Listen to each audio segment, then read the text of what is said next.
What's up, everybody? I see a few folks out there.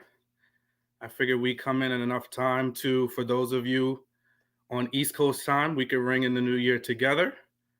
For some of you that may be joining a little later, perhaps we'll we'll ring in the new year together as the night progresses. But thank you all for joining. Hope everybody is having a safe, emphasis on safe New Year's. Looking forward to kind of catching up with everybody. What's up, Jay? I see you out there. I'm going to send my good friend the link if she is able to join in. I know Jay is hard working this time of year, chefing it up.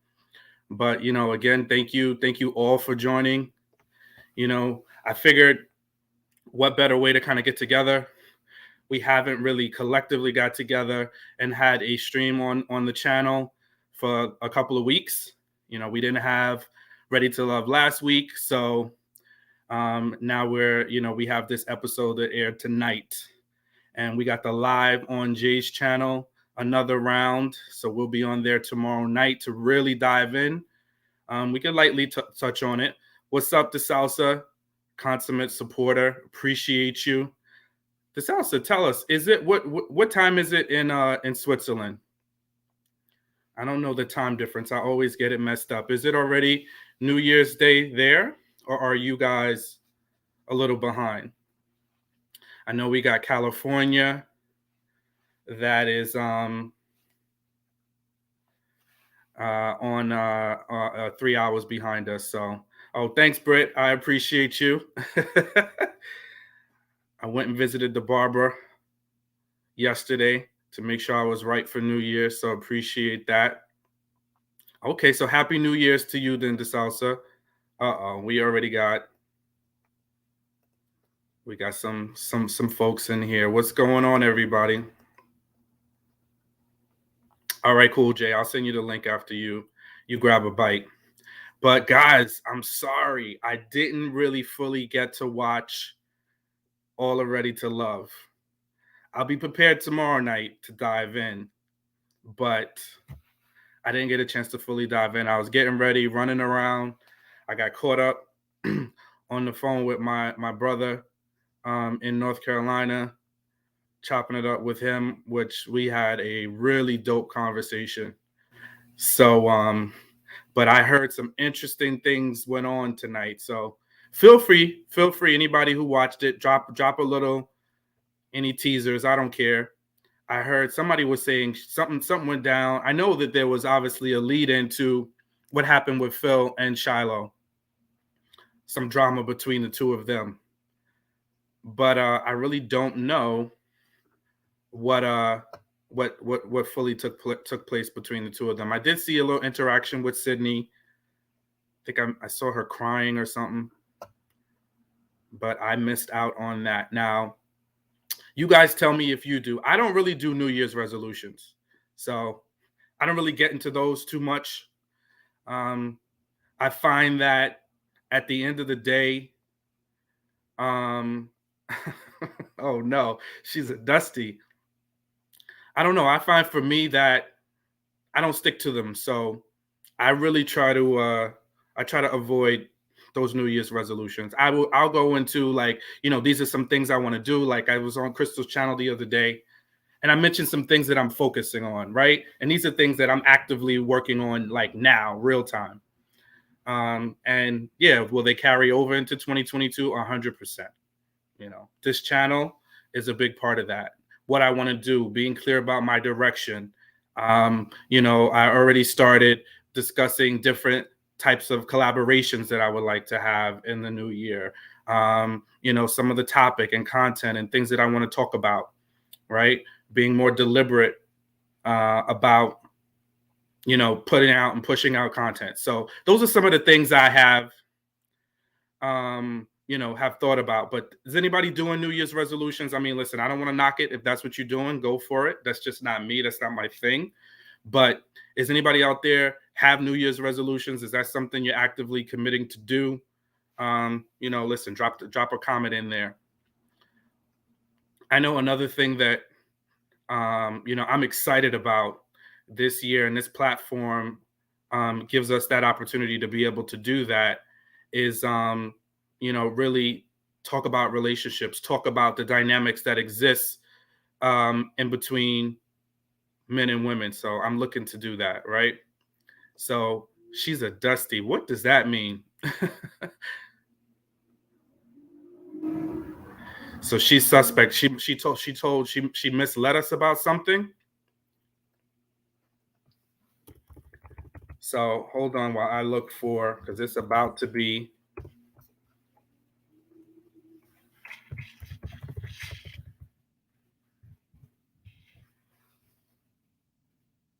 2022.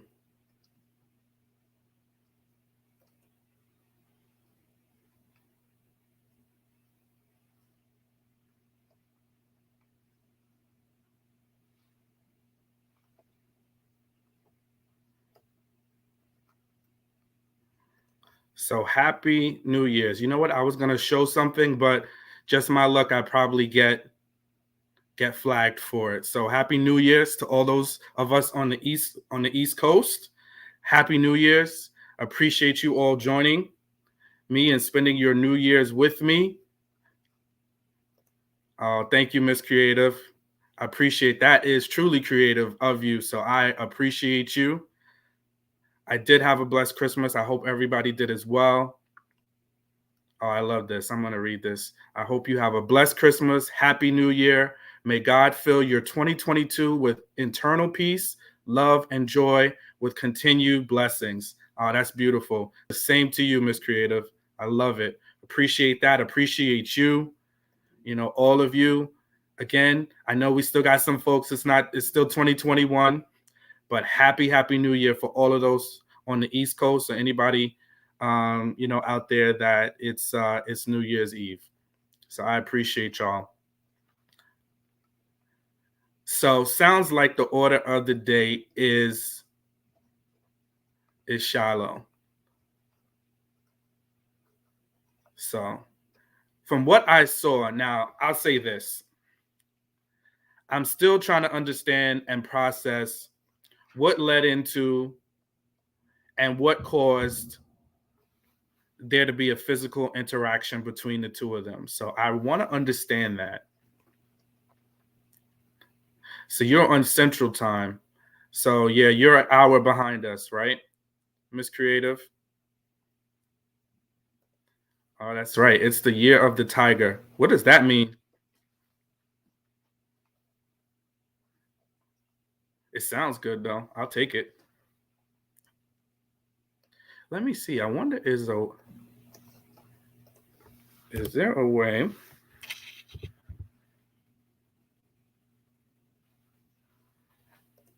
that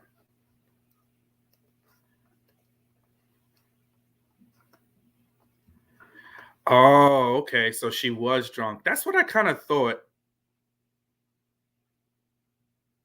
I kind of thought that okay, Chinese astrology. All right.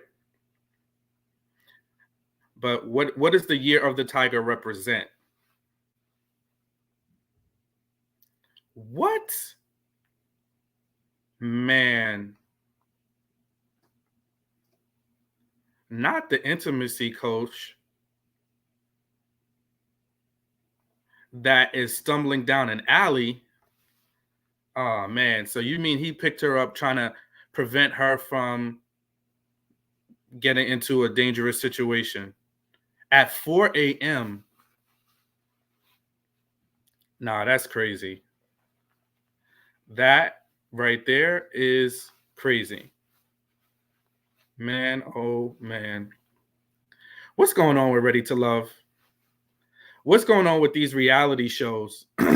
Look, I'm telling y'all right now, going into 2022 and beyond, I am not, I repeat, where's my disclaimer? I don't have one for myself. I am not getting personally invested into any of these people, right? And picking a side and choosing a side. We can definitely talk about what we see, but there's just too much going on Now, Ryan, I don't know if anybody saw the post that Ryan came out from season 12 talking about all the stuff going on with him and Clara. Yeah, nah, I'm good. So what's this? They went out for drinks. They had a heated discussion on their status. It was late at night, and she tried to run because she was triggered, begging him for an answer. What? What is wrong with her? Yo, that's crazy.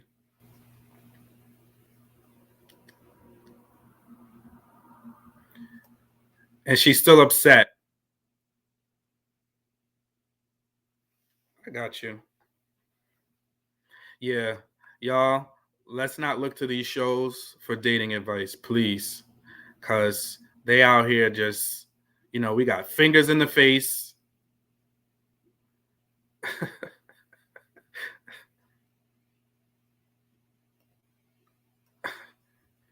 Ariane, you saw his post, and while you believe him, you think he said it all out of spite. But did you? I think he was trying to get ahead of the enemy because did y'all see Clara on the special? I think that was last night, but she didn't really say much bad about him.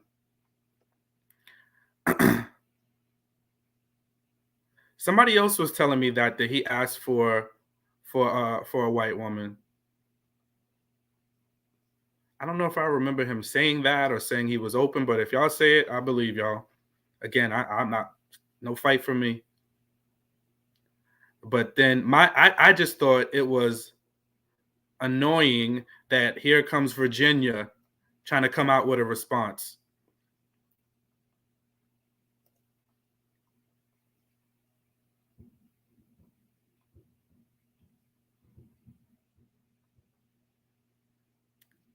Wow. She said, "Don't touch me." He grabbed her to stop her running into the alley. What? Are we in college? These folks are behaving like they're in college. Does not make any sense. Hey, Monique King. Happy New Year. I think you're on Central Time, right? Are you on Central, Monique?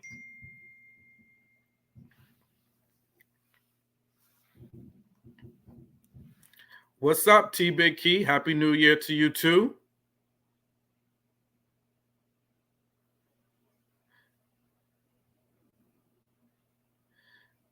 PTSD. Shallow has PTSD.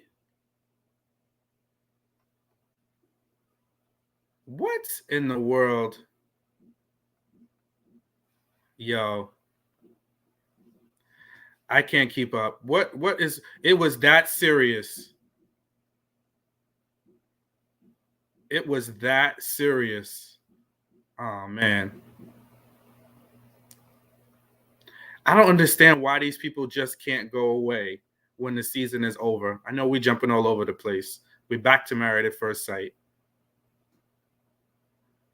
But I don't understand. Why are we still talking about it?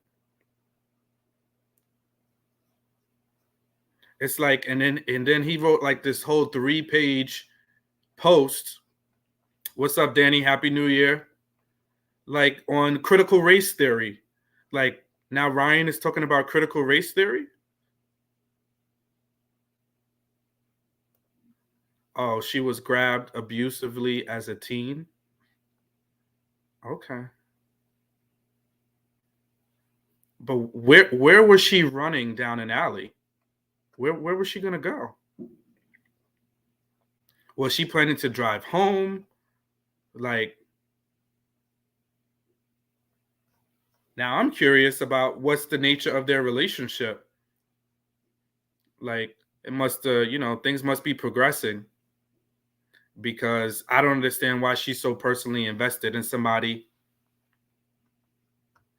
that you know isn't is on a dating show with her. So I'm super confused. Exactly. Washington D.C. 4 a.m. storming off to go where? And she's tipsy.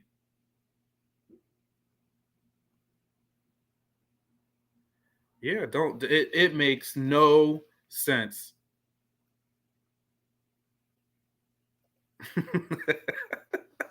Miss Creative. How about in 2022? That's my resolution for you. You need to come up on this panel. You, Brittany B, a couple of y'all, because y'all funny. I'm gonna drop the link and have you come up.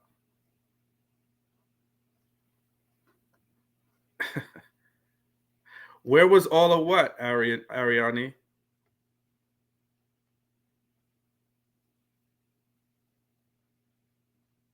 And what Tommy do? I know Tommy can't help nobody. He's just looking for applause.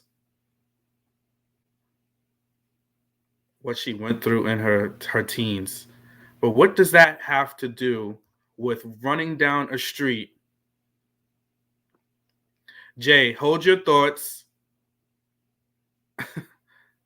Hold your thoughts till you come up after you eat. Don't tell them all. We'll wait till you come up and you can tell them in person.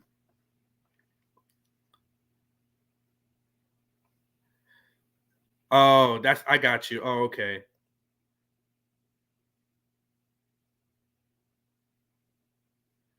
Yeah, no, I absolutely. Oh man, guys, this we were just I was just having this conversation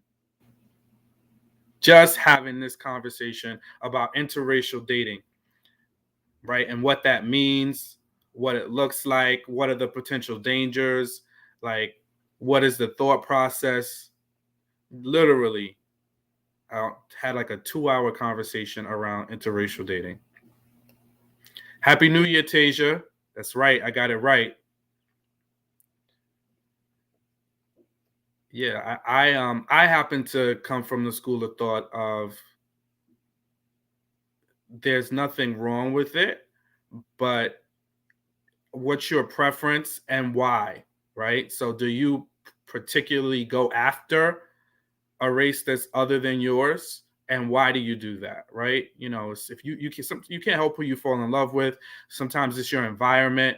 All these various things can go into why you might date someone of another race. But if you are intentionally avoiding your own race, I kind of think that could be problematic, right?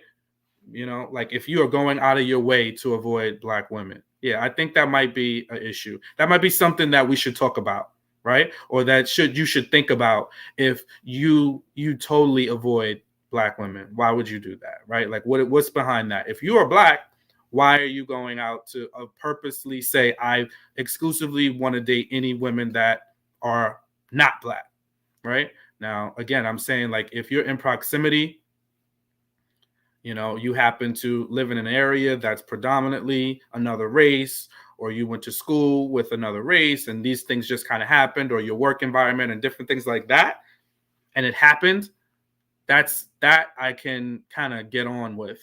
But just to say like, oh, I want other, I would be curious to say why you feel that way. You know, if you are black, like why you feel that way, right? So just something that I've been delving into a little bit more and curious about it, because there are some people on both sides, men and women, that just don't like each other for some of the wrong reasons. Yeah, Tasia, we talking about Ryan.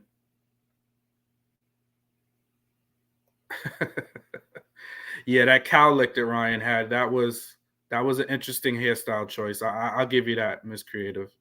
Definitely that cowlick he had on top of his head. I'm not sure. I'm not sure what that was about. So yeah, I think everybody pretty much saw that post where he was talking about the reasons why they're not together. And then like this whole black exceptionalism thing. Brittany, I am not gonna post that. I'm not. I'm not gonna post it.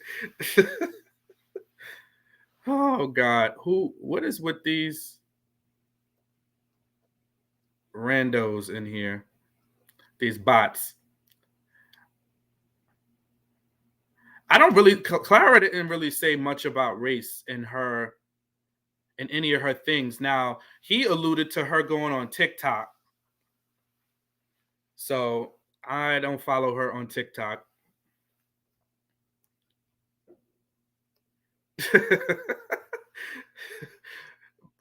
I really don't care much about what he said, but Vodka, she annoyed me. That's right, Tasia. She did. I didn't appreciate that because to me, I felt like that was a little bit of Karen. That was kind of a Karen moment for her to come out here speaking on behalf of Clara and then saying what Ryan should do as a black person. Miss Creative, vodka is what they call Virginia.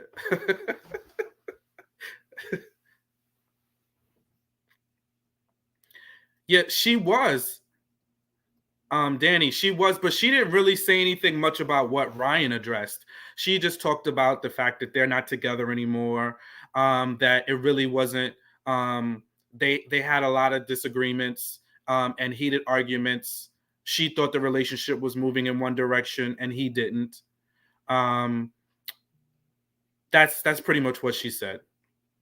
And she said that they had gone to marriage counseling, and she said that at the end of the day, uh, she felt like he wasn't invested in working on the marriage where she was. Then she talked about the fact of them having to lie about their sex life and that kind of stuff. She didn't like having to lie about that. So, but she said she did it because that's what he wanted her to do.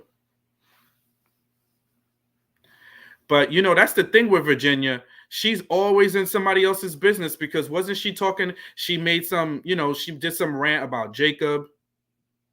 It's like, why don't you worry about you and Eric with a K, right?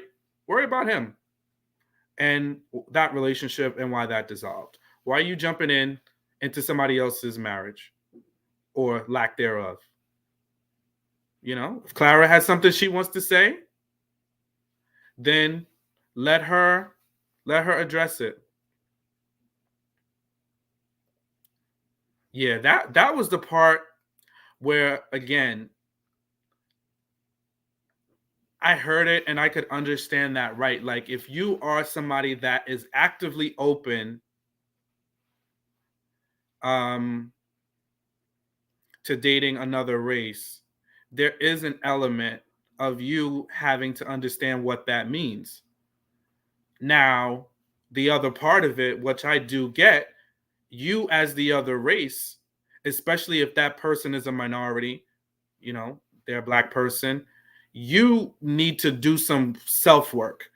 You can't, sit in front of somebody and say, "Tell me what blackness means to you." Like, not everybody is up for that discussion. Not everybody wants to have that kind of conversation. You know what I mean? Like, some people might be okay with it, but it could get frustrating. So I get it. No, it's not an unpopular opinion, Miss Creative. You know, I get it, and I think some people feel the same way, and that's why you know maybe somebody like Orion was like, no, you need to go and educate yourself. I don't want to have a triggering conversation or you ask me a question that's going to get me annoyed and then I take it out on you. Go and educate yourself. There's tons of books. Take the initiative, get a book, read it. Maybe you want to talk to me about the book. Right. Hey, Tiffany, what's up? Happy New Year.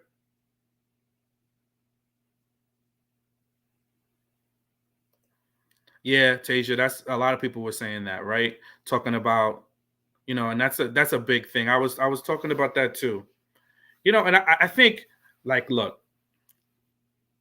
and this is what when I was talking to my brother, like, I think we just have to we have to have these conversations because we live in a world where we are interacting with all different types of people, right?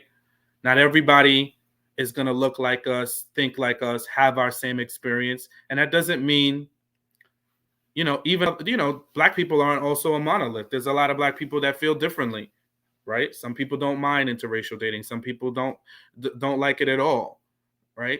Some people have all different views, but the whole point is we should be able to have some level of conversation about it in a relationship, especially if you're in a relationship with somebody that's a different race, ethnicity, culture than yourself. So we should be able to have that dialogue, that communication, get to understand each other. I think that's important because if I'm blindly walking around thinking I understand your experience, then then I'm having a misrepresentation of who you are, and vice versa.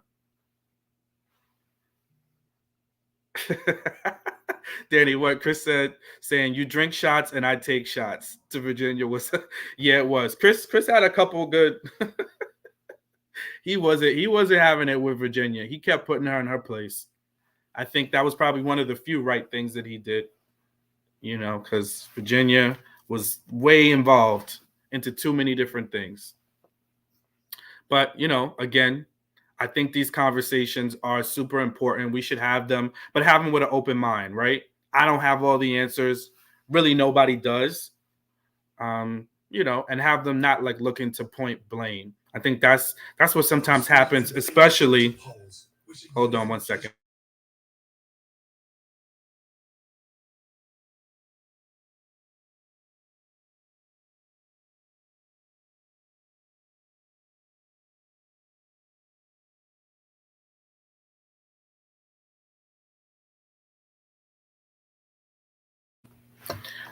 My bad. My TV decided to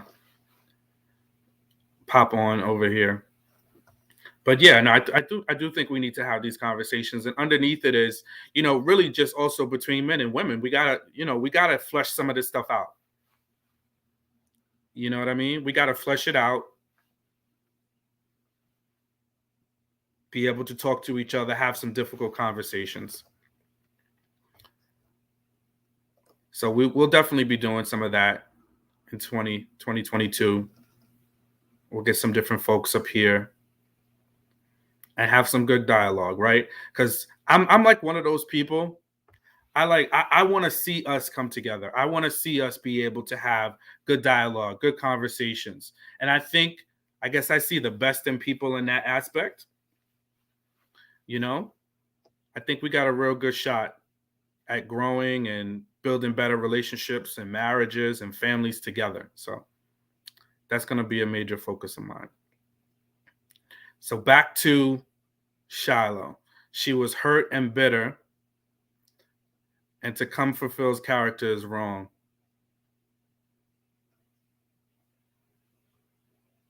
Wow. See, Miss Creative, you be liking all the dudes. What happened? You told me you was coming to New York. You said you was gonna check on me, make sure I was feeling all right. None of that happened, and now you want to Phil, my fellow Queens brother. So, so wait. Shallow's worst moment was saying Phil was trying to be emotionally abusive, and he really wasn't. She used the A word. No bueno. No bueno. So I'm still trying to understand, where was she going to go down that alley? Was she around the corner from her house? Was she running home? Or she was just running into the night?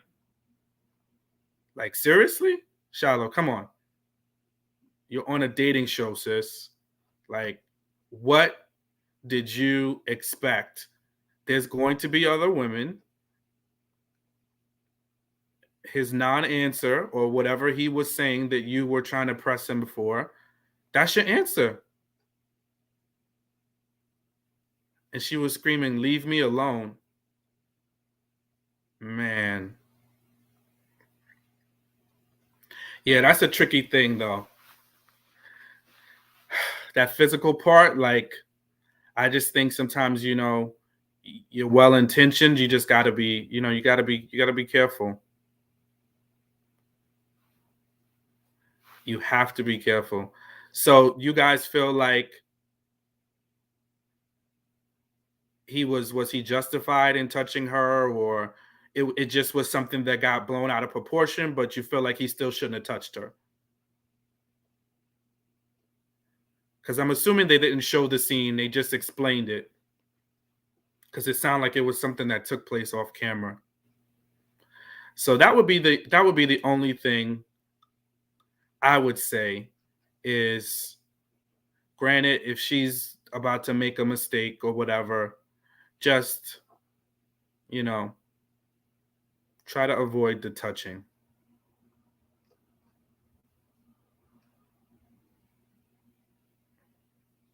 Okay, so you feel like he did the right thing. Okay.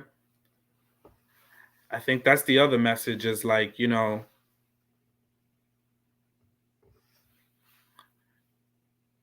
she should be, she should be careful.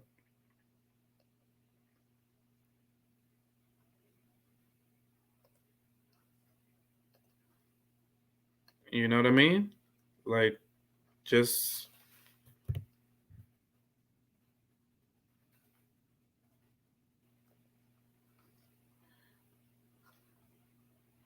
be careful and not let yourself get that out of control where you don't, you're not making good decisions, right? Your judgment is off. Right. Oh, okay. So at least he acknowledged that, but yeah, that's the tricky part. I just feel like, hmm, just like we told, I mean, it was a different circumstance with Zadia, right? But she shouldn't have put her hands on or in Dante's face. And I just think you really want to avoid touching, right? You want to, especially grabbing somebody. Um, it sounds like his intentions were right, and and he meant well, rather, and he did apologize, but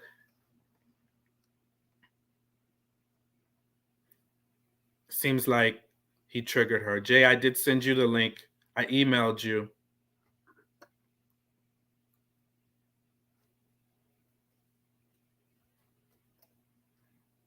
Yeah. So Charlotte did say she realized he meant well and was triggered from the past, so she forgives him. But it just seems like she still wants to grind the little axe that she has because she feels like he's, more invested in Sydney than her. Tiffany, we just said the same thing. She was bitter. She need to put on her big girl panties and accept the fact, that he was in Sydney. What's up, JJ? What's up? Happy New Year's, East Coast. West Coast, you got a couple more hours. No, no, no, no. We doing it. We doing it already. Y'all can't stop me. Oh, you bi-coastal. Yeah, yeah, yeah. I get them all. I get them all. I get all the New Year's. I got everybody's. Since we the last, let me close this. Hold on. So I'm gonna get the feedback in my ear. Hold up. Okay. Okay, there we go. All right. How are you today? I'm doing great. I'm doing great. How Yeah, you I feeling? had a co- Did you work today? Yeah, I work today and I got to get up in a couple more hours. So I'm already in my onesie right now. So I can hop right back in the bed in a second. I'm trying to give me some more. I took a nap. I took a couple cat naps. That's why I was like, let me go rewatch it because I kind of fell asleep during Frank's visit with the parrot somehow. I was watching it and fell right asleep on that part. But yeah, so I just rewatched it. I'm going to say it like this. I advise all of you to really go and watch and listen to what was said and how it is said on both parties' account. That will really help you decipher what really transpired in that situation. Is there more to it? I believe so because one, we're in the middle of a pandemic and yes, the places are open, but why are you guys out 4 or 5 o'clock in the morning? Unless y'all at an after hour spot. I don't know how DC runs they things, but from what I'm hearing, most places is even closed, so they shouldn't even be out that late. Another thing is, why are you bringing this up while we're at a club where we're having a good time? We're in a good place. We're at an environment where we're having a good time. Why is this the moment you want to bring this up? You could have called me on the phone. We could have talked about this a whole nother day, but you want to do it in this moment. That's not the right moment. I'm not saying these things to sit here and put blame on Shiloh for what happened, because at the end of the day, Phil should have never picked her up. But everything that took place was a two-party thing. It wasn't just the one person, just they got a problem and they put their hands on somebody. No. Okay.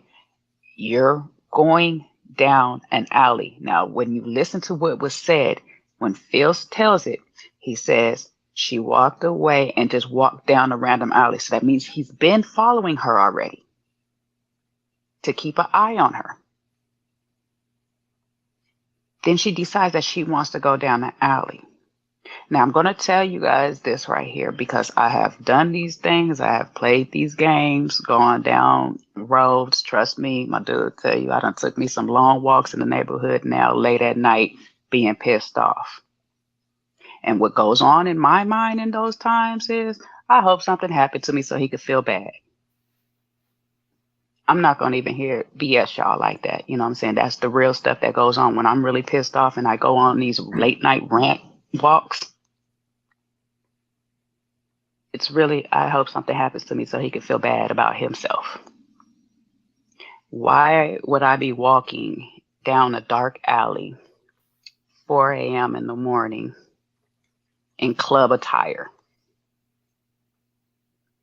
I know I have a man following me.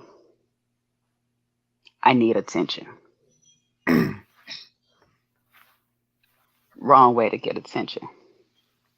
You stormed off. You could have gone, sat at the corner, waited outside, and then called you an Uber and went home. You wanted, this is what you said, you wanted to get anywhere away from him. Ubers work. Lyft work.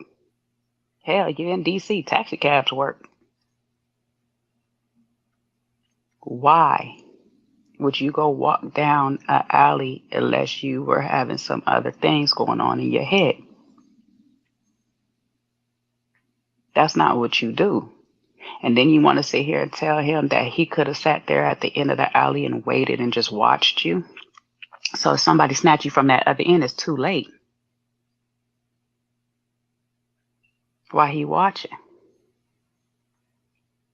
And like he said, if something was to happen to you, who would that be on? Yes, in her head, I'm grown, I can take care of myself, and it would be on me. But to the rest of the world, it would have been on Phil. Mm-hmm. At the end of the day. And I'm not saying he's looking out for himself like in a selfish moment, because he's really not being selfish in that moment. But at the end of the day, it would have been on him, because his job is to protect the woman as a man. And if he brought her out, that's definitely his job, because she was under his guise. So it's just like, it's a combination of a bunch of things that just went all the way wrong with this whole situation. And I really don't like it, especially when you listen to the way she tells the story each time. She tells it 3 times. Each time she tells a story, it's a little bit different. When she's in the ladies' lounge, she says she wasn't afraid for her life. She don't want the ladies to think that that was the reason why she feels this way about Phil or anything like that. She wasn't afraid for her life. When she tells Tommy the first time, she doesn't fear for her life in that moment. She doesn't feel anything. But then when Phil asks her, were you afraid? All of a sudden, it's a yes. But then it's taken aback. It's not a physical afraid. She's emotionally. A lot of it just not making sense. What you're experiencing, and which is weird because you're an intimacy coach, so you should know what you're experiencing right now. What you're experiencing is rejection and heartbreak from that rejection. But you let it escalate to the fact that he's trying to protect you, not in the best way, but he's trying to protect you by picking you up and pulling you back towards the car. Yet you want to sit here and make it seem like it was way worse than what it was. by the escalation of each time the story is told. So I really think you guys like should really go back and just really watch and listen to everything before you guys make a full assessment.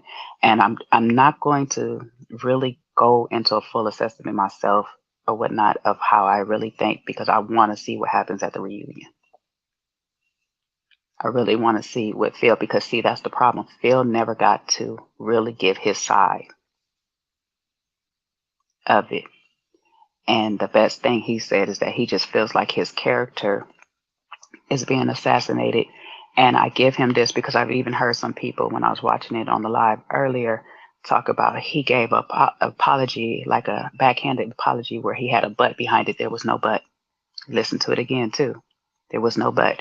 He said he had felt sorry that things had happened. And in his confessional, he felt sorry about some other stuff. But he gave her a straightforward apology, and I didn't see anything else. They didn't edit anything else. As far as her saying that she was physically abused as a teen, never said it, and I don't see why editing would leave that out. She said she was emotionally and verbally abused as a teen.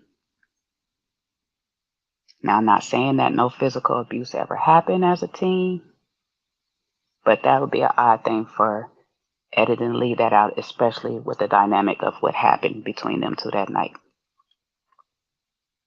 So, just really listen to it because this is one of the things that bothers me a lot because if she is crying wolf in this moment or just making it more extreme than what it really was, it's a bad thing because this is why we do have certain amount of men locked up under false charges.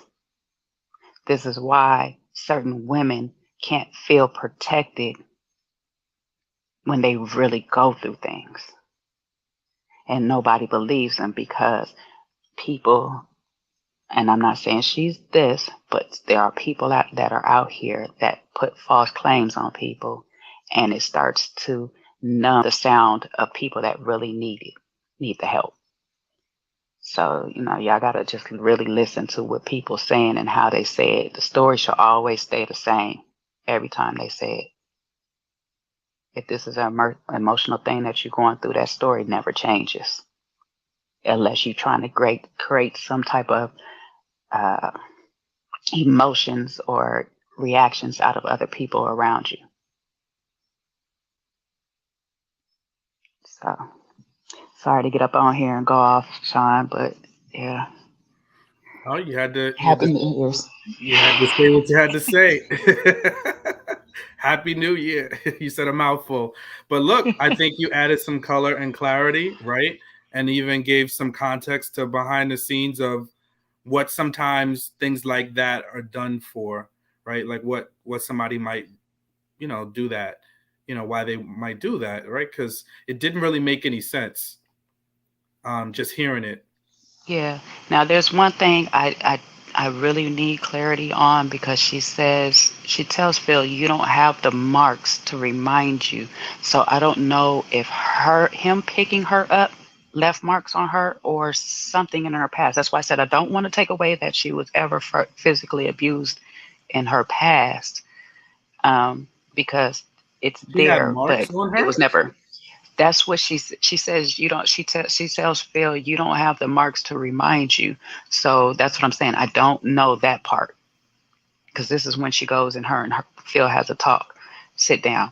That part right there. I don't know if she's referring to what happened as a teen or what happened that night. Now, mind you, she is a lighter skinned woman. Sometimes we bruise easily or whatnot. So, depending on how he grabbed her, how she tussled or whatnot, marks could have happened then. Or she could be talking about her past. I'm not totally sure because she didn't really clarify that in that moment. So, and I get that's probably where people say physical abuse, but what actually came out of her mouth at Mark, you can go, the timestamp is 8:45. She said she was verbally and emotionally abused as a teen. She didn't mention physical, but like I say, I'm not going to take away from it because Sometimes when you go through certain abuse, you just don't want to bring up all your stuff. So you talk about what you're ready to talk about, but I don't know. So That's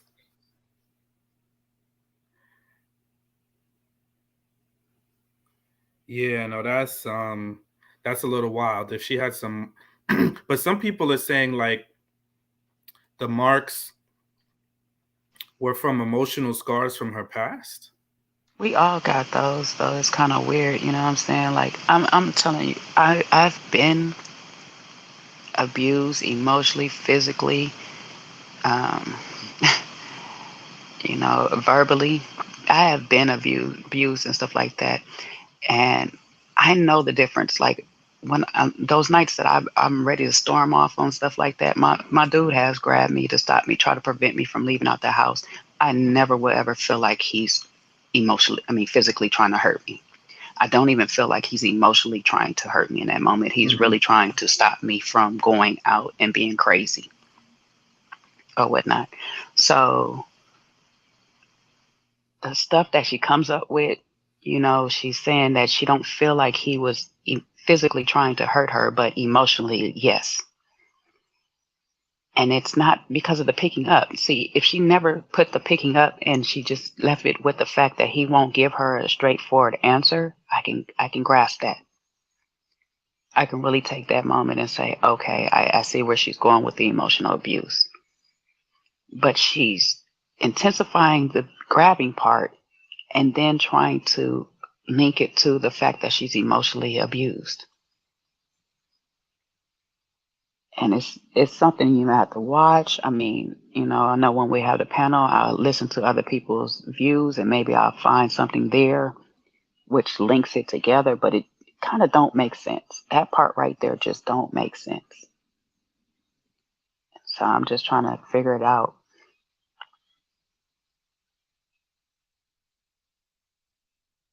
They'd say I wasn't listening to you fully. Y'all gotta understand the way Sean listens. He multitask. He's the one male that knows how to multitask. Okay, he listens. He just don't look like he listening. I missed a little piece. But no, I am not no Jose. Don't put me in that category. They called you Jose. Wow. I was trying to post because I forgot to put it. I forgot to put that we were live on IG. Leave me alone. Hilarious. Get it together, Jose. Get it together. I am. I'm gonna put some post-its up to remind myself to listen better. But I don't. But I'm still like challenged. Why was it going there? Right? Because like for me, I'm thinking like, let's say we're in a relationship, we having a conversation. I'm trying to get some information from you, and Mhm. why am I drinking to the point where I'm drunk? Well, they're at a club, so it. But so is that the ideal space to have that kind of That's conversation what I in? said. That was the worst place. That's why I started off. Why are we having this conversation at the end of the club at that? So you basically felt like you had to drink your courage up to ask the question. Yeah. It's creative. It's hilarious. She said, "I'm going super deep," and you over here texting your roster. Happy New Year. That ain't shit, y'all. It's like, hey stranger, happy new year. What's up? Am I on your resolution list for 2022? That's what I'm What's up, big doing. head? Hey big head, happy new year. What it do? I ain't doing nothing. Just listen to this girl talk. Go on. Where you at?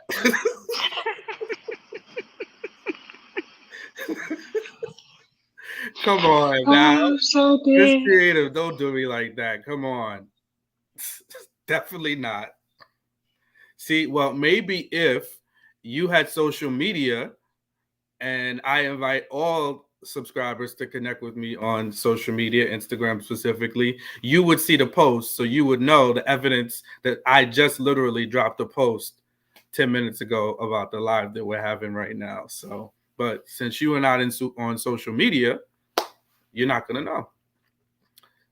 So, but yeah.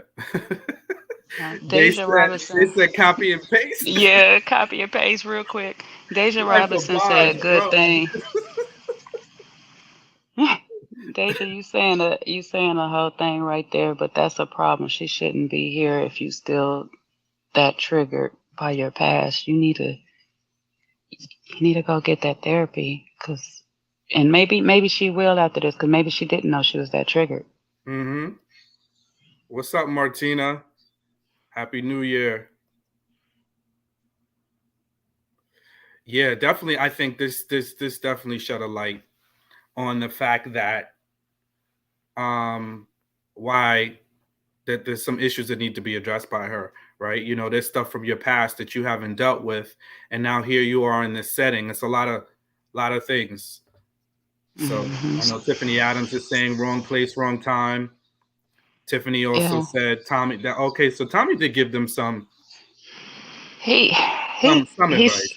he started like he was giving advice, and then all of a sudden it just went all the way left. I said, "Oh, jeez, they really need a real therapist on this show. Like, they need a real somebody on this show, because he went from starting to be like, 'Why are y'all out this late?' And then he goes, 'Well, do you still like this person? Well, do you still like this?' Like, Tommy, wait, no, we need to figure out why is this happening at this time. Yeah, Like, oh my goodness, it didn't. It you'll just see. it's like all over the place. You know what I mean? Here Yeah." go Miss Creative. She said she wished Phil would pick her up. I bet you do. Danny says, "Oh, you live in DC, Danny? Really? You want to know where they were clubbing in a Panasonic?" Right. That's what I'm saying. So you guys were standing outside arguing for about an hour plus, which I could see. It's like, nah, take me home, and then I could argue in front of my house. I can march my little ass up inside and shut my door in your face. You know, like at the end of the day, 5 a.m., go home. Why are you having this conversation? Why are you running around drunk? Like a lot of red flags. Yeah, so it's a lot, and the only time you tend to have this kind of argument is like when you're in a relationship. So that means somebody, I Yeah. feel like somebody smashed, something happened. We doing too much for just trying to figure it out.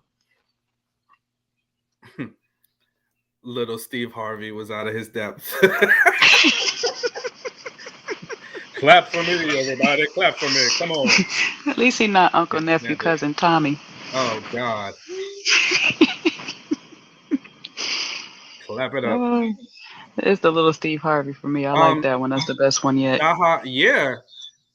He did pick her up. There was another scene. I don't know if it aired Uh during huh. the show, but it It was a was the clip, last one. and It he was picked last her week when up. he put her on the counter. Yeah. Jay, So are you he watching already it on sized her up. something else? I'm hearing feedback. There might be something in the bedroom because these headphones pick up Oh, I was like, in is the it other me? bedroom. Yeah, no. These headphones pick up too daggone well. Yes. R.I.P. to Betty White. I know. Seaway It's is so all crazy. broken up about Betty White.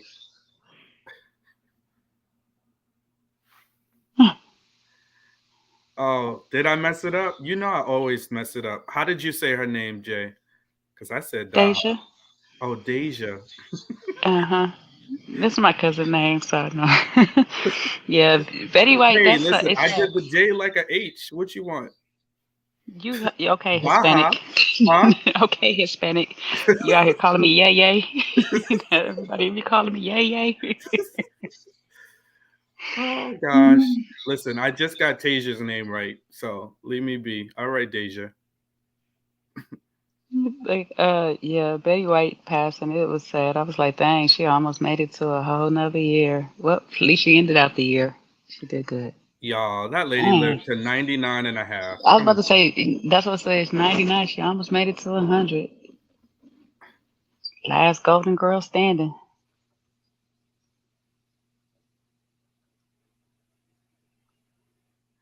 Oh, that's right. Kojo used to say Jose all the time. Yo sé. Jose. Yo sé. Yo sé. Jose. Yo sé.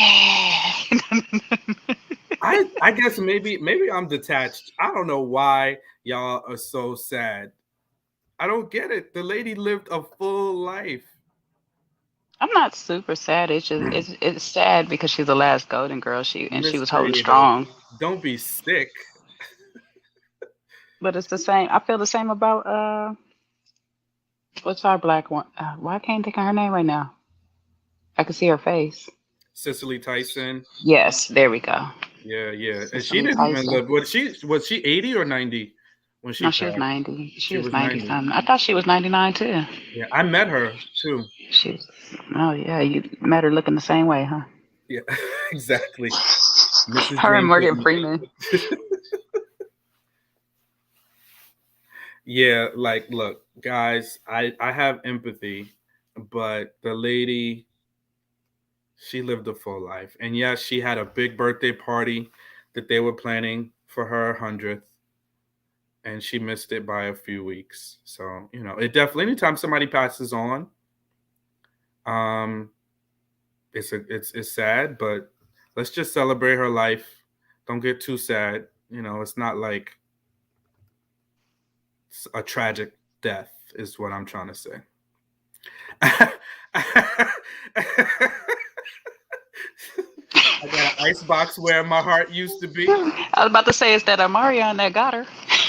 Life of Bosch. Life of Bosch said, "Is Cicely Tyson the one from Boomerang?" No, that is Eartha Kitt.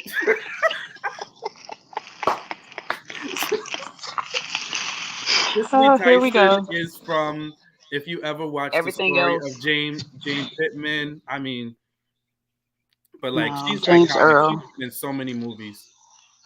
Cicely Tyson is in Tyler Perry's movie. She's the grandma there. She's the mother on Roots. No, the wife on Roots. That's right. That was an The iconic wife. role, Roots.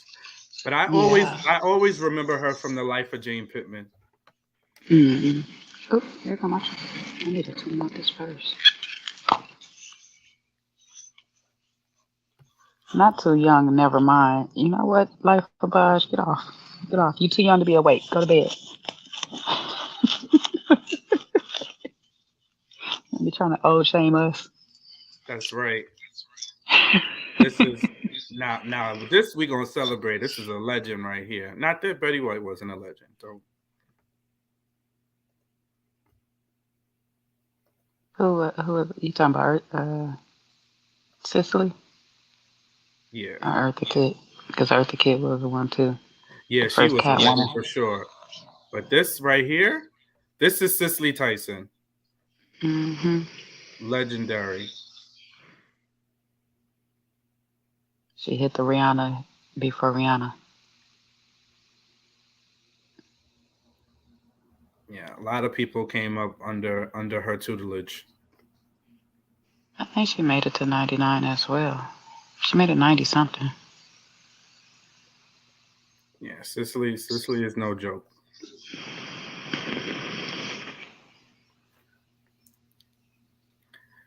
Miss Creative, are you Oh, really broken up about Betty White? What can she we must have do? watched Golden Girls. Just Just go don't watch the watch. Golden Girls. Just don't. Denny said, "Ignore Stone Cold."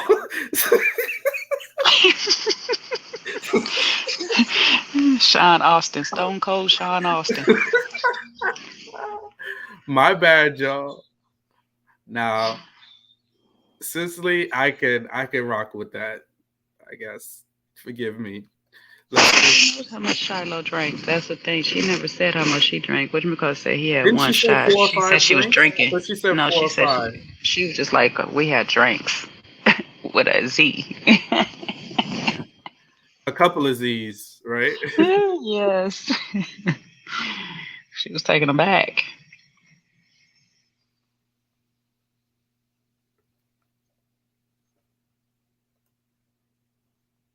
96. Okay. Yeah, I thought she was in her 90s. All right. So this is for Miss Creative and all of the others. Brittany B says she ain't losing no sleep over it. Brittany B don't lose sleep over nothing. So everybody, let's just give it up. Rest in power to a wonderful, funny, smart, legendary woman that we lost today. And she was funny Yesterday. though. She was funny. She had a good sense of humor. I honestly think Betty White would be laughing right now. I'm gonna be like, y'all, come on now. On my She would page, probably I be got a like, picture of her posted with Easy E. really? And Dr. Dre's in the background. It's on my page right now. It's up on, well, it's on the story on another round.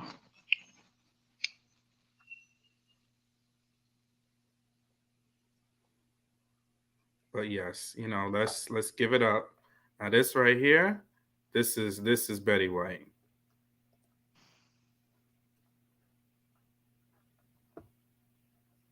Wait, I was looking for another one. We're gonna see. I don't have an ice box, okay?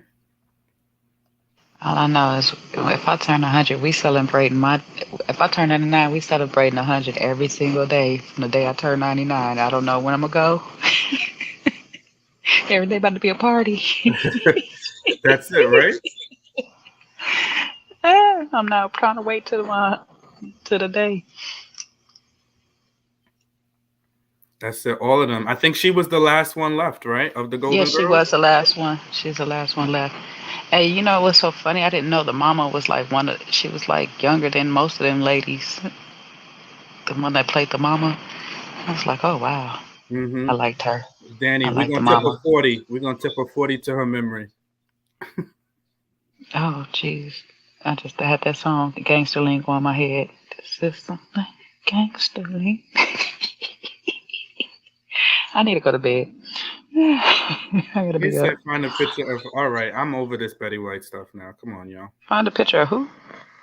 Her in her 20s and 30s. She was gorgeous. I'm sure she was. So is my grandma. Mary Tyler Moore. Okay, y'all are really going back. Who watched the Mary Tyler Moore show? People that didn't have cable at the time.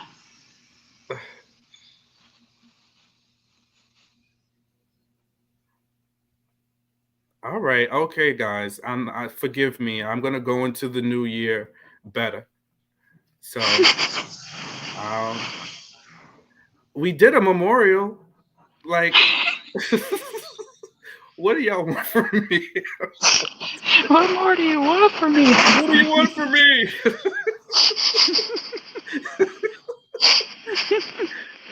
Look, you want to come on, Celery, all right, and do your homage to Betty White? All right, she got all the glam shots. Hello, I get don't. it out there. You Yeah. loved it, huh, Ravine? I never watched a Mary Tyler Moore show a day in my life. I was more of a Burnett. Carol Burnett. What's her name? Carol Burnett. Carol Burnett. What? I like funny stuff. Oh, I Carol like the more Burnett. funny. Yeah, I was more of her. That was more my Mm-hmm. speed on watching. High Vibe says they want me to sing a spiritual. That I won't be doing. You gotta hum it. He gotta hum it. Mm. What's a good funeral song? Good black funeral song. What is that? Eyes on the. What is it? What Yes. is no? Amazing Eyes Grace on the sparrow, yeah. And or I Amazing Grace. know he watches. You got to get somebody to bang on the organs over me. It's the Amazing Grace. Oh gosh. You know, you gotta go real black spirit. Amazing Grace. So you got to have somebody fall out over the coffin, right? It's not a good black funeral unless somebody falls out. Why nobody could just sing that right? Just sing it straight. They gotta A be. change is gonna come. Oh boy, everybody will fall out. Oh, oh yeah, for real. The gospel version of the Golden Girls theme song.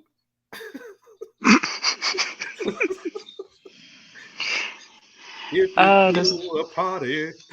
this is the funny but ironic sad truth. This girl had did like a remix about not being touched during right now with using that beat just the day before I seen that video. I don't know how long ago she did it, but just the day before I seen that video, and it was so dope though. That's right. I'll So I be thought, missing you, Brittany B. Diddy's. I'll be. you got to do the dance with it though. Every night I pray. Why is he dancing through the video like that? This is a sad moment. Are you happy they gone? Oh, high vibe. That's a good one. Going up yonder. Now you taking them to church. She's going up yonder. To the upper room. You need a choir for that one. A choir and a robe. Yes, Jesus loves me. Now, where you going, Jay? You ain't been to church in a while. For the Bible tells me so. Oh, Miss Creative Diddy is is a taking this devil. very serious. It's Amazing Grace is not supposed to be sad, but if you go to any funeral, black funeral, it is being sung. I'm trying to tell you. Meet me at the Like, man. crossroad. That's Bone Thugs. I'm gonna miss my Uncle Charles, y'all. Y'all out here, I'm gonna miss Betty White, y'all. Oh man, this is All funny. right. A picture or two, like the other Sean said, a bill or two, Mm-mm. You posted your picture or two. or two. I think it's gonna be a rough year for maths already. Oh I didn't watch man, the special. did you see the couples?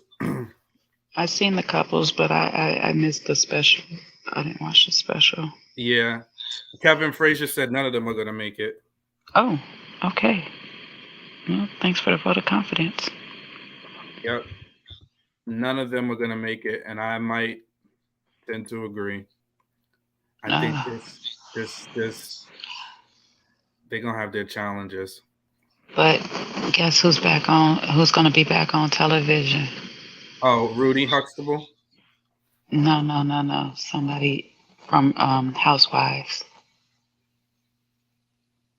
Oh, Monique. Yes, they doing a love and marriage. I mean, yeah, love and marriage. DMV. That's gonna be Carlos then, right? Yep. So I can't wait for that. You know, I'll be on that one.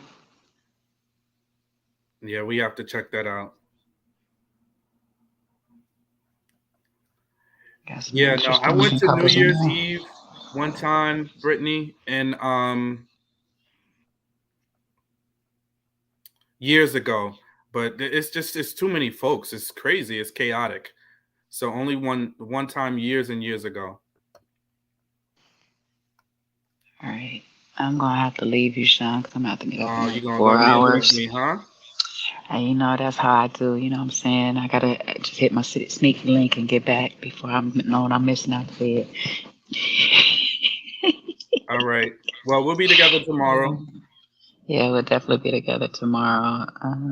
Remind me what I'll time see. again so I can put it in the community tab tomorrow. 9 o'clock your time. Okay. All right. 9 your time. You guys, I'm glad you guys are all safe. You made it through the new year. Pretty much everybody but me over here. We still got 2 more hours. So everybody else has made it to their New Year's. Congratulations. I'm glad you guys are all safe and still with us and stuff and supporting my boy, Sean. Make sure y'all like, share, and subscribe his page. And I'll see you guys tomorrow on another round, or later on today on another round for a review of Ready to Love. Yes, yes. All right. Happy New Y'all be Year, safe. JJ. Happy New Year's to you too. Appreciate you. I see you in a little bit. Happy New Year's, everybody. Night. So yeah, let's look at this cast, guys.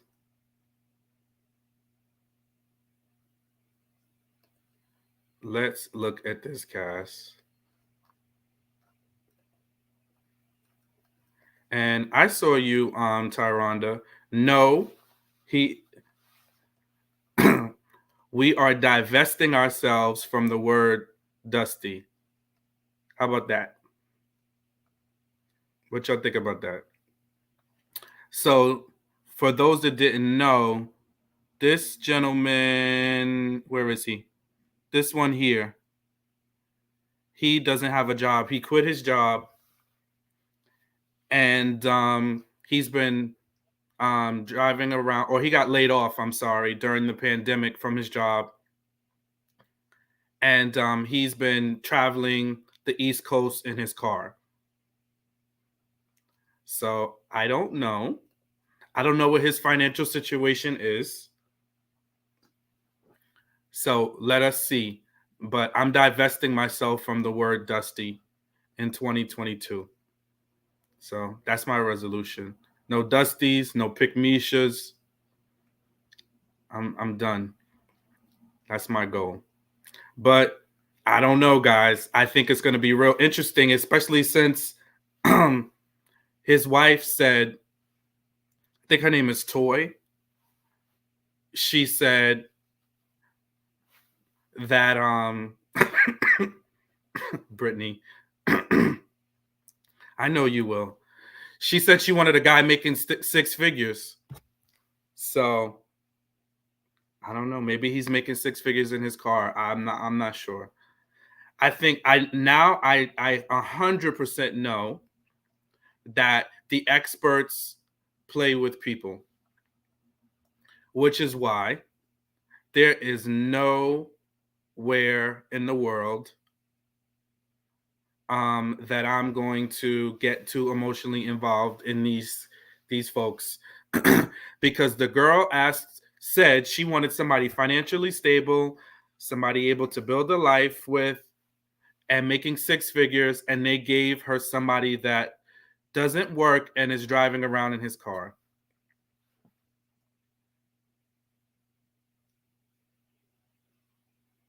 Yeah, exactly. Right? So I get it. Things happen, but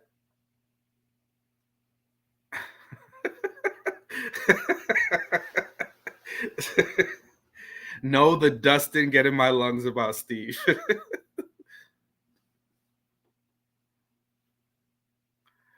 That is hilarious. See, why you want to take me back on a journey? Who's Mr. Former Playboy? You cannot be talking about Zach. Please. I'm also divesting from talking about Zach. I'm done. Brittany, when it comes time for the home visits, they are going to visit them at the apartment. They're going to visit them at the apartment provided by Lifetime. Unless they do a visit in his car. Oh, that's right. Oh, that's right. I forgot. They go to their respective homes.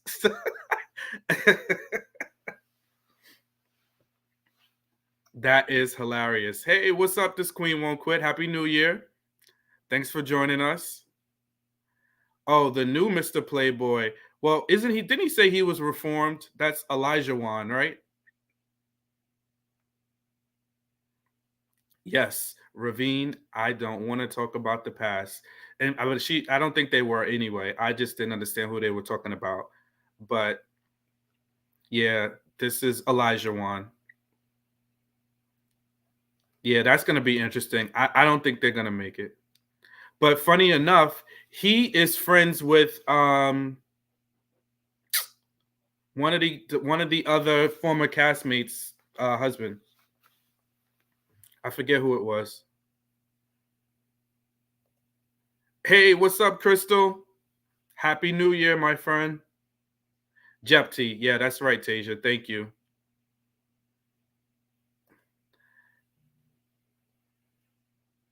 Yeah, that is Elijah Wan. Yeah, I don't know. I think those two, but remember, she's a former party girl too.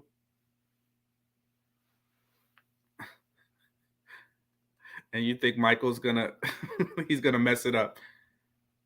He's mean? Okay. I guess I didn't watch it all. I didn't really see much of him. But I heard through a very good source this season is gonna be rocky. I don't think any of those couples are gonna make it. This other guy, these two here, they remind me of Eric and Virginia. I don't remember what their names are, but they give me Eric and Virginia vibes. She has a raspy voice. She sounds like she smokes Newports. I'm judging, not judging. Oh yeah, he did, Taronda. He had a good old time with them scrippers. Yeah, I don't think any of them are gonna make it, but I think it's gonna be good TV. Hey, Queen Paradise, Happy New Year. Yeah, I think this is gonna be another 0 to 5. 2000. Yeah, she looks like a Newport and a box of wine kind of lady. That's what I get from her. I could be wrong, but that's what I see. Newports and Pall Malls.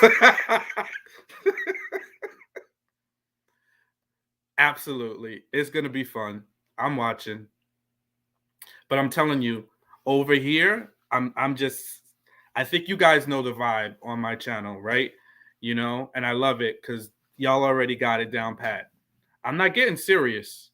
We're gonna have jokes. We'll talk about things just like how we talked about Shiloh and Phil and that whole thing and trying to figure out what came out of that. But I'm not getting personally invested. I'm telling you. I don't want to be arguing with nobody, fussing about nobody. Not about no reality TV stars on a show that is set up for people to fail. Nope, not doing it. Entertainment only. That woman said she wanted a dude that made 6 figures, and they gave her somebody that is jobless and driving around in his car. If y'all think maths is serious, something wrong with you. Backwoods and Black and Miles. Whoa, Brittany. That is hilarious. Yep, Taronda, I'm right there with you. We on the same page. We could have fun. We could talk about what we see, but nah, you know, I'll leave the deep stuff to Kojo. I'll pop in there every now and then, but I can't do it. Nope, I ain't finna go back and forth with y'all. I want to have fun. I want to joke. Yes. Other things we could talk about, like when we dive into relationships and, you know, that kind of stuff and mental health, we're going to have like talks about that. But when it comes to TV, nah, I'm good. Absolutely. That's right, Brandy. It is a joke. When I saw that, I was like, if I didn't know before, I knew now for sure. What's up, Lowest View? Happy New Year. All the way from Dubai. Appreciate you. See, Tasia, you were smart. You stopped caring. But I think I came into the game late. I think I came into the game at season 12. So I thought you could formulate opinions. But I was wrong. Brittany B, no gaslighting talk, please. Yes, please, please. No gaslighting, no narcissism, no toxic masculinity, please.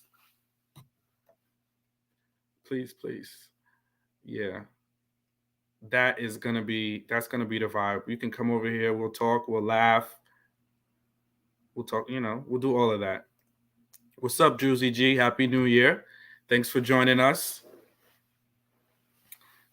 So yeah, it looks like it's gonna be a fun. Very. I think we're gonna be entertained. I definitely don't think we're gonna be bored. No, I'm gonna. That's another thing, Danny, and I thank you for bringing this up. I'm going to try to be more conscious about time because I think, you know, as much as it's good to sit and talk, for hours and hours, I want to be conscious of time, and I want folks to get the best out of it. So, you know, I want my channel to be unique in that regard. So, probably won't be doing 3 hour lives for maths, you know. So that's on my to-do list. And y'all keep me honest in the comments. Tell me what are some of the things you would like to talk about. What are some of the things you would like to hear me talk about? If you didn't catch it, I posted it on my community board. By the way, thank you all. Thank you. Oh, yeah. Those lifetime episodes are long. Oh my God. Yikes. Yikes. I get what you're saying.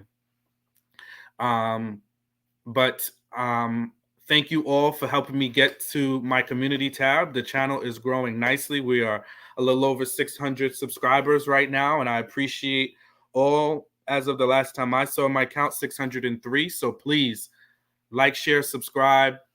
You know, tell a friend. We're out here trying to grow and do big things in 2022. So I appreciate all of you.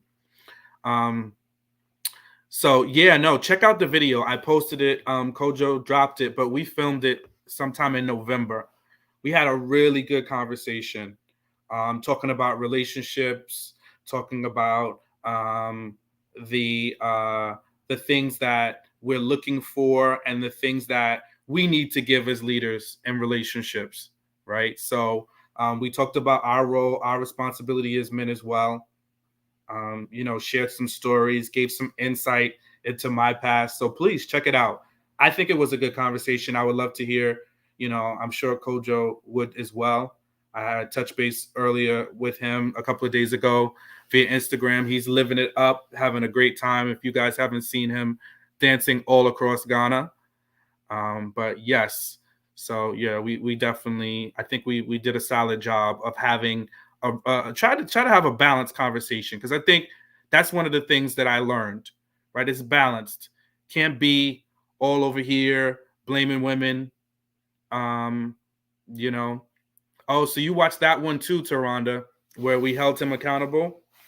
Absolutely. This is a new one. He just put it up a couple of days ago, and I posted it in my community tab, where you can just click right on it and check it out. It's just Kojo and I. Um, so, hey, what's up, Lin Lin, my New York sister? Happy New Year to you too. Nice to see you in the chat. But yeah, you're gonna see more things like that. I know Kojo also has plans to, bring some of the ladies involved in the conversation as well, so we can get your perspectives, your insight into relationships. So good things we got going on for sure. Um, but I also, one of the things I have a couple of collaborations until it's solidified. I don't want to mention names, but with a couple of women content creators out there. So I'm looking forward to that. I'm also going to get a licensed therapist on here. I want to do something more kind of like group therapy. So it won't be actual therapy given out to you, but it'll serve in that environment where we are kind of talking and connecting with each other in that capacity, and have the expert advice and experience of somebody who is licensed, right? Some of us are YouTube certified therapists, and then it's always good to have licensed therapists, right? To really give that good advice. So that's some of the stuff I want to bring. But Again, I'm so open to your feedback. Anything anybody has thoughts about, if anybody out there that you know of that I would like to, that you would like for me to collaborate with and reach out to, I'm open to do that. um I don't think I'm ready for Cynthia G yet. I watched a couple of her videos. I don't know, I'm not ready for her yet, but maybe down the line, maybe down the line we can have a good conversation. I just tell her, just I'll give you a hug. But these are some of the things that I have planned. But again, please, guys, tell me what you want to hear. Drop a comment. Let me know what your thoughts are. DM me, email me, all of that good stuff. I love engaging with you guys. So, and I want to deliver what you want to hear. So, what about my manosphere views?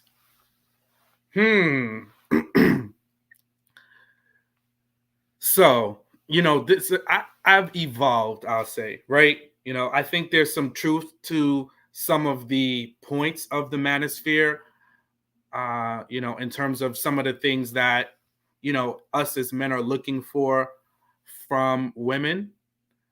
But I don't think it's just that, it's not that cookie cutter. Um, I've never really operated in relationships in that like hard stance kind of way. 100%. Certain things I like the way that I like, and I want them the way that I want them. But I've also been always a person that likes to communicate. So I haven't been like sit in silence, do this, do that. Like don't bother me. Woman's place is here. No, I don't. I don't. I don't ascribe to that school of thought, and I feel like every woman is different, and I think it's about working with the woman that you have. Now, are there some key things that I do agree with that men want from a peace perspective? And it's not to say that women want chaos or don't want peace. No, but I think men definitely put a premium on peace and respect, and what that means for us is different. Like I talked about this in the video that Kojo and I did recently, and it's like men value um we value words of affirmation. So if you ask a man what his love language is, that's usually going to be in the first one or two of those. It's going to be in his top two, right? So that I happen to believe. But yeah, Miss Creative says the manosphere is the nerd squad. So yeah, no, I'm not one for all the division, because I think those types of things divide us, right? And if I start saying I'm red pill, I'm blue pill, I'm purple pill, I'm this pill, you already start to develop assumptions of me and who I am. And I think, like, at the end of the day, that doesn't set us up for good dialogue. So those are my thoughts there. So I'm not really a color pill. I guess if there's a moderate color, what do they say is the moderate? Blue? No, no, it's not blue. Purple, maybe? I guess if I had to pick a pill, maybe it's purple. If I was press. Yeah, we do. We need our words of affirmation. Yes, we do. I don't mind giving them, though. I definitely don't mind giving them.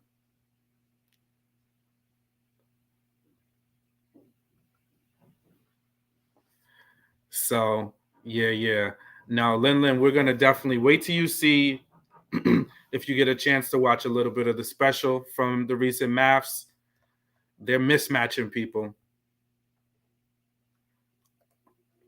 Okay.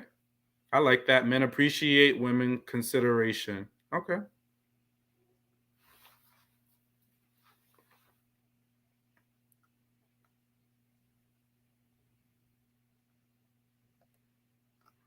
I knew this was going to come up. um Absolutely. I think it's I think it's a mutual thing. You know what I mean? Like I definitely feel like you have to model the things that you want. So I can't be running around here saying I want peace, but then I yell when we disagree, right? So that's something that I need to work on if that's the case, right? So I'm definitely not saying it's a one-sided thing. Absolutely not. I gave a whole tribute to Betty White. I'm just not going to shed a tear for a 99.9-year-old woman who lived a very full life. That's all. So that's my case. That's my situation, right? Um, and I think it's and this is one of the things I was talking a little bit earlier about a conversation I was having with my brother is about kind of hearing the other side. And I jokingly said I don't want to collaborate with Cynthia G, but it's because I've had a chance recently to listen to some of her content, and I tried to listen to it without taking what she's saying at face value, and hearing some of the things that she had to say. And I think it's some food for thought in some of the content that she shares, right?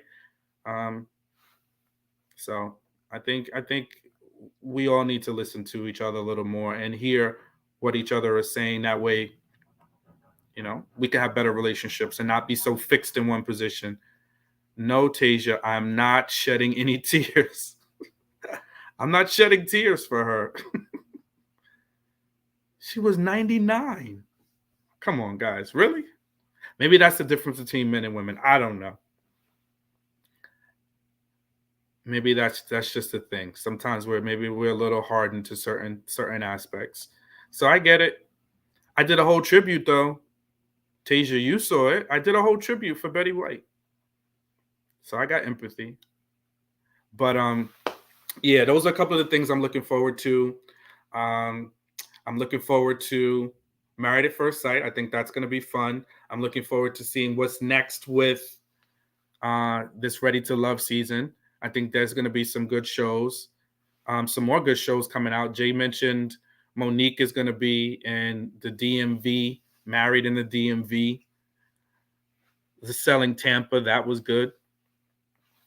I thoroughly enjoy watching that. Yeah, there's a bunch of good content out there.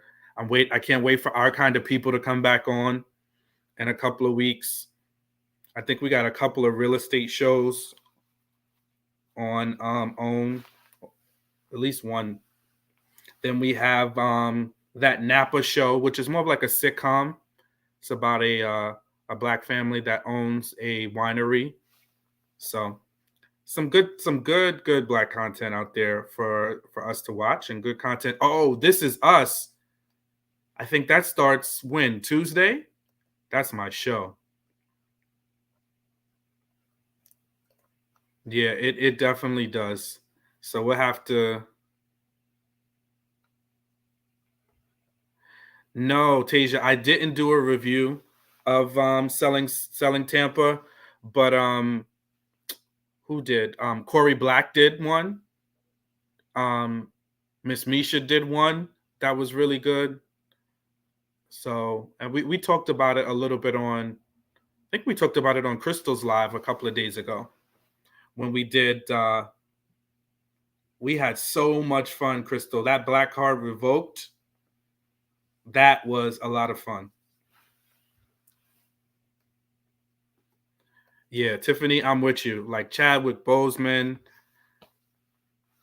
Kobe Bryant, those people. That man, that was sad. Brittany, you have the best comments. I love it. So I think all that's good. But I was like sitting here, the other day, and I was like, do we want to do a New Year's Eve live? And I thought back to, yeah, definitely check out Crystal Lynette, Tasia. Some good stuff, some good content there. But I was sitting back and I was like, listen, in the middle of this Ponderosa, because we got to be careful on YouTube what words you say. They'll shut you down in a second. But yeah, in the middle of all of this, I'm like, I'm not going anywhere. I'm not going anywhere. So it's like, why not catch up with my unfiltered family? We had such a good time on Thanksgiving. So I'm like, let me just chop it up with my good people on New Year's, because this is crazy. And work, so forgive me, I haven't been putting out a lot of content. Work has got me under the gun. Unfortunately, in my line of work, dealing with people and the public and being in banking, a lot of the staff and team are unfortunately testing positive. So it's been a nightmare, trying to deal with all of their reporting and all that good stuff. So that's been keeping me occupied. Oh man, I love some good gospel music. Oh man, the last concert I went to, Kirk Franklin came to, I think it was it the Beacon Theater in the summer of 2019. Man, I had such a good time. But unfortunately, we got all our gospel concerts on TV or YouTube, or online. Or we go to Apple Music because I don't know, it's like you can't even go anywhere. And this variant is so highly contagious. So be safe out here, y'all. Hum my favorite song. I can't pick a favorite one. I can tell you the name of the song and the artist, Fred Hammond.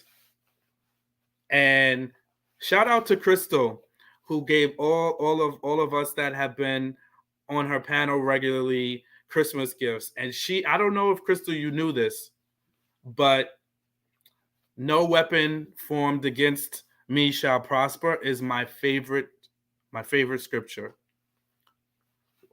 Top two, that is.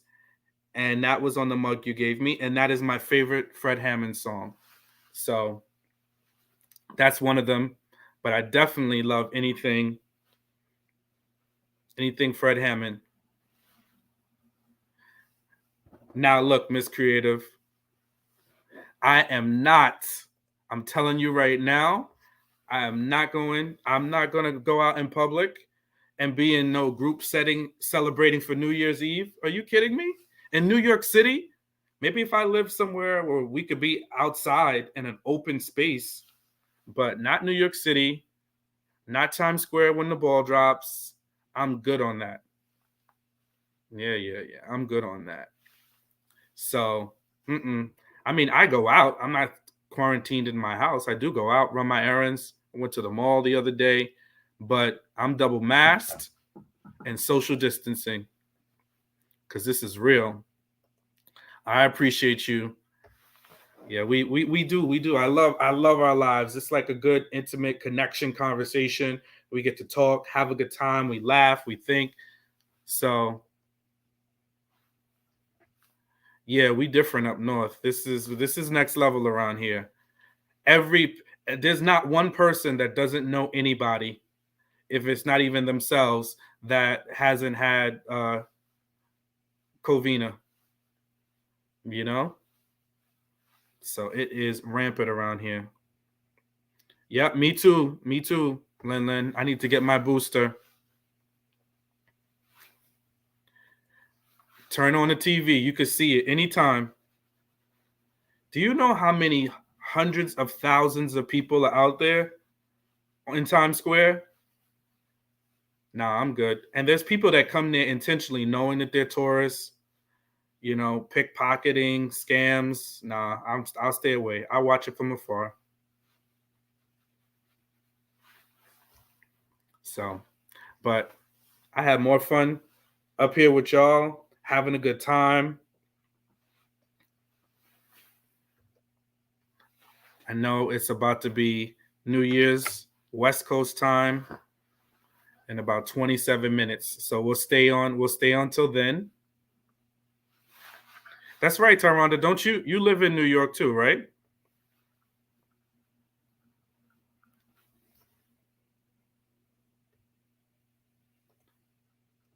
The state's at 48,000 cases in one day. Yeah, it was crazy. At work, we had in across our footprint, which is like the northeast predominantly, like and mainly like New England and then the tri-state area. That's our footprint where I work. And our highest cases at the height of 2020 was approximately like 35 per day. This is at the height. 2 weeks ago, we had reached 80, like 83. So that just shows you versus 2021, looking back into 2020. So I'm just a little, a little nervous, and I try to just manage my steps appropriately. All right, Miss Creative, you set it up. You know what I was going to do one year? Now you can, like, they have like different hotels, like they have the Sheraton that's in Times Square, and you can watch it from like one of the rooms. Or they have like the Sheraton, I believe, has a rotating restaurant on the top floor, and you can definitely see it from there. So I would do something like that, you know, be at a place in close proximity, but not be out in the middle of the street on Times Square waiting for no ball to drop. I'd rather do it a little like that. But Miss Creative, you come through, we'll make it happen. We've been trying to get we've been trying to get Kojo to do a meetup.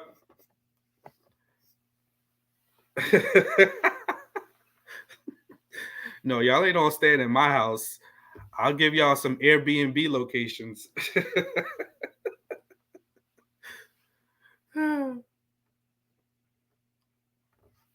And plus, Miss Creative, was it you that said you don't like dogs? So Abby wouldn't be too thrilled.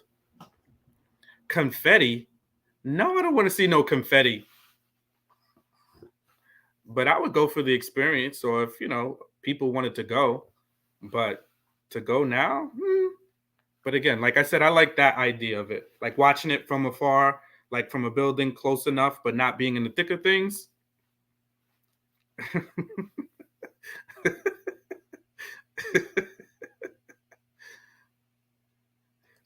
Tasia, cut it out. Listen, so mark that down. We'll set up a New York meetup. Definitely once things kind of taper off, because the city's a little crazy right now with Covina. But maybe in like the spring when the weather's a little nicer, we'll do a New York meetup. And anybody can come. We'll have a little lounge. We'll invite across the channels. But sometimes you just gotta.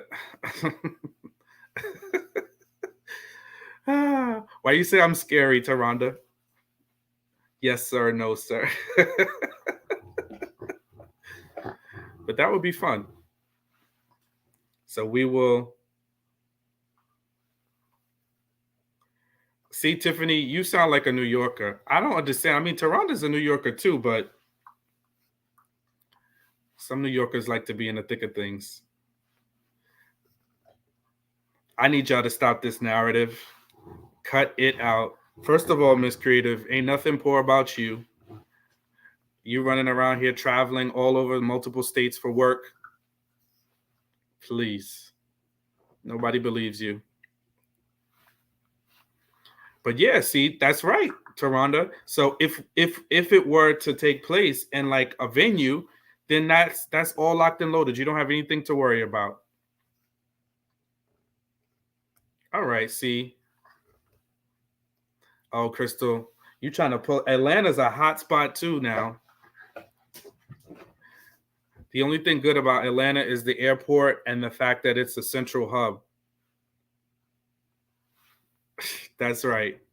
Call her out. Hold her accountable, Taronda. That profile is money. She done changed her whole name, her profile picture.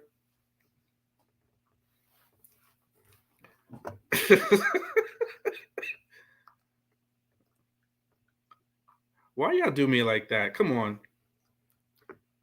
So listen, before we wrap up in a few minutes, I am going to drop the link.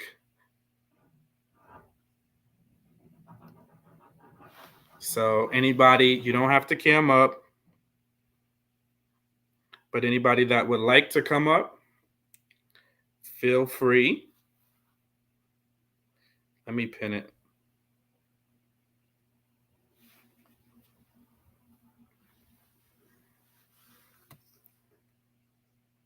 All right, so I pinned the link. So anybody that wants to come up and chop it up. People wear diapers.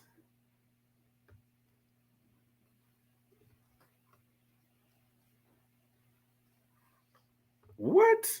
Maybe during a marathon, but not in New Year's Eve. That's crazy. If they're doing that, God bless them.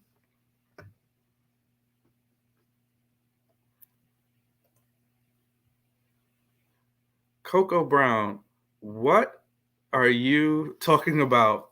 What do you mean share my space? Of course. How can I not? How can I not? Now, y'all want me to host a whole bunch of YouTubers, my YouTube subscribers that I have never physically met in person? Shoot, y'all be coming for me talking about what you said about Zach, what you said about Michaela. I'm just playing. But yeah, no, absolutely. I will absolutely share my space. I have no qualms about that. I am an only child though, so watch out. Come on, Lin Lin. Come up here. Say hello. Say Happy New Year.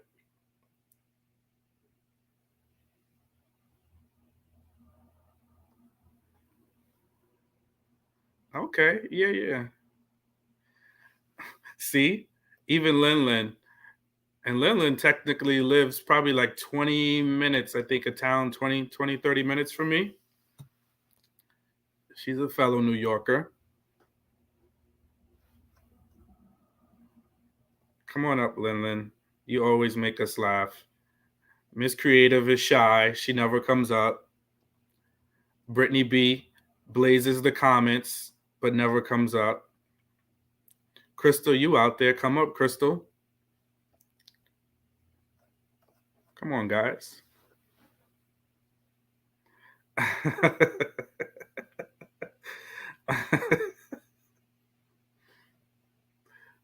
The plot thickens, right? Yes. Do I have only child syndrome? Oh, Coco Brown, you from the tri-state? Oh, nice. So see, we got a bunch of people in the area. A New York meetup only makes sense. Only children aren't that. We're not that bad, you know. We do know how to entertain ourselves. We don't mind being by ourselves at times. You had a few drinks. Well, you went to midnight. You went to midnight mass, Lin Lin. You're good. Come on. You don't have to come on camera. That would be fun.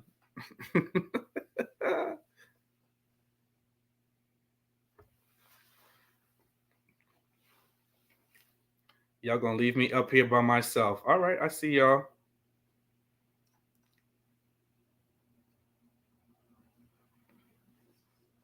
That's all right. You rang in the new year the right way. Oh, we're special. We are. We are. The only time I missed having a sibling is in adulthood. Not as a kid so much, but in adulthood, yes. But I got a brother, later in life. Him and his wife, his kids. That's like they are my extended family in Raleigh. Lin, what's up, my friend? Hey, I love it. listen, I had a few.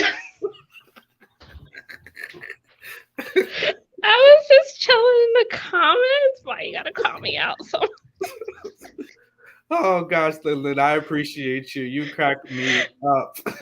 Well, listen, you were coherently typing away. No one knew. exactly, that's my cover though. That's my cover. That's how Most I get people, away I with don't it. think if I'm tipsy in the comments, I can mess up a comment in a second anyway on the You know keyboard. why? You know what? Because ever since I sent like a drunk email one time, I learned how to like keep it together, at least like via texting. But like, I had like, you know what? It's the cheap stuff too. That's what really like Not you, Lin. it's Coco Brown, what's up? Hello, hi everybody. How are you? Coco. Hi, Lin. How you Lin, doing? they said you are Mueller talking to Dr. Pepper right now. Uh, Oh Lord. The 25 cents margaritas. Oh man. Did anybody catch Gil on the Dare Future Wifey podcast? I heard some of that. He admitted that he didn't have money for a down payment. He wanted to Venmo it to her, and that's See what what kind I'm of caused the saying? rift. Uh-oh. I Yo. thought we had agreed that we ain't going back in history. Oh, but I'm sorry, but I just wanted to, Lin, I know you want to know, but I was just like, wow. So that's Coco, what I happened? do want to know. I need a link so I can send this to Kojo so we can get another apology video. Oh my gosh, Lin, go to sleep. While he's in Ghana. He's I in He needs to have start no thinking. idea. No. But it was interesting. I was like, so everyone should go check it out. Yeah, it was interesting. There goes Danny. What are those brooms? So Dusty originated with Janice Hilton. Who originated the Dusty term? No, Dusty originated with Shira Seven, I think. Oh, okay. She's the one who's been saying Dusty for like the long. She came out with a lot of stuff. Pick Me. Got it. But Yeah. I think she just rode because those terms existed before her, but she like kind of Kevin Samuels it, she like really I think brought so it. too. You know what's crazy? I was watching reruns of the Golden Girls because of like who is it? Betty White. And Dorothy Dandridge, who played B author. Dorothy B author who played Dandridge. B author. No. B, Dorothy Dandridge is a black passed away famous actress. Yo, don't get me on my black movie trivia. Rewind. I'm so upset with you, Lin.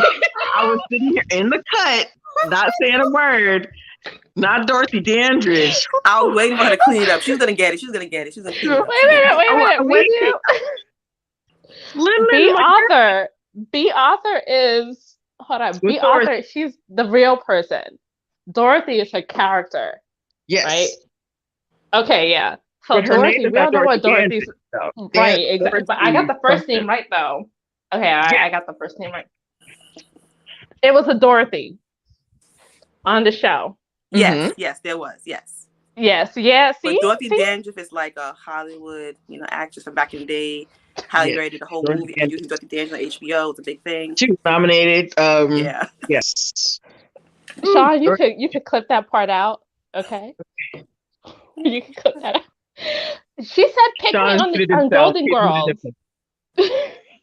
Oh my God! Just here comes Danny with the whole the fictional last name, the fictitious last name, Dorothy's Zbornak. It's Bornak. I couldn't remember, but I knew it wasn't Dorothy Dandridge. I knew it was Dorothy. See, I got What's one up, Crystal? Right. Hey, I was sitting back in the cut, and then you called me out as well, and so I was like, "Let me come up." Hey, family, how are you doing? Good. Hey. Go ahead. I'm sorry. And I took So a nap yes. and now I'm up. So yes, he was supposed to, but what he was he broke, Coco, or did he What just say he what was gonna happened Venmo her? was he basically was like, essentially, it was a day to get a down payment on the new apartment. And he said, "You go ahead and you pay the money for the both of us, and I'll Venmo you the money." And she was like, "Really?" And after that, they just never got over it. And I'm basically, sorry. What are we talking about? I missed the beginning. Gil, he was on Dear Future Wifey podcast with Latarius. I don't know his last name. I think Whitfield is his name. And he explained that what happened after decision day. He said essentially that when he was going to put down the money, he asked basically Mills to take care of the down payment. He was going to Venmo her the money later. That's what happened. Oh. And he never did? He did do it, but like, he kind of feels like, oh, we're married. It shouldn't have been a problem. Just, you just have this. You got me. I'll give you back the money. And I can see why Miller had an issue. I really could. It's almost like, okay, we know we're planning to go, I don't know, to a restaurant. We're going to this restaurant. We get orders to the restaurant. Oh, you got us. I'll give it back to you. Excuse me? We made this plan ahead of time. And now you can act like you don't have the money. So that's what I'm thinking. That's probably why she was upset about it. And she just never got over it. It just snowballed into a bigger issue. Right. And he was the one that asked her, yo, you want to be with me? And she said, no. And then he said, okay, then where does that leave us? So that's why I'm like, why were you shocked on the reunion and saying all the shockerization when you asked her the definitive question, do you want to be with me? He admitted that on the Dear Future Wifey podcast. I'm looking like, so I'm confused about Gil now. I'm like, what? You don't want to ask her whether or not she wanted to be with you, and she said no, and you knew that, and then you stayed with her for, I think, the extra month to see if you can work it out, but you the one that asked that, direct question. So it was confusing. Now I'm even more confused why he was so like distraught on the reunion.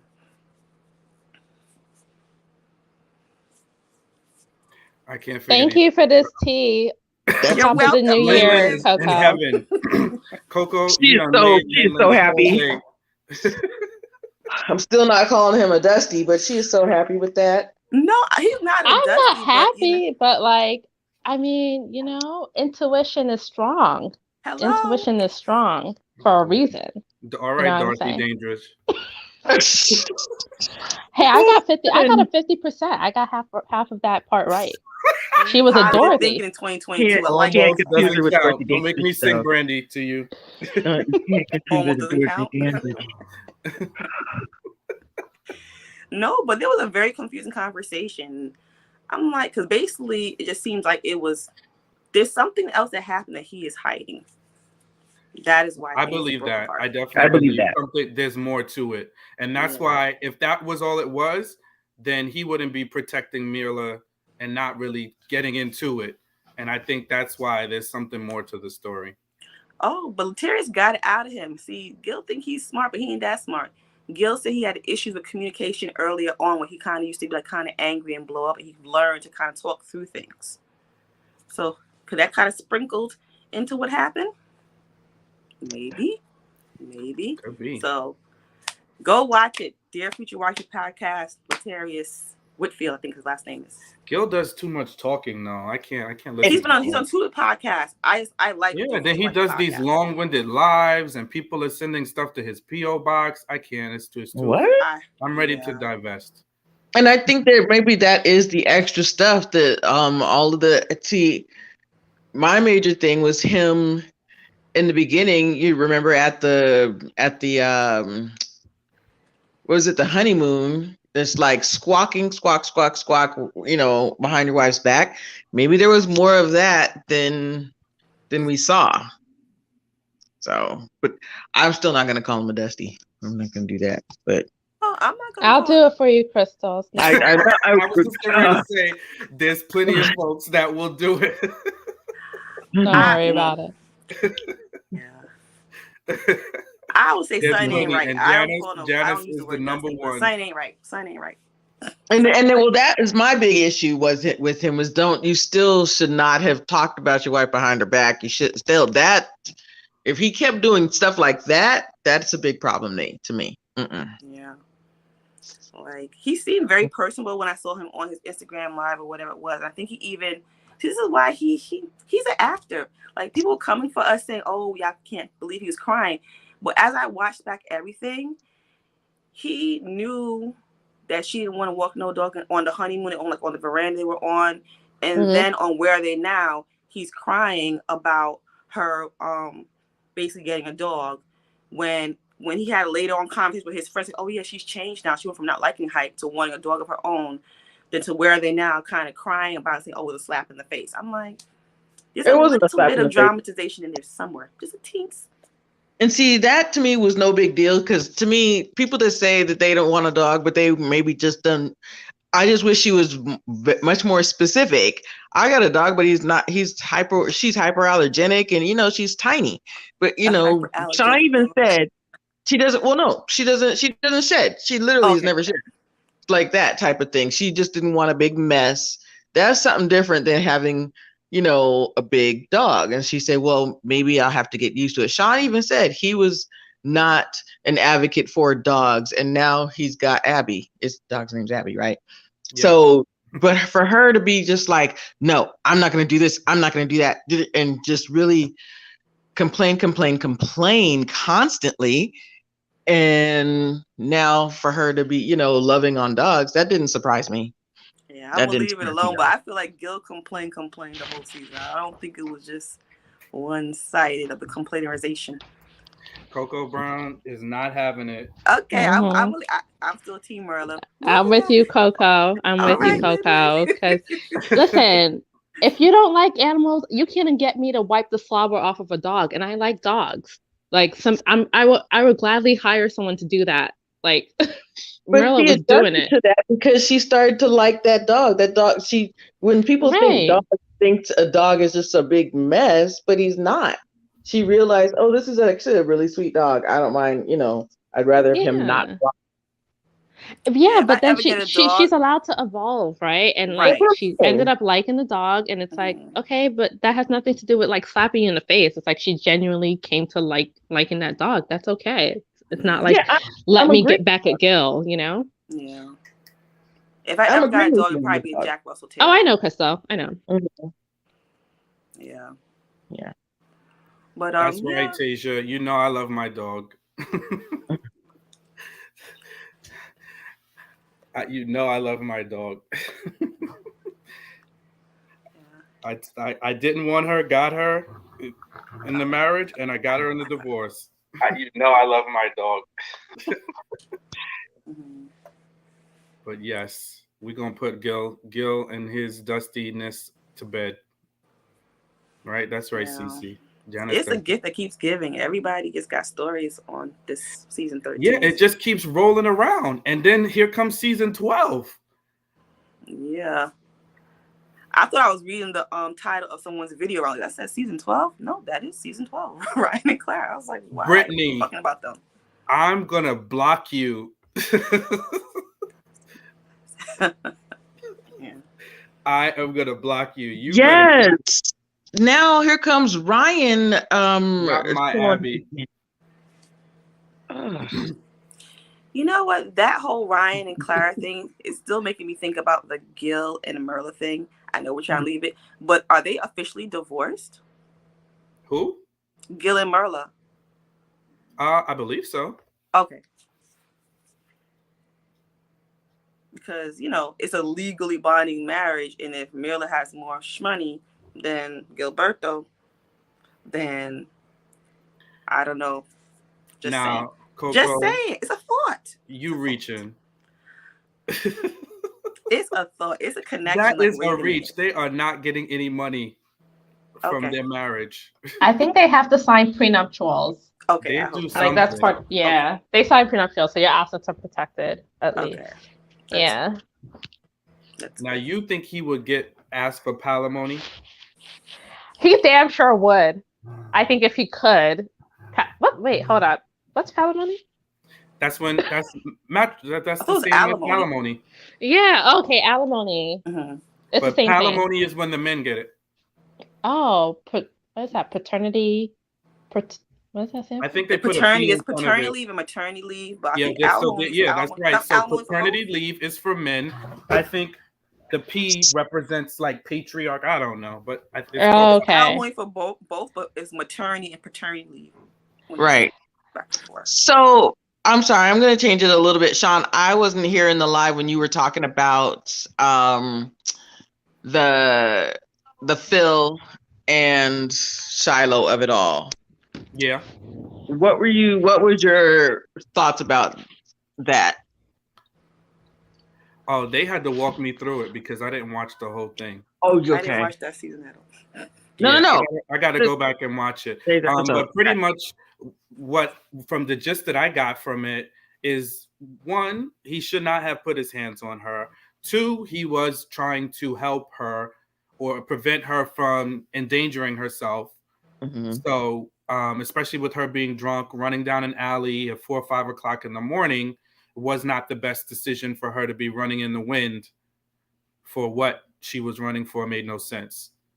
So that's what I got. But I still think, especially they don't have that kind of relation. This is we're trying to feel each other out.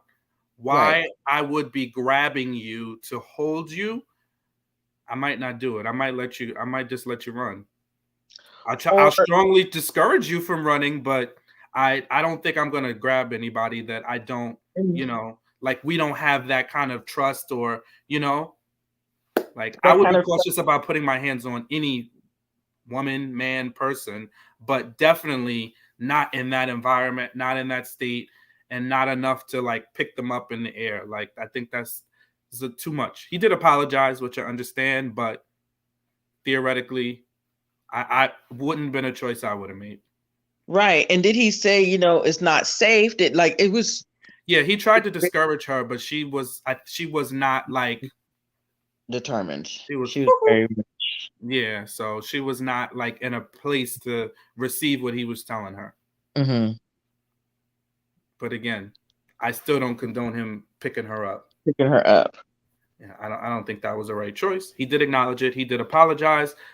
But I still like what I'm grappling with is what was the nature of their relationship? Like, was there, intimacy involved? Like, why were the emotions running so high for her and for him to be in such a heated exchange where this was the only way to diffuse it? I agree. That's right, Brittany. That's what my grandmama used to say. After that hour, ain't nothing open but legs and liquor stores. So at 4 or 5 in the morning, and that's what a lot of people are talking about, the fact that Tommy was like, "Were y'all drinking? And why does that matter?" and stuff like that. But at 4 or 5 in the morning, I mean, why were they still there at 4 or 5 in the morning? And yeah. And again, and I also was like, usually when they go out, other cast members are there. Like nobody else saw this happening. No, they were on a one-on-one. Yeah, definitely. I think Dante is a he's the expert in handling heated exchanges. Again, I told y'all I might have swatted her hand out the way if what's her face put her hand on my nose. Yeah. I just don't like people in my personal space, especially not a finger standing over me. It wouldn't have been. It would have just been like, when you see a mosquito. The sad part is, Sean, I don't like that. You would have been seen as an aggressor in that moment. Yeah, that's what I was saying to them last time, Lin. I was like, you would have been in handcuffs, even if it was just to move her hand. I could not trust that she would have just been like, oh, well, he was moving my hand. What if she would have pretended to slip and fall while you were moving? I just don't, the whole thing.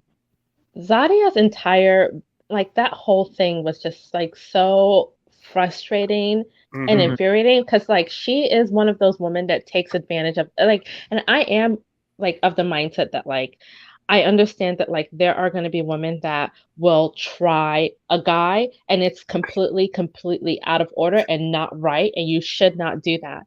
But at the end of the day, like if he wanted to like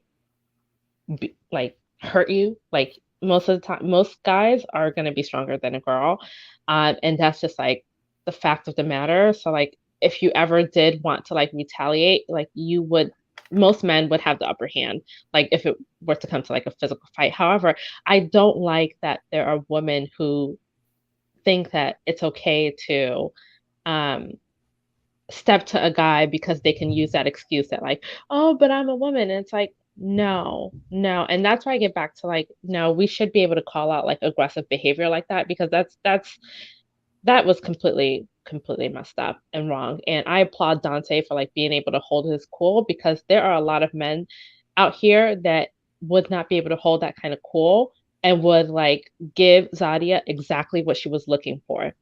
But And yeah, but Lynn, the fact that she is sorry, go ahead. I'm sorry, I'm interrupting you. oh no, I'm done. I'm done. Yeah.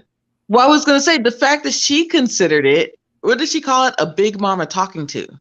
Like, Oh yeah. yeah. So she didn't even consider Disgusting. what she was saying was, I mean, what she did was inappropriate in any way. How dare you?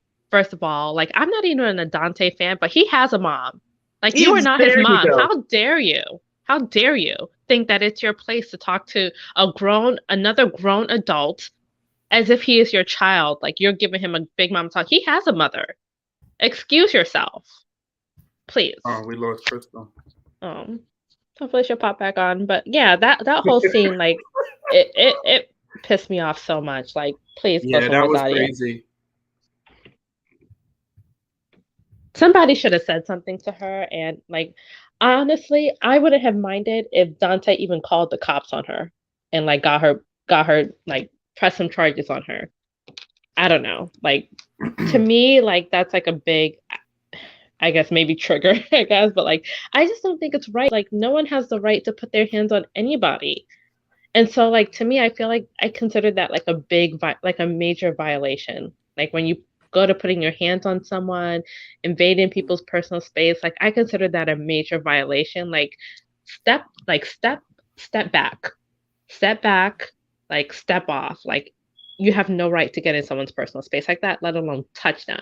And if you Yeah. touch somebody like that, like to me, that is just like a major violation where it's like I'm okay calling the cops on you and putting some charges on your record, because that's when people will really cry. Because like for me, like I just don't like the whole like I can be aggressive and I can be aggressive all I want. Like that behavior ends you in jail.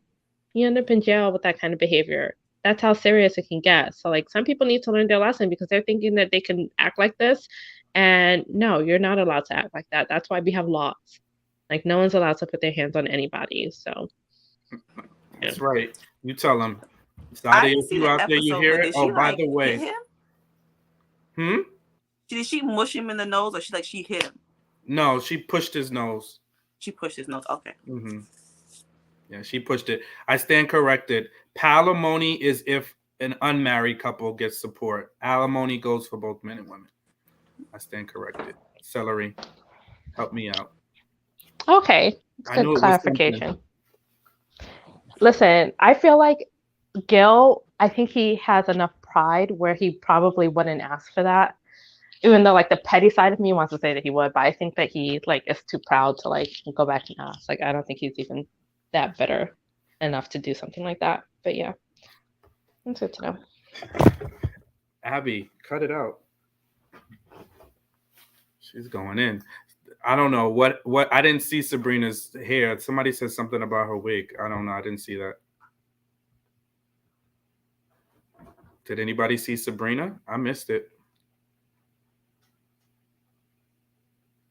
No, I guess that's Brittany. Brittany B and Miss Creative. They got the T on her wig. They said that was a bad hair decision. Why are y'all trying to send me to Ready to Love in New York? Nope. I walk off. I'd be the first one. Nope. Self-elimination. Goodbye. Sean, is there a dating show that you would do, like The Bachelor? No. No, No. you get I to can have imagine 25 myself. women on a That is bachelor. no, it's annoying. And then they set you up with no, no, I'm good.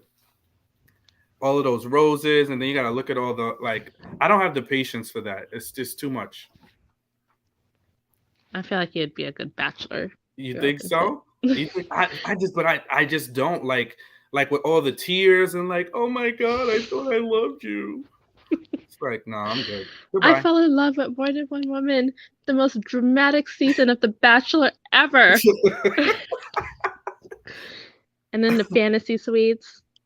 Yeah, that one troll that likes to troll me sometimes will be like, Sean don't like black women, no way.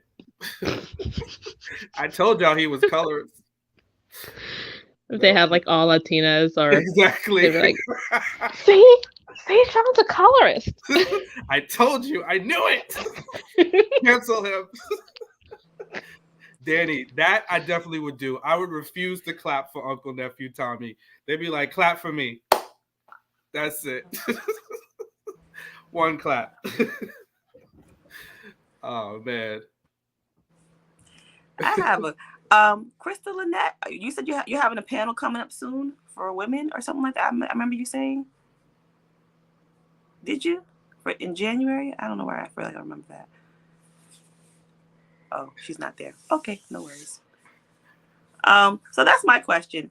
If there's What's like a that? surplus of eligible black women out there, why do black men still kind of date outside of their race?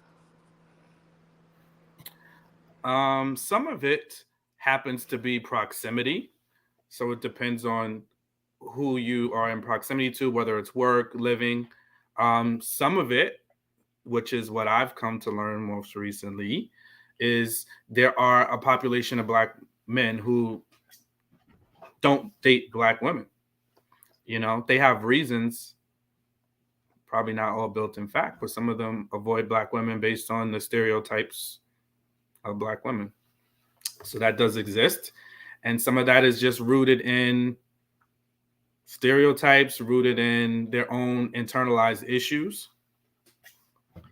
No, it's not because they hate you, not because we hate you. But yeah, no, I think that is part of it. Some of it has to do with beauty standards. That plays a role. And this is stuff I've like kind of started to like delve into, like phenotypes and features of certain black women that are not Eurocentric, right? So some black men buy into that, So I think that there are some that do that,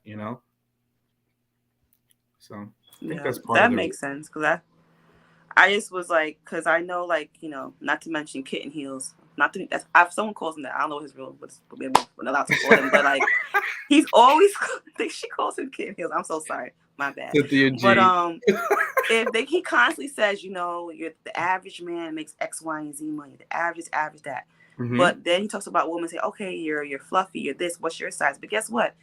Last time I checked, the average size of a female in the USA, it used to be a size 14. I Googled it maybe a month ago. It's now a size 16 to 18. I never hear him mention that, like, ever. So I'm just like, it's just like, I did watch you and Kojo's, I guess, heart-to-heart, one-to-one thing. And I'm like, I think you mentioned something about somebody did something and they kind of disarmed everyone. And I feel like that's what's really disheartening about Black love is that we're armed. Men are armed, women are armed, and we're like constantly just battling.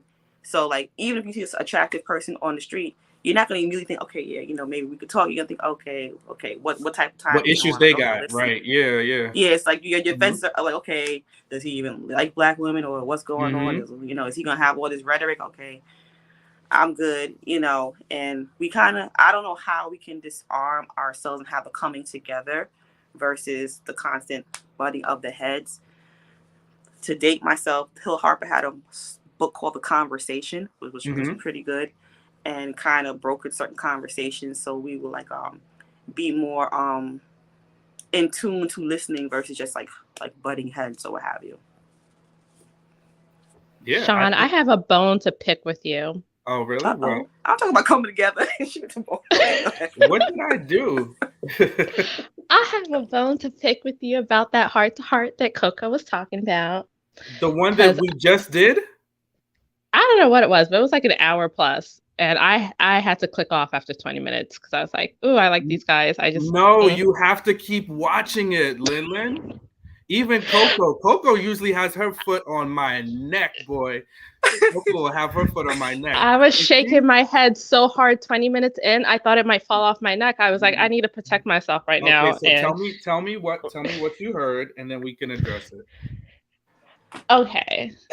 I am gonna go back. I'm gonna go back and brave my way through. Hope I'm sure it gets better. I would never. It gets promote better, it. Lin. Yeah, I would never promote it if it wasn't a full balanced conversation. But go ahead. What happened? What did we say? What did I say? Okay, because so the first 3 minutes in, there was a clip about that I think it was like an Instagram post or something like that. Okay, yeah. Mm-hmm. And she was just doing what the internet does best, crapping on women and, telling women about themselves. Okay. You women are like this. You women are like this. High expectations. Yeah. And after the video ended, you and Coach were like, yep. Oh, man, I want to meet that girl. Oh, she just said so much. She's great. She's excellent. And it's just like this whole kumbaya session about like what women need to do and what high expectations and women are like this. It was just too much kumbayaing. It was just too. I was just like, I had to pause. She's so cute. You're lucky I'm a dog. Even though I had cats my whole life, I have always been a dog person, but cats are convenient, and I need an animal. So, Abby's my disarmor. I like how you switched that, but yes, the first 20 minutes was hard to listen to, Lin. But my spirit and something my Shonda told me to keep listening, so I kept listening. See? So you gotta listen to the whole I was like, I need to meditate. It's about to be a new year. Like I can't. So listen. I clicked off. If that's but what I'm gonna got come back. About. So you got that it wasn't just that. It wasn't just that because I told you I made my way 20 minutes in before I had to click off now. But so then after the Kumbaya session about, women and all that, the crap that we need to fix and all that crap, then we got into the, men, I feel like men, we assess the situation, especially Koja, men, I feel like men, we really accept the situation that we're in now. Like men, we evaluate our market value, and women, they just, they just don't know how to read the room. What do you think about that, Sean? Yeah. Men really, we always, we really know how to, reassess, and we're always like trying to improve, and we're always, I'm like, this is when my head really started like swiveling, like doing 360 movements. Like a head roll, I was just like, do y'all know that women are like the biggest consumers of self-improvement? The biggest consumers of therapy. Do you know anytime it comes to like improving yourself, all of that stuff is marketed at women, whether it be weight loss, whether it be, getting this and that in order, all the self-help topics you can think of are directed at women, and we're always soaking that stuff up. We're the largest consumers of these type of self-help services. So like, I was just so flabbergasted to think that y'all are really out here thinking that men are like on lock with like self-improvement, because that ain't what I'm seeing out here. That ain't what the stats are saying out here. I think the context of that wasn't that women don't improve themselves. It was that in the dating space, men are more apt to make certain changes in order to get women, and not all, but we said that, but like men are more apt to embrace it and do what we have to do. Just like, and we gave some examples, right? Whereas if a man knows he's under 6 feet, for the most part, a guy's gonna just accept what it is, right? Whereas a lot of times you will hear women, when men say what they want in terms of a body type or whatever, will be said, we're body shaming, or we are being unrealistic, or it gets flipped back to us. These are a lot of the conversations. Now, maybe not you, but these are some of the conversations that we hear, or they'll tell us we're being unrealistic, or like there's whole, like, if you look at body shaming YouTube, you can just go straight down the list and you'll see tons and tons of videos about that. So I just was saying, from a man's thought process, when we get faced with, okay, this is what a woman wants, we don't question it. We just, boom, are more likely to accept it, So that was where that conversation was steeped in. But not to discredit that women don't do things to make themselves better. Not at all. Okay, yeah, because women also are always vying for the attention of a man, like always looking for the validation of a man, like to the point where when they're faced with things that men want, Mm-hmm. they go out of their way to do it too, especially when it comes to weight. It's weight, like your pounds, in case I didn't come off right. But like, especially when it comes to weight, like the things women will do, I'm talking about throwing up, weight loss surgery, liposuction, all kinds of things like geared towards women just being as slim as possible. And we're fighting against actual biology, because that estrogen is geared for us to like put on some weight for babies and this and that. Like, fighting against like like sometimes your natural biology. And I'm not saying your natural biology is to be obese or anything like that, but I'm just saying that in most cases it's way easier for like men to like lose weight, put on muscle, etc. Women a lot of the times really need to work at that, and if you want to like get there sooner, like a lot of times women will take drastic measures. Like, I came across I come across these stories all the time, but like there was this one woman, I won't get into who she is really, but like she was always like the chubby person. And then, right, like Tanya said, we do also lose weight slower as well. So it takes more time to like actually get that weight off, like, or even get like that baby weight off. Like, unlike celebrities, like they give you this like falsified picture of like bouncing back and being skinny in like 2 days. And it's like, that's because they have like trainers and time and resources and a lot of things that your average woman, that a lot of men are expecting to do 50-50 with, don't have the luxury of. And so like all of these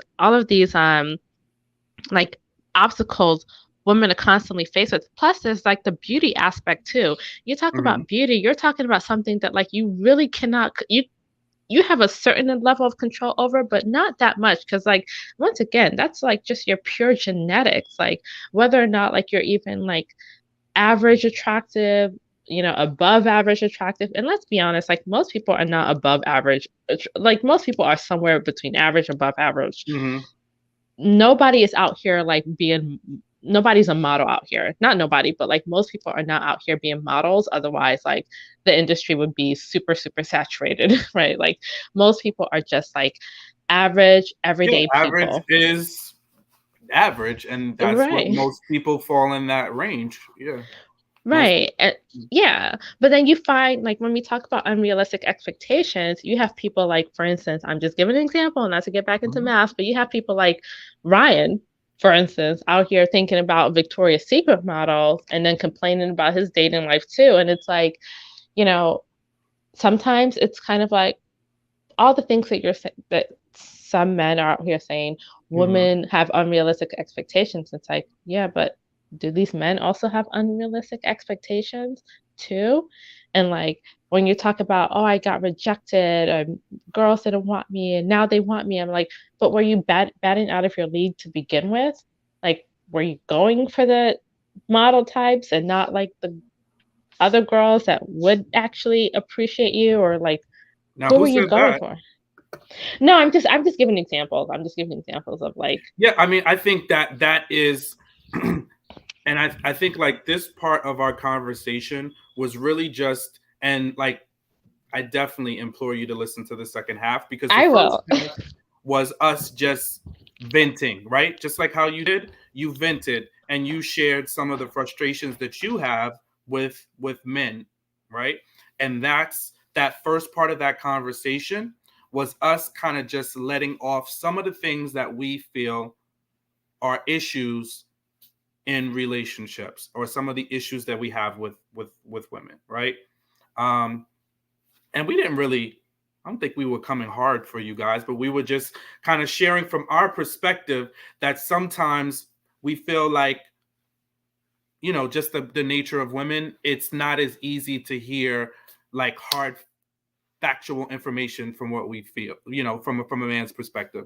Sometimes it has to be framed in a different way. But I can understand what you're saying for sure, right? Because there are definitely things that men do uh, that don't make sense, or you know, we expect a certain thing of women that's really not realistic, right? So just like Coco mentioned earlier about what is the average size of a woman in the United States, and you know, men just actively looking for something that is not the majority, right? And where does that come from, and why do we gravitate towards those certain things? So it's there's food for thought there, and I'm, you know, I hear where you're coming from. And I know women, you know, the beauty is a premium when it comes to women, and I know that that comes with a price, and it's not easy for you guys, so I definitely get it. Can I also say a couple other things? And Sure. I am gonna get back into it too, the video. I Wait, just have to Danny say, said, "Is it on Cole's channel?" Danny's funny. Yes, but I also if you look in my community tab right now, it's like the second thing from the top. It's right there. So that's the easiest way to get it, and you could just click, it'll take you right to the video. I'm gonna get back into it because I trust that it's gonna get better. It I will. trust But it. I I know, hear I Tell you, her, know, I know Coco, who Lynn. I'm please. listening to. Don't let me speak, and then I'll go back to you, Lin. But Coco, tell her what you thought. The first it was like the Mutual Appreciation Society, the first half of it between you and Coach. I'm looking like, really? Really? This sounds real interesting. And I was like, okay, let me just persevere. I'm like, okay, I'm listening. I'm listening. I'm be completely honest because I'm a transparent person. I'm an Aries. I looked forward to what you had to say. When Coach started talking, I'm looking like, okay, what is he about to say now? But yeah, y'all just co-sign each other, and then you try to put more balance into what you're saying. I think one thing that kind of triggered me was like, oh, women are manipulative because we wear makeup or Oh, I this or knew that. that I'm was like, gonna. what happened was what? Y'all can make faux beards. Y'all can make faux high top Hey, this dark is real. Caesar. This is real. I know. Well, hey, yours is real, but like I've seen the in IG, I'm little teasing you. videos. I'm I'm teasing looking you. like and saying, men, we just, we estimate our value in the marketplace. I'm like, you don't think women do the same thing? And that's why I asked the question in the comments earlier, like men value peace. And I'm like, this is my only, I'm sharing my insights for free in 2022. If 90% of the time when you say it to a female and you have like a negative exchange, do you still think she should lead with that statement? You know what I mean? Might probably find a different way to phrase what you're trying to say. Because, oh, well, men value peace. If that immediately puts women on the defensive, do you think it's the best leading to say? That's my only thing sometimes when I'm like, okay, I think one of the things y'all say, okay, well, ask me what I mean by that or whatever. I'm looking like, no, most people are not going to think to ask that. Towards the end, there were some more revelations and it seemed more and more seasoned, and y'all kind of got on what you guys need to do. But that first 20 minutes was painful. I agree with Lynn. It was. I'm looking like I had to pause my TV, had to scream, and I played it again. Let me hear it out. Let me woosah. I'm evolving here, but at least you guys are having these conversations, and the actual ending of it seemed like y'all arrived at something when you guys were talking. But like Lillian said, women, what's BBLs, all kinds of things. Like women do a lot, you know, and that's why a lot of women settle for a lot. And yeah, they settle for a lot of things. And women who don't, you know, they get, you know, whatever to it. So, because one thing I had discussion, totally tangent, of me and my cousins. I'm just gonna put it out there. I'm 41. One of my cousins is 30 something, and my other cousin's 20 something. And each person individually, they say, yeah, I'm good on dating. I'm good on it, you know, because they rather be alone than have someone destroy their peace. So when people say this comment, I'm looking like, do y'all know what's really happening? I know someone says divest, but that's not what's really happening.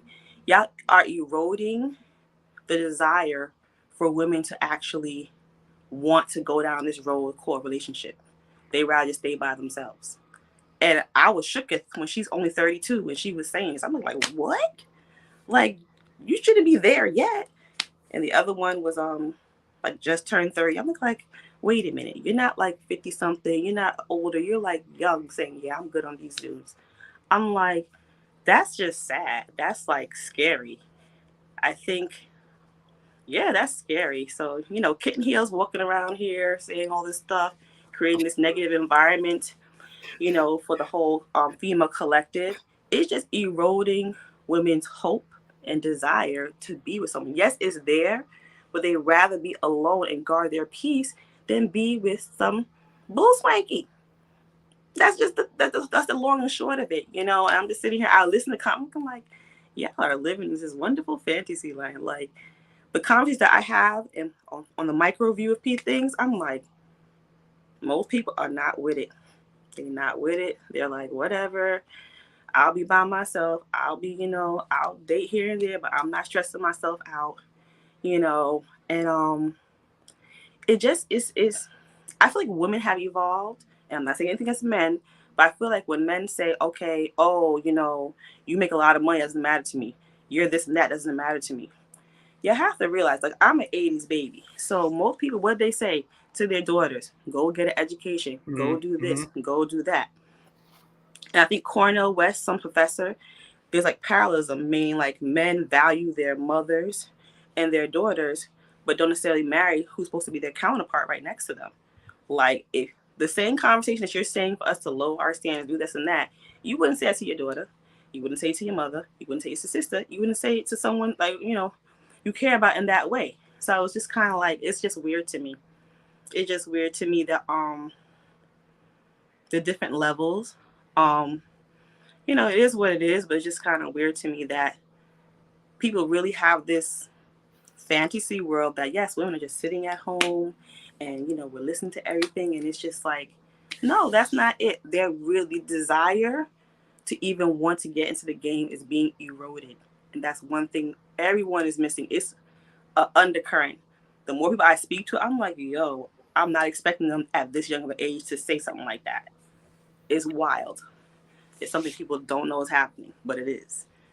It really, really is. Like, Coco, do they talk about do Sean and Kojo answer this whole kerfuffle about like we don't care about your education. We don't care about it. We don't care. You can talk about your education all you want, but we don't care. Do they We answer didn't that? get into that. Okay, interesting. I love Lynn. I love her. I Interesting, love the because impersonation. So Oh gosh, that's okay, let me just hilarious. preface it with this. Because all of this, we don't care about your education, PhD. I'm a PhD. Okay, guess what? That education is what allows for her to keep up with that femininity that y'all like talking about so much. And when I say y'all, I'm not talking about you specifically, Sean or Kojo or anybody. I'm just talking about like the general you. like, like that. Listen, the kind of money that No. you need to have sometimes to like keep up with your grooming. Like women spend the most when it comes to beauty, when it Right. comes to grooming, when it comes mhm, to looking good, all that stuff you guys like, all of that costs money, honey. And a McDonald's check is not going to cut it sometimes. When you're talking about your Nope. hair, your nails, having the nice clothes so that you even think someone looks good enough to approach. Other grooming, if you're not shaving, you're waxing, that costs money. Skincare regimen, that costs money. Keeping your skin nice and supple, that nice supple skin that guys like, that costs money. a lot of that beauty stuff that even attracts people to be perfumes. Exactly. Somebody turn around there. Come on, girl. You should be up here. All of that stuff that men like, all of No, that I'm just costs little me by myself. money. All of that costs money. Okay. Okay. It And how does. do you, and I'm sorry, the McDonald's check ain't going to cut it. So when you're talking about, we don't care about a degree, we don't, a lot of times that degree is what allows you to even afford to take care of yourself, eating well so that you can actually keep a nice physique, afford a gym membership. All Hello? of that costs money. That's why we don't look like homeless Hello? people out here. That's why are you attracted to the homeless woman? Because the homeless woman doesn't have like what we got going on that allows you to Where even are be we able to going with this? potentially attract a certain kind of Gremlin guy is to begin going with. off. All right, I told you I had the cheap wine tonight. It was But delicious. listen, Yeah. we No are one's not answered that question. No, the no, I'm I just feel going. like I'm manosphere. just going. I'm just talking, Sean. I'm I'm with just you on talking that, right now. Lily. Listen, I, I'm You've gonna I'm go been, with back you've you. in and been, I'm gonna watch it. I'm just talking right now. I'm gonna go back and watch it. Don't worry. I'm please, gonna please finish what do. I started. I'm gonna finish what I started because I always finish what I start. But Say that right now. all right. So I'm gonna go back and I'm gonna finish. I just needed to meditate after 20 minutes, but I'm gonna go back and finish up. But yeah, all of that stuff Coco costs said we money. kind of got somewhere. All Admit it. Yeah. But the thing so about I'm it just trying to is, understand where y'all expecting women to get the money to like even afford to like look good and do all this stuff that even attracts men, all that feminine stuff that people like, to even afford to live in a nice neighborhood where you can actually meet the right guy that would, you know, that costs money. And the McDonald's check isn't going to cut it. So like What a is lot of this women will go to McDonald's stuff? school. I'm just saying, because like a lot of men will say, we don't care about your degree, PhD, blah blah. And that's where I get into the Kelsey talk. Like I don't, yeah, whatever. We're not gonna go into him, but like that's where I get into Kelsey talk. But like working these menial jobs that like men might consider more like, oh, not like these high powered careers. But a lot of like women will go to school, get their degrees, get into these more, meaningful careers because they actually want to feel financial secure. And it's like you can't wait on a guy to do that because a lot of guys will be like, oh, you're expecting a guy to fund your lifestyle. It's like, no, we're able to actually fund our lifestyle because you can't like wait on somebody to do that for you. And then it's like you need to be able to do these things to even attract someone to begin with. And it's like, but all of that stuff costs money. And like these menial checks, these little checks from like these, low wage jobs are not going to cut it. And like some guys might consider like a maid to be more feminine, but they don't get paid like that, to be able to like take care of themselves and do all these things that you want that's like feminine to begin with, right? So it's like, how do you think these women are able to even afford to do this stuff? It's So because they have the degrees that you don't like, that's affording right, them I their don't. But lifestyle. can I say this? I don't think, and I think some things are just like taglines or clickbait or whatever. And any time that I've listened to him, it's not that he's saying, or anybody, or even as a man, I would say I don't care about your job in that capacity, or I expect you to work at a lower wage paying job. It's more so that there are women that lead with their jobs or feel like that's something of value in a relationship with a man. Now, those things are good for you to be able to take care of yourself, and they're great things to have. But as a man, especially a man who has his own career, has money, it's not going to be a first priority for what I'm looking for, right? And it doesn't mean to say that I don't want a woman that has a good job. It's just that when we talk about relationships and we're talking about what we have to bring to the quote unquote proverbial table, that's not what most men are thinking, like, oh, I want a woman with a good job. And some women do lead with their jobs. And because just like the pride you have in attaining the careers that you have, sometimes it becomes an imbalanced conversation. And certain women, especially depending on the types of job that they have, when they engage you in conversation, they sometimes forget that they're not at work. I even had an ex like that. She was in international banking, and sometimes she would forget that she wasn't at work. And it's not to say she would tell me what to do sometimes, we would spend hours talking about uninteresting things. You know what I'm saying? So I think that is that. Oh, Taronda said Camille, right? Camille, another example, right? She's an educator. She is also, I think she's similar to what like Mirla did in terms of providing guidance to administrators and educators. So like her persona, that's how she deals with people, which is not good. So I think that's the other side of it. I definitely hear what you're saying.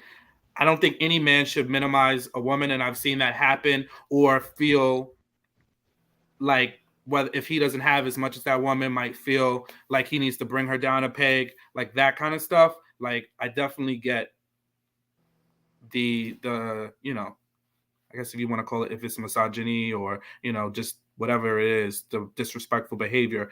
There's men out there that do that, and that I'm not justifying. See, that doesn't. Well, for me, it's just a weird thing. It's a talking point. A lot of I call them YouTube pundits, and that's what I call them.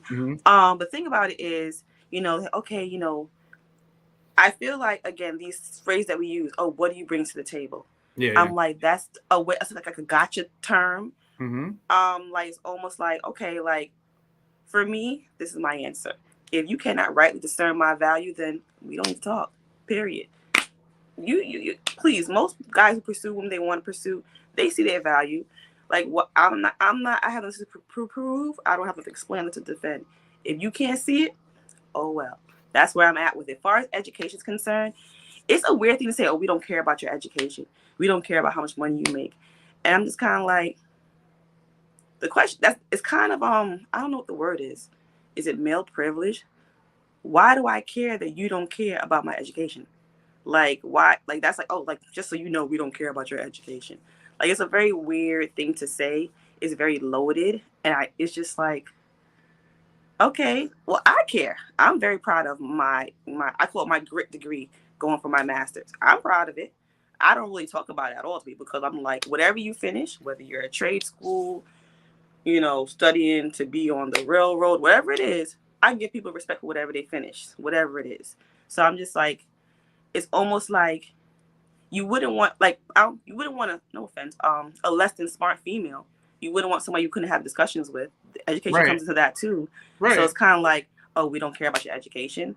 Like, education is supposed to make a more civilized society. That's the whole point of it. So I'm just sitting here like, saying that is almost like, whatever, it really sounds like you're trying to knock them down a peg.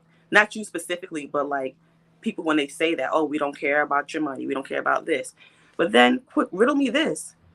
Then why do you care about the 50-50 conversation? So like you can say I don't care about how much money you make, but then you want to have this 50-50 conversation. It's like it confuses me. Like when men are very linear how they talk and women kind of make connections on everything that is said. So it's kind of like I can't draw an official conclusion from that. I'm like, oh, I don't care about your education. Okay, good for you.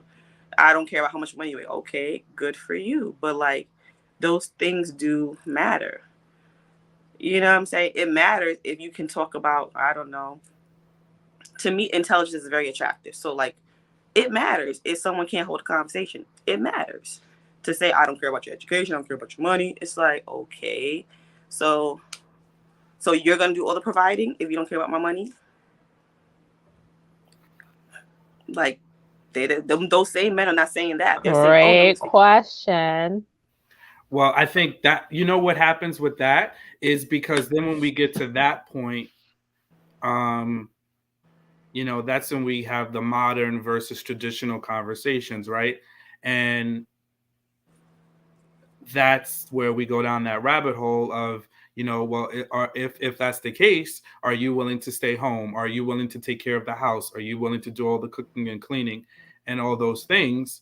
And that's where I think you get that pushback. The thing is, I remember I've been watching Kojo for a while. Married at First Sight with the Jasmine and Will season. She actually was with him doing 70-30. And she was I want to stay home, I want to be barefoot and do everything. And she's okay with that traditional role. And Pastor Cal was like, oh, well, if you make more money, maybe you should foot the bill. I'm looking like, no. Like, so either whenever the conversation comes up of money, who made more money? Because I didn't watch that season. She did or he that did? season, Jasmine made more money, but Oh, Will, okay. his name was Will Guest, and he said he was sapiosexual. Some, you go back and watch it. It's just interesting. And I remember on LBB's channel, he's like, oh, look at this woman. I'm looking like some women are modern / traditional. Some people, there's a hybrid. Everyone can assume everybody's like, okay, 50-50. I don't like the sound of 50-50.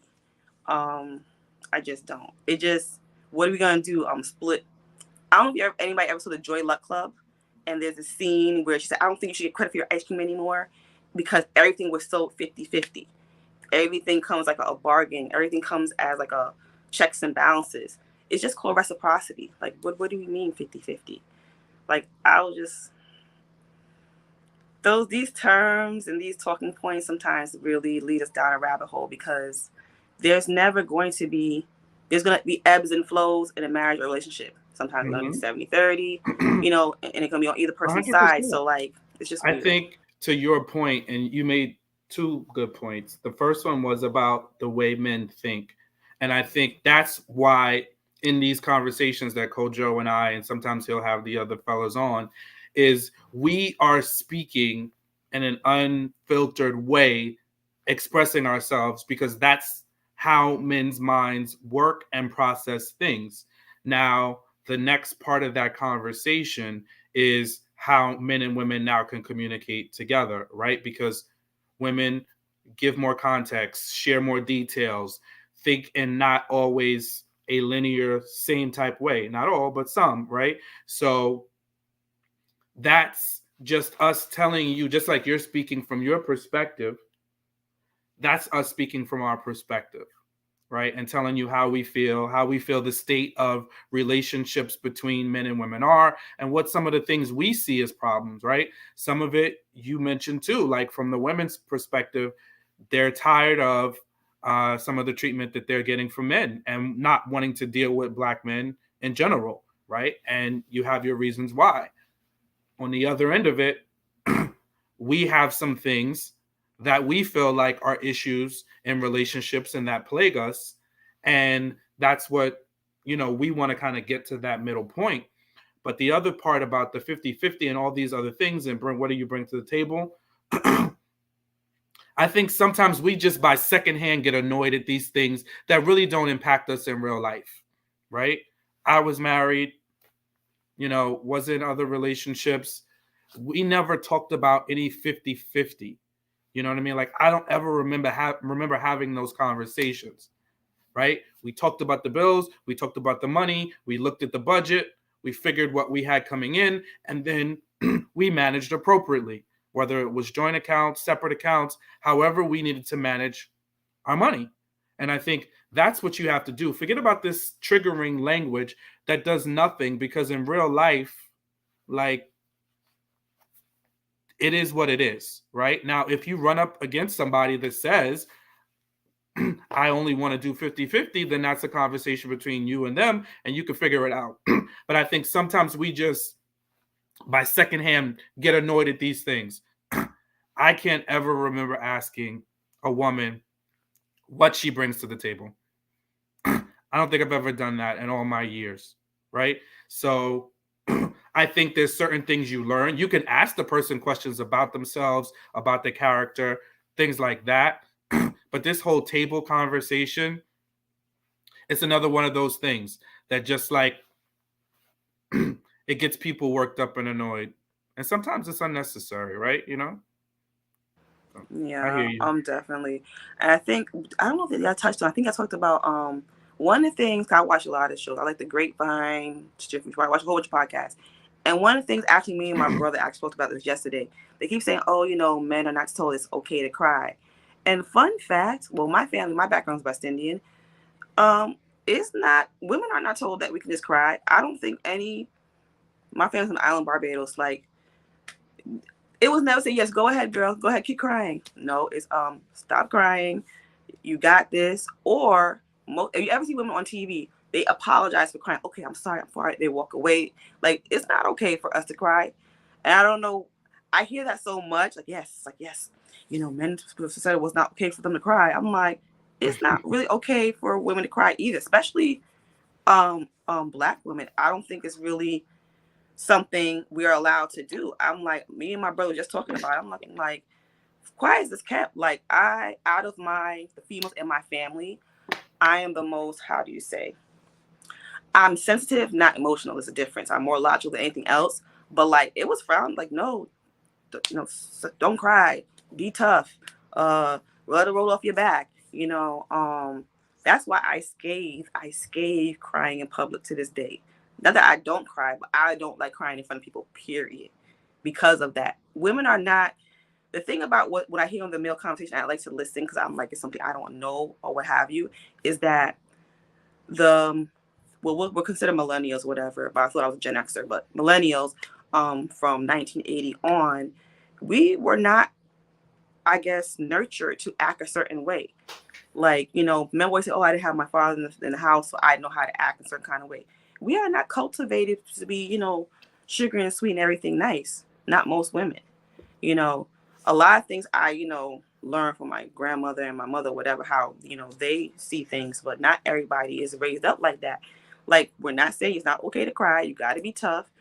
Just as quick as, men have to throw their hands and fight, we had to make sure we know how to defend ourselves too, being from the tri-state area.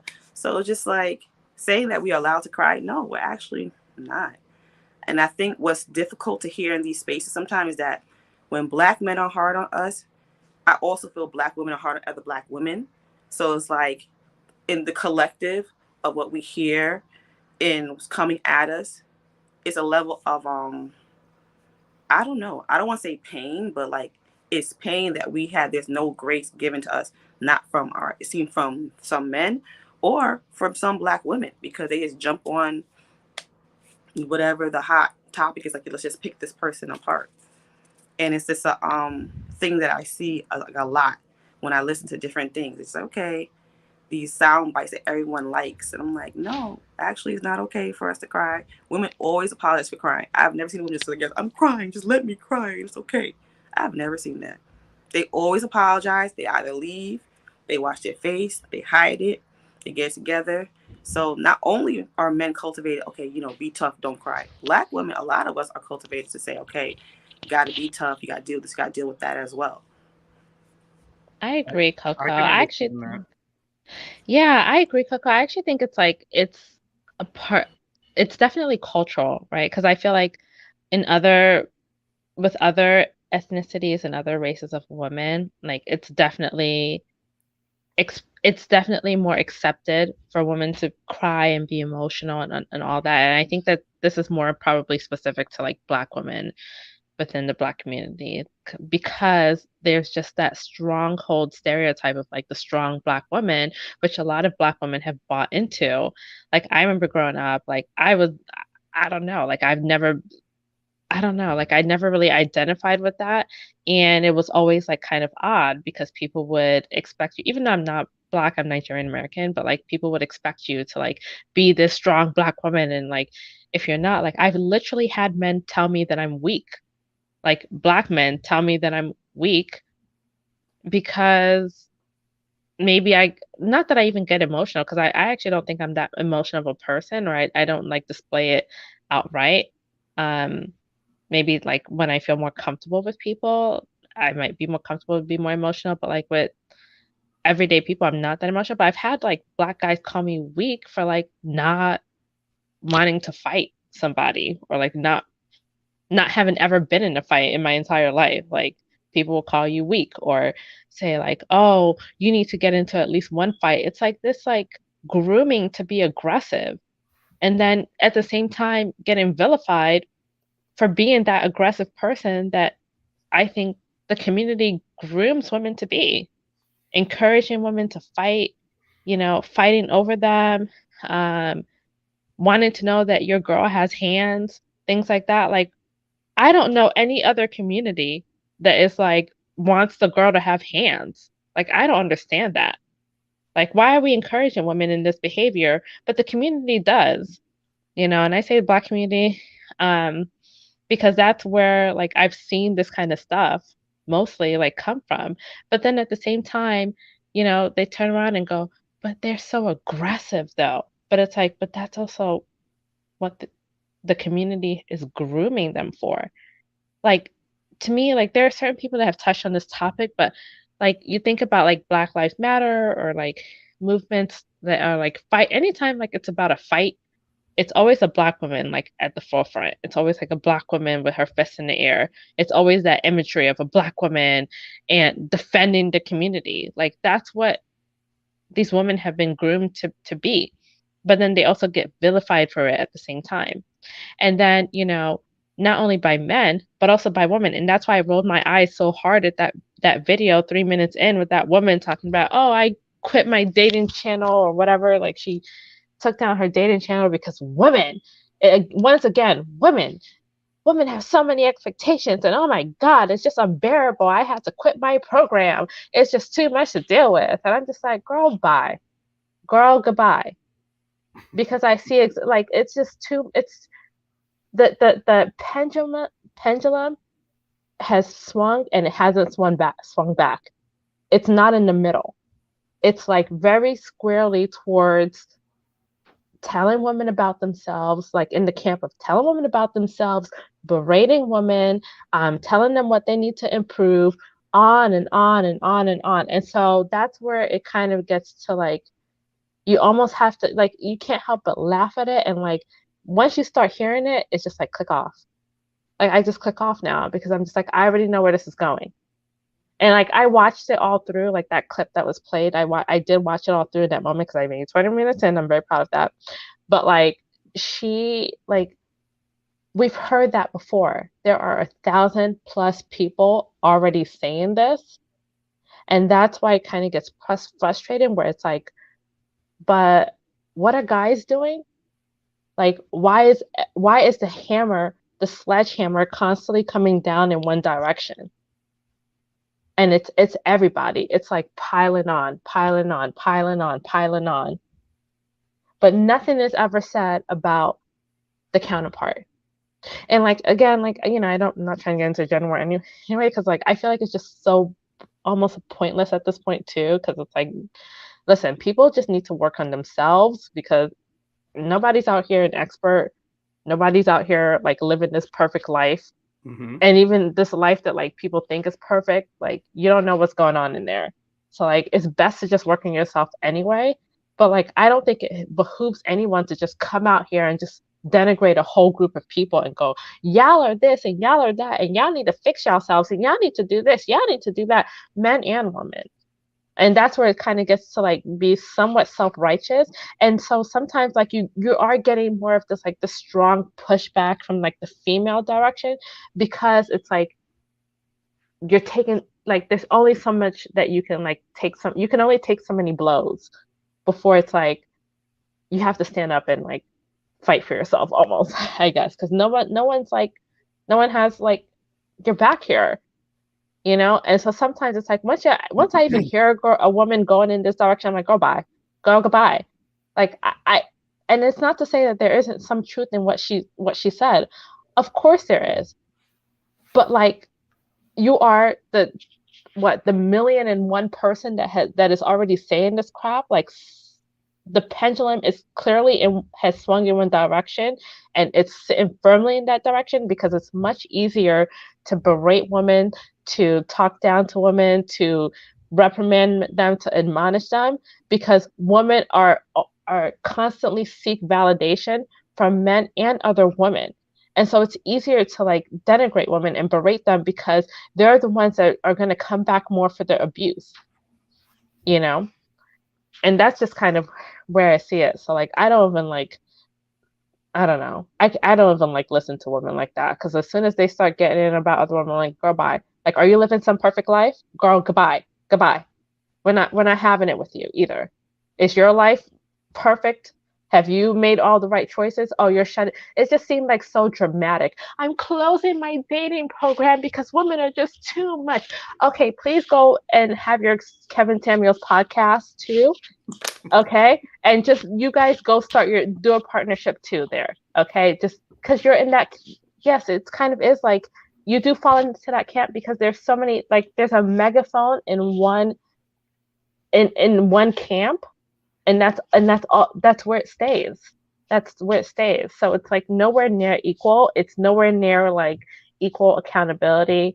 And so that's why I'm just kind of like I wash my hands of it, and I'm just like you just have to focus on like being the best version of yourself. That's what it is. But like certain things I just will not put my energy into, like that woman. Like get out of here with your dramatic self, please. Shutting your whole Well, dating she got a program book down. coming out. Hey, she got a book coming out, so Exactly. she did that. That's part of her business plan. I'm closing my dating program. Buy my book. Girl, bye. Like, it's just like I just I enjoy hearing different things, but like the things she says is like I think that's another thing that when you and Coach are talking about what y'all describing what pick Misha's was, saying any woman that agrees with men was pick Misha. And that's not what I think a pick Misha is. I think it's a person almost like women who know what they believe will go categorically against it to basically say what they know what men want to hear. And that frame, that to me, that's a pick Misha. That's what I define pick Misha as. Because you know what you really feel, but you know that's not what they want to hear, or that's what they want, what they gravitate towards. So you said, you know what? I will say whatever I need to say to get me a man. So I'm gonna say what they say. It's very I was watching the Grapevine, and I think they had a ladies panel, and she said, "How are you women?" And one of the things that Ashley Akuna had said was basically this collective pain from this conversation that are just going after women at certain things, like collective pain that we feel from just the energy that's sent out towards Black women specifically.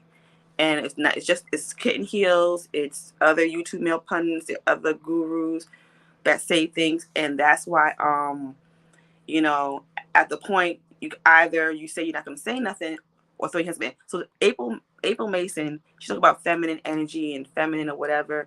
And the thing about it is, again, we were not raised that way. Most people, we were not. We're not like that era of you know. I think there was that movie with the women at Wellesley. I forget what it was. Was it Mona Lisa Smile? Something like that. They were groomed to be very smart just to go and get married off.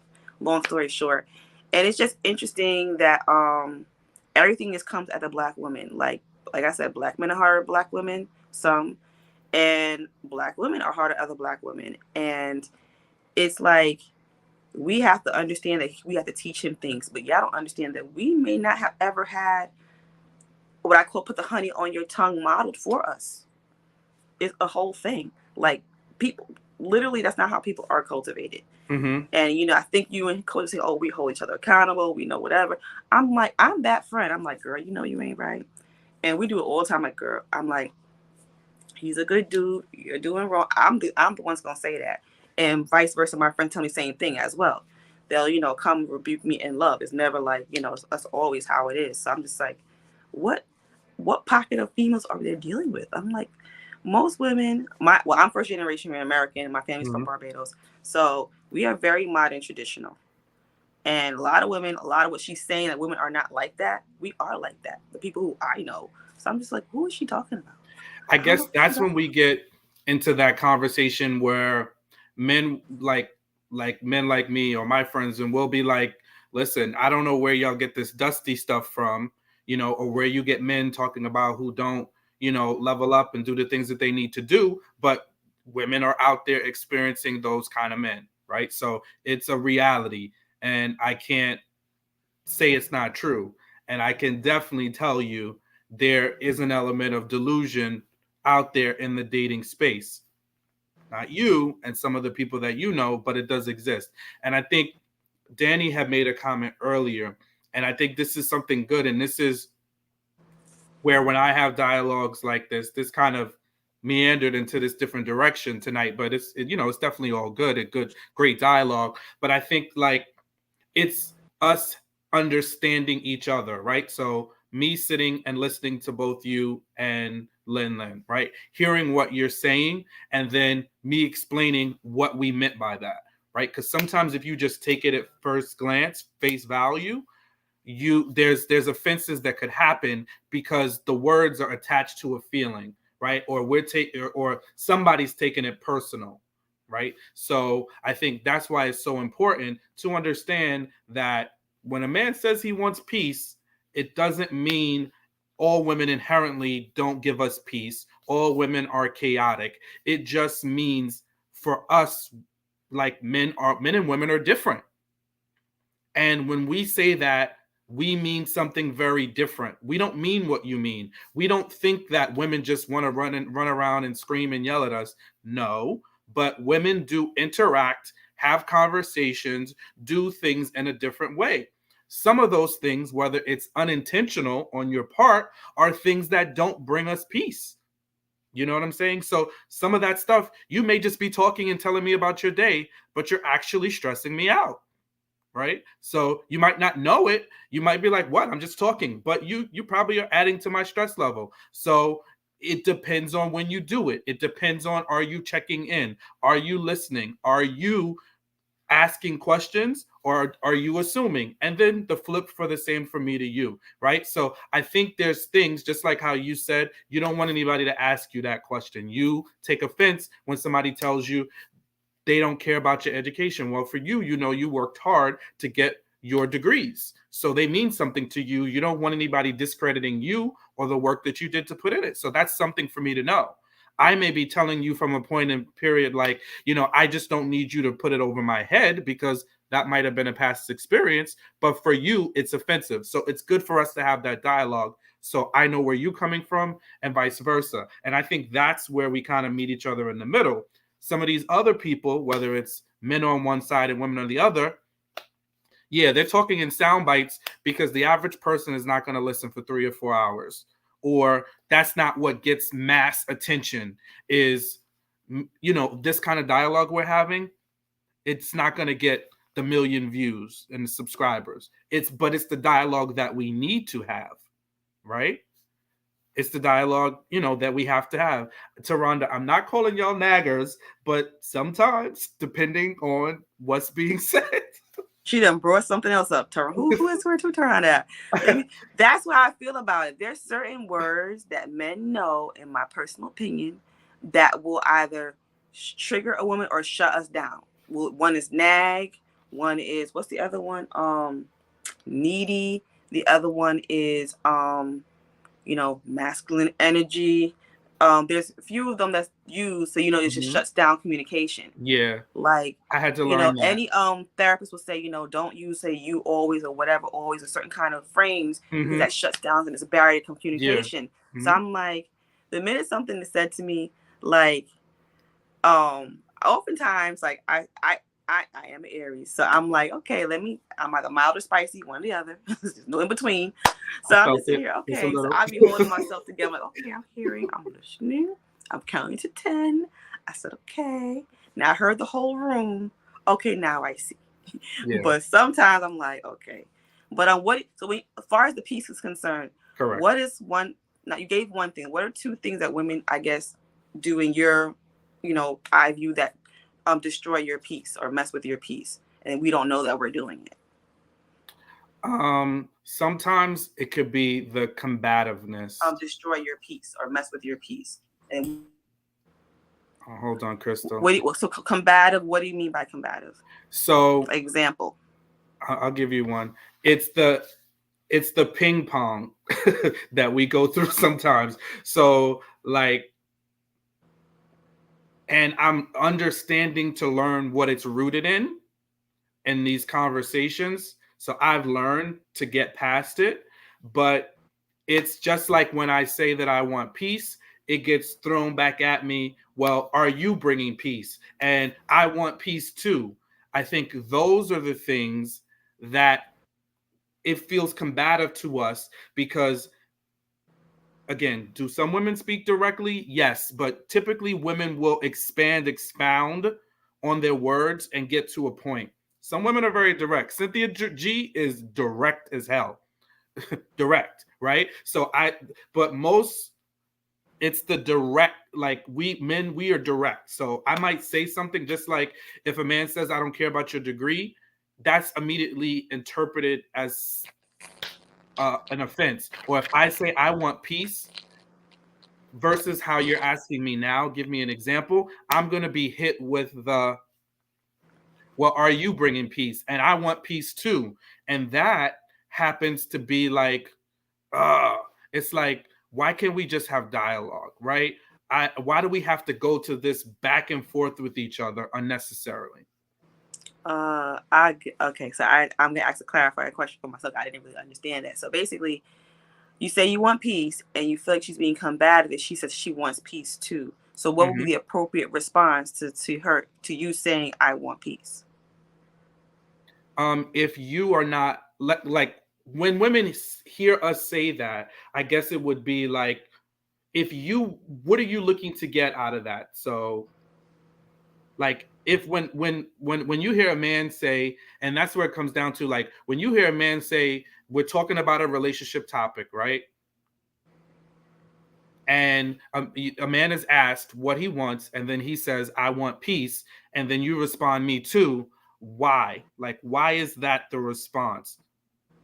Sometimes there's no need to be a response, right?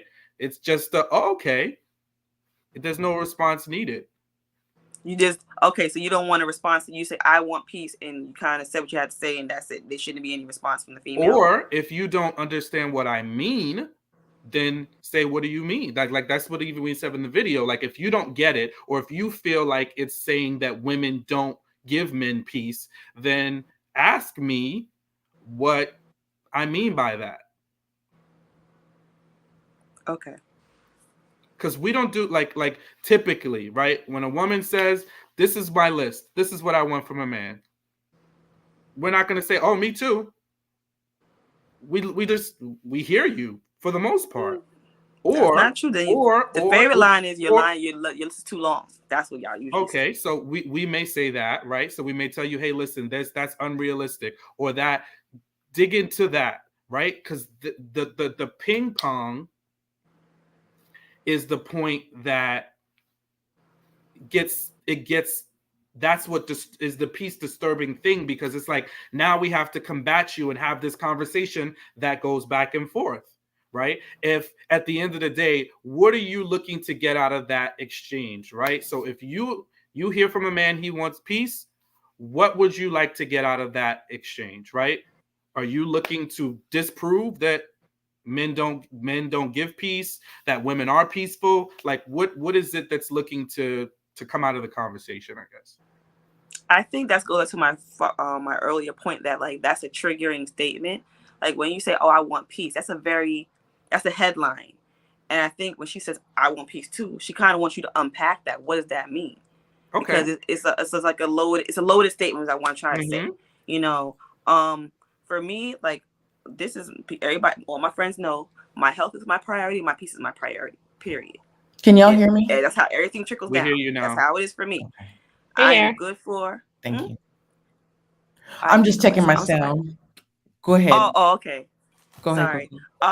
Like I'm the friend that ignores text messages or whatever it is. I'm like, if I'm not in a good space, I'm like, my health is my priority. My peace is my priority. Period. I got simple solutions for things in 2022. I don't even do it. But I'm thank you for answering that question, because I'm like, sometimes we don't even know, and I wouldn't think that's being combative. I would kind of like unpack that. I'm trying to understand. I'm asking, like, what does that mean? That sounds like it's meant to be offensive, but you just mean you want peace.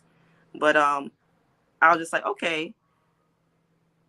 I think when you say you want peace, the statement sounds like you're saying that I'm a person that's not going to bring you peace, or I don't want peace. That's why people come back and ask, like, I want peace too. Like, duh. Like, everybody wants that. So it's not, to me, I'm understanding you as a ping pong, but it's not like you're going to say this is what I want, end story, and you don't have anything to say about it as a woman. That's interesting. Oh, no. So I don't think it's too vague. That's it what is. Can I elaborate the a little statement, bit? I want peace by itself is too vague to just leave it alone. And that's when it becomes a loaded statement where people's automatic response is, I want peace too. It's like me saying, I want food. It's like, well, what, you think I don't want to eat? Like, but see, that's your natural response. No. I wouldn't respond that way. I would say, oh, what do you want to eat? You know what I mean? Like, oh, what's your favorite food? And that's what I'm saying. Wherein lies the difference between No, how because men it's not. You process need food things. for survival. Like it's not just like, oh, I want something to eat today. It's just like the broad statement of like I want food. It's like, Yeah. yeah, we all Peace of want food. mind. But I Everyone think wants peace. that's where our mentality, like we would need to be asked questions like how you just did to me, Coco, to like break it down, like giving real life examples of what we mean by that, right? Explaining the peace component, like what in real life does that mean to me? Men So are not always thinking from the perspective of, oh, let me just give you a litany of examples.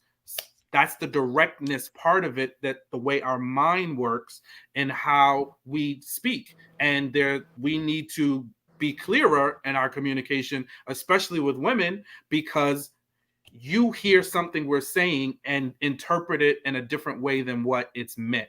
Now, that is not to say some guys aren't out there aren't just saying they want women to just shut up, you know. But the average guy, that's not what's meant.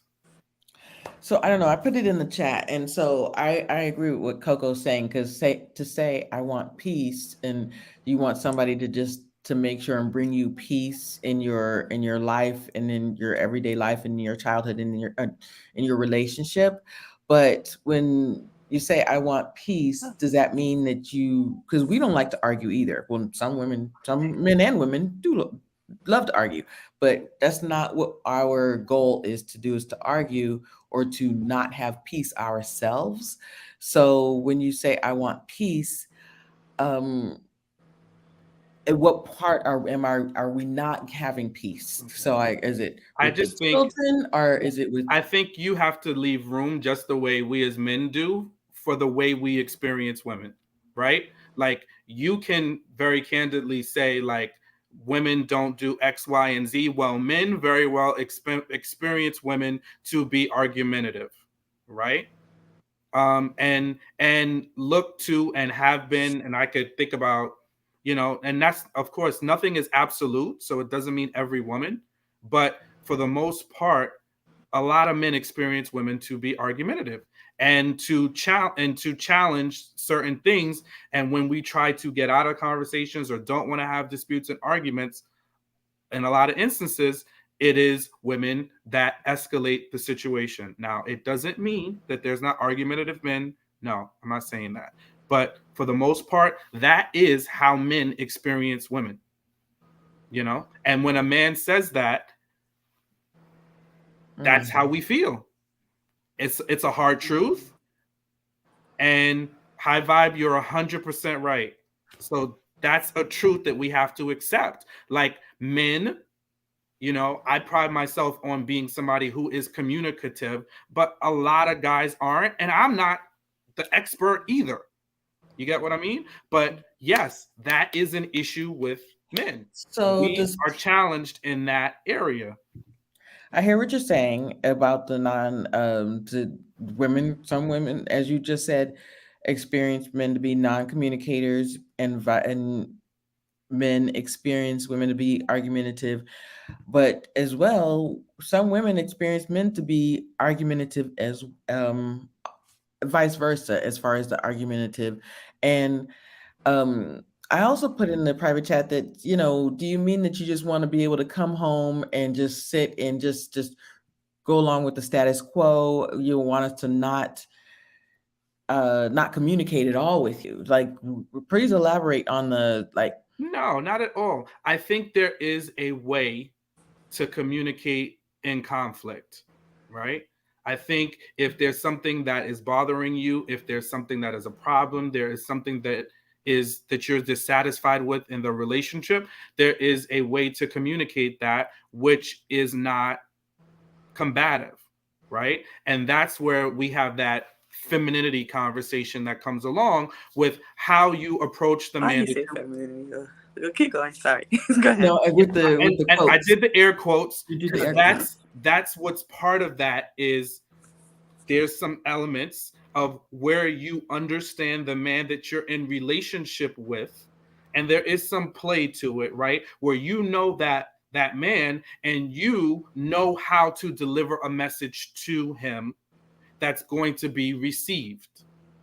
And again, it's not to say that men should not do the same for the woman that they're with, but that's that peace part, right? So if you got a problem with me, if I didn't take the garbage out, or if I didn't do something the way you wanted me to do it, how are you navigating that conversation? Are you talking to me like I'm one of your employees? Are you talking to me like I'm one of your children? Or are you having that conversation in a respectful tone, right? And are you treating me in a way that respects me, right? And is not going to just be coming from my jugular over something that you're upset about. This That's what that means. this is a little I'm the question asker. I'm a little bit confused. So like Mm-hmm. in my experience, words mean different things to different people. Yeah. Arguments with me probably have an opposite viewpoints on something. Mm-hmm. And when you said combat, you said ping pong, meaning like you say something and I ask a question back, and that's Right. immediately stressful.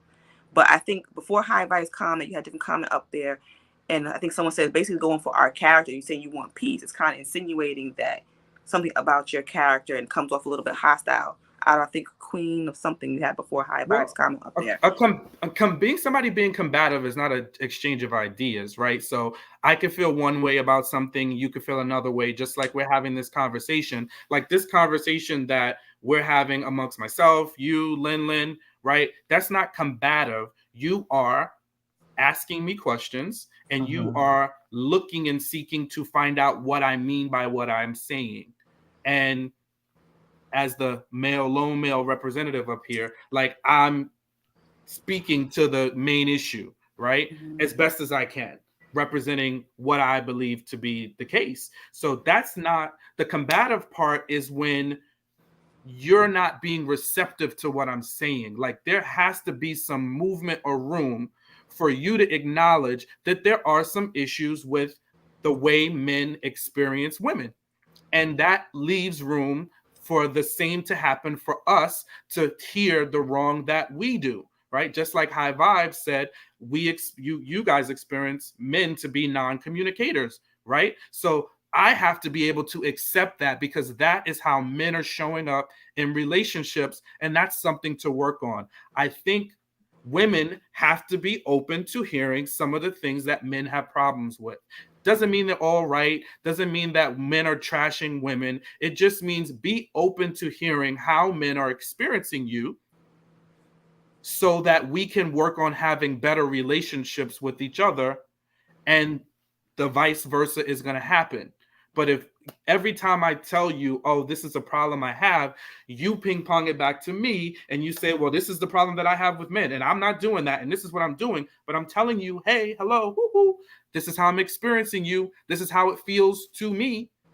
The same way you're telling me, like, hey, listen, watch this word, watch the femininity word, watch the you don't care about my degrees, that's insulting. Like, I got to take that in and realize, all right, let me edit that. Mm-hmm. Mm-hmm. I think I I'm hear hearing you, you. Sean. I do, but I hear what you're saying, Sean, and that it makes sense. But it also sounds that's a defensive mechanism. So if you were to say to me, well, this is the problem I'm having with you, and then I say, well, the problem I'm having with you, so I'm like, okay, I'm automatically getting defensive. I'm not like that, as you know, but there. So, but if you are in a situation or a relationship with somebody that's immediately going to come back at you with an issue with you, Mm-hmm. that is defensive. That is not, that's somebody that wants to argue. And that's not how all women are. I hear what you're saying, that that's not, that some men uh, realize that, that women can be argumentative, but and what do we always say now? Let's make the thing a thing. Let's talk about what we want to talk about right here and there. If you're saying, Crystal, the problem I'm having is this, Mm-hmm. then let's deal with this problem right now. And because if I change that, and I think it was you that said, okay, so if you turn a part of a conversation or a part of an argument into something else, then it loses it's vigor for whatever the main part of the argument is. I think when we were talking about, it might have been after on a show panel or something like that, but that's somebody that wants to be combative. That's somebody, or defensive. I'm immediately getting defensive and angry with you because you're calling me out.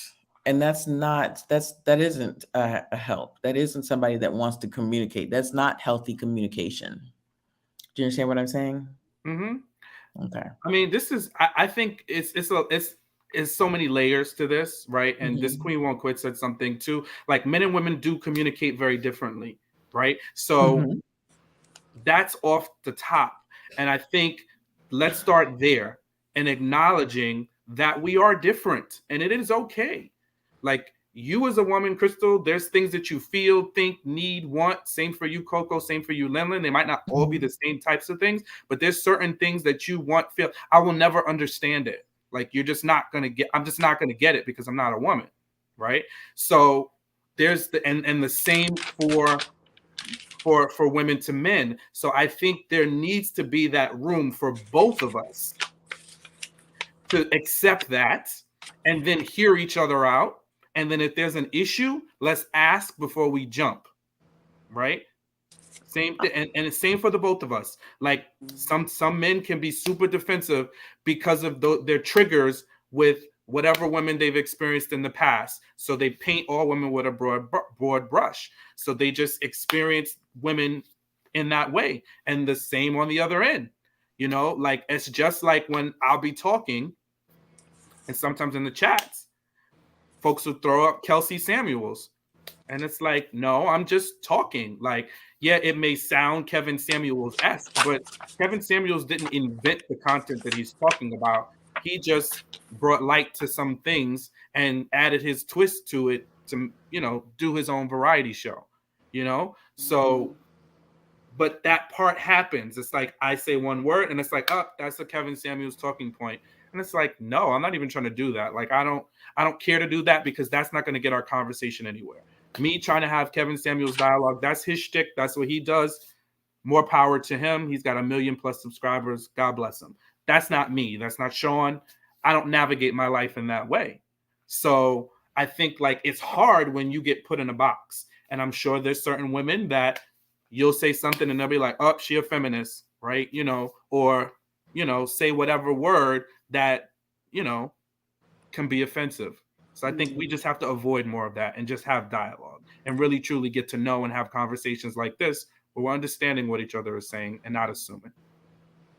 But okay. I just wanted that food for thought. I think people say the word communication, but like, it has to be like, I think someone said, what I heard you say is this, what I heard you say is that, and that is part of the sentence frame because, if you're constantly using a certain phrase and people hear a certain thing, there's certain words that my brother, because we talk, he's like, yo, don't say that no more. I'm like, why not? He's like, yo, don't do that. I'm like, all right, fine.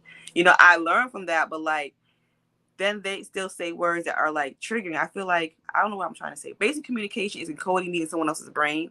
So it's like, if you're saying something and I'm not getting it, it's, even though you have an intent, your impact is different. So I need to give you feedback so you can change things. And I feel like women do that often because my first line of defense when I'm talking to people is, let me bring the problem to you real calmly. Let's have a conversation. Take me seriously the first time I bring it to you. But I feel like men, I don't know if anybody else have this, some men, is this brush it off. Like, like if we say things very, very delicately and nicely, you're not really listening until it gets to like a different level. And I'm like, my first order of business always, let's have a meeting of the minds. Let me tell you what's going on. Let me tell you what bothers me. Let me tell you why. If you brush me off, I'm like, okay, you see, I'm talking to you about it. I may rewind it one more time because it's that important. After that, the third conversation may not be so nice. And I feel like that's what happens. Yeah, and I think that just because that's your process doesn't mean that's right. Like, I understand you went through all your steps, but that doesn't mean that's right.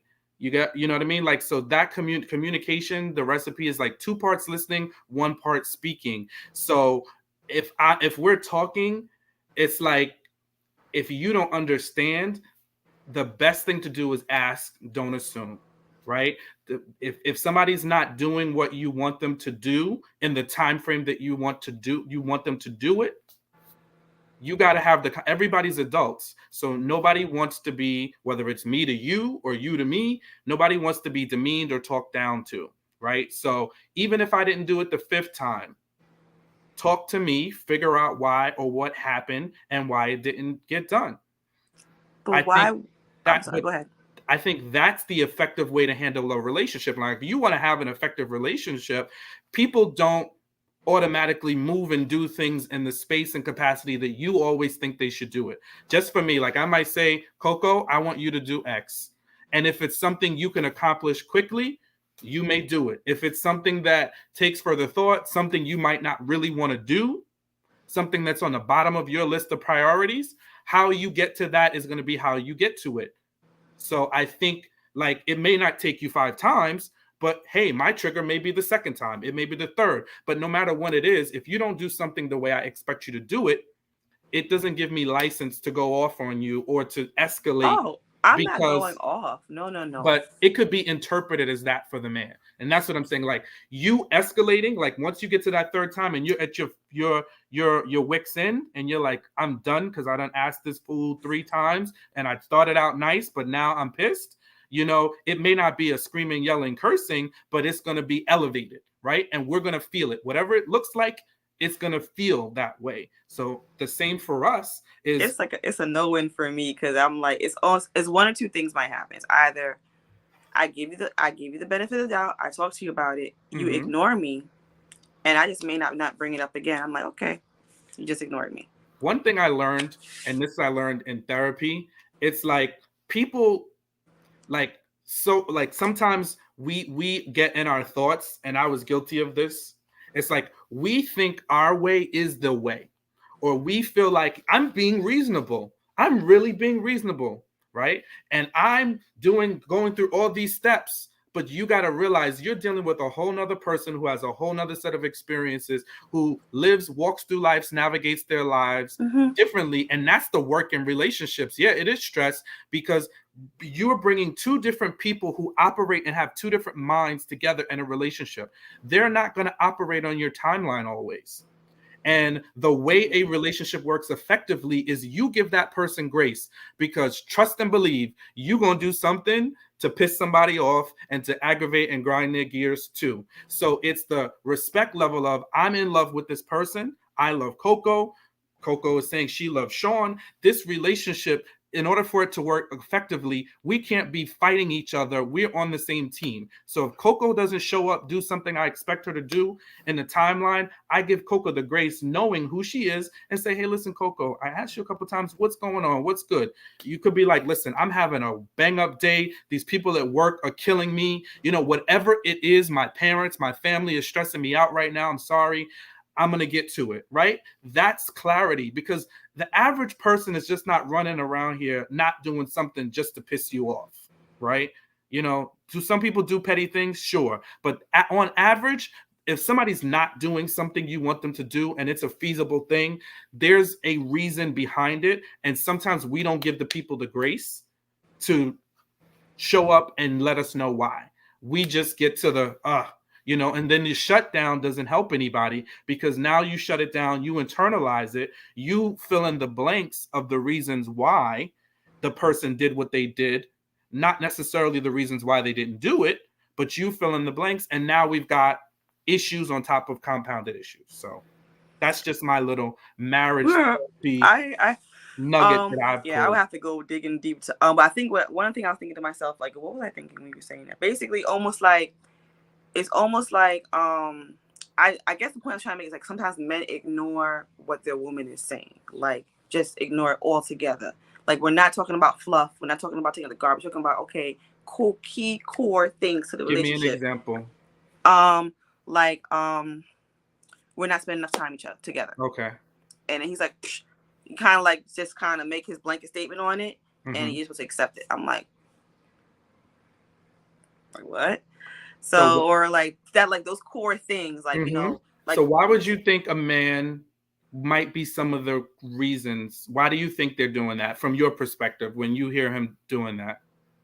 Or if you've asked him to spend more time with you and he doesn't, what would be some of the reasons that you think?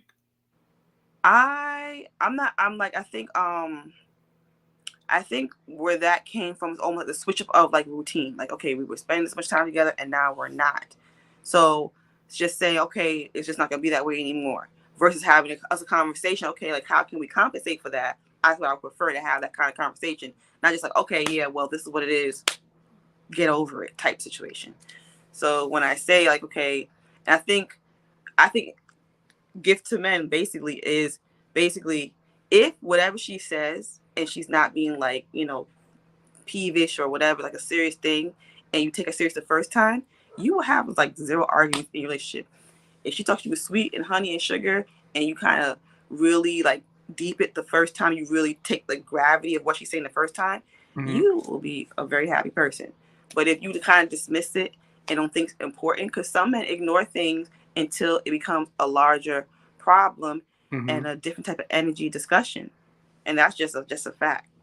No, I get what you're saying, and I think like I've learned this thing at work, right? You got to ask like I think it's either 4 or 5 whys, right, to get to the root cause of the issue, right? So where you are is, listen, I've asked for more time 2 times, he hasn't given it to me. So it's like we still got to dig underneath that. So there's something at play in terms of why he's not giving it to you. It's not you, it's not your fault. And this comes into the male pathology, and something we as men have to work on is communicating what we're feeling. But that's where it comes to, and I think I heard you earlier, and I definitely get Black women have a hard, when women of color have a hard, my hat goes off to you guys. You are disrespected, denigrated, like you got a lot to work through. So I do understand that. What I want to preface that by saying is that it is still much more encouraged for you to communicate your feelings, your emotions, and cry. As much as it's not for as much for maybe other women of other colors and races, it's still much more acceptable than it is for a Black man to do so, right? Not saying you have the best chances of crying and being accepted, but it's definitely much more than a man does. And the same for how we express and experience our feelings. So how we experience when a woman asks us that can mean a lot of things. Sometimes it's stress because we don't want to be out of our comfort zone. Maybe it's stress because the thing you may want to do is something I'm not comfortable doing, right? I can run my mouth, I can bump my gums with the best of them. That might not intimidate or bother me. For the man that can't articulate himself, you looking for more of that for him is intimidating. So he's going to avoid that because he don't have the skill set to really do it and navigate the conversation, and he might feel intimidated. Can I say something? Sure. So just to elaborate on what Sean was just saying, is so interesting because y'all know I watch Kev and Melissa, and that's something that she used to say to him. She'd say, we don't spend enough time together. We don't, when their kids were years ago. Now they spend all the time together, but we don't. We need to spend more time together. He's like, I just had dinner with you, and we had family dinner last night, and she's like, but he said to her point, she wasn't able to articulate what she really meant. Was I need you to open up more. I need you to just open up more. But to his point, he said to unlock all of those feelings, that's hard for me. That was very hard for me to open up. To open up and get down to the crevice of all the different things that I'm feeling. That's for somebody that doesn't really open up, and you want me to open up. so right there, to what Sean was saying, that was very hard for him to open up and to truly sit and have a really open, emotional, like vulnerable conversation with his wife that he's known for years. It was already hard for him to do so.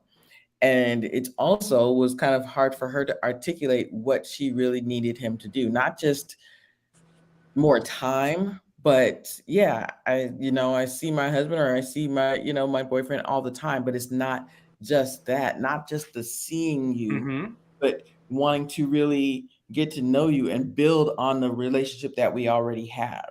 That is that's it's more than just, I need more time. So it's already hard for men to open up in that area. And then we also have to articulate it a little bit better. And they still may not want to open up, even if we are able to articulate it. So that's the answer.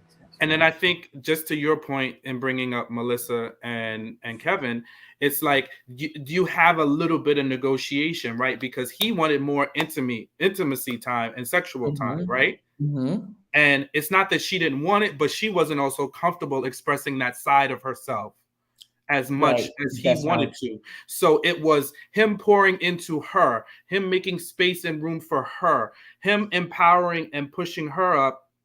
And now that opened up the door for her to be able to give him more of the things that were important and prioritized to him. And again, it doesn't mean that she wasn't sexual and didn't Right. have those feelings. It just means that she didn't place a premium on as much as he did. Exactly. So I think that's where we get that power, right? Because couples get divorced, right? They get fed up. Like, how many times I got to tell you the same thing? And from both sides. But it's because we are not giving each other that space and that room to really fully understand. Because when you sit back, and I mean, listen, I had to learn the hard way, right? It's like you really, it's a difficult thing. You have to get outside of yourself, because we can tell ourselves we're great all day long.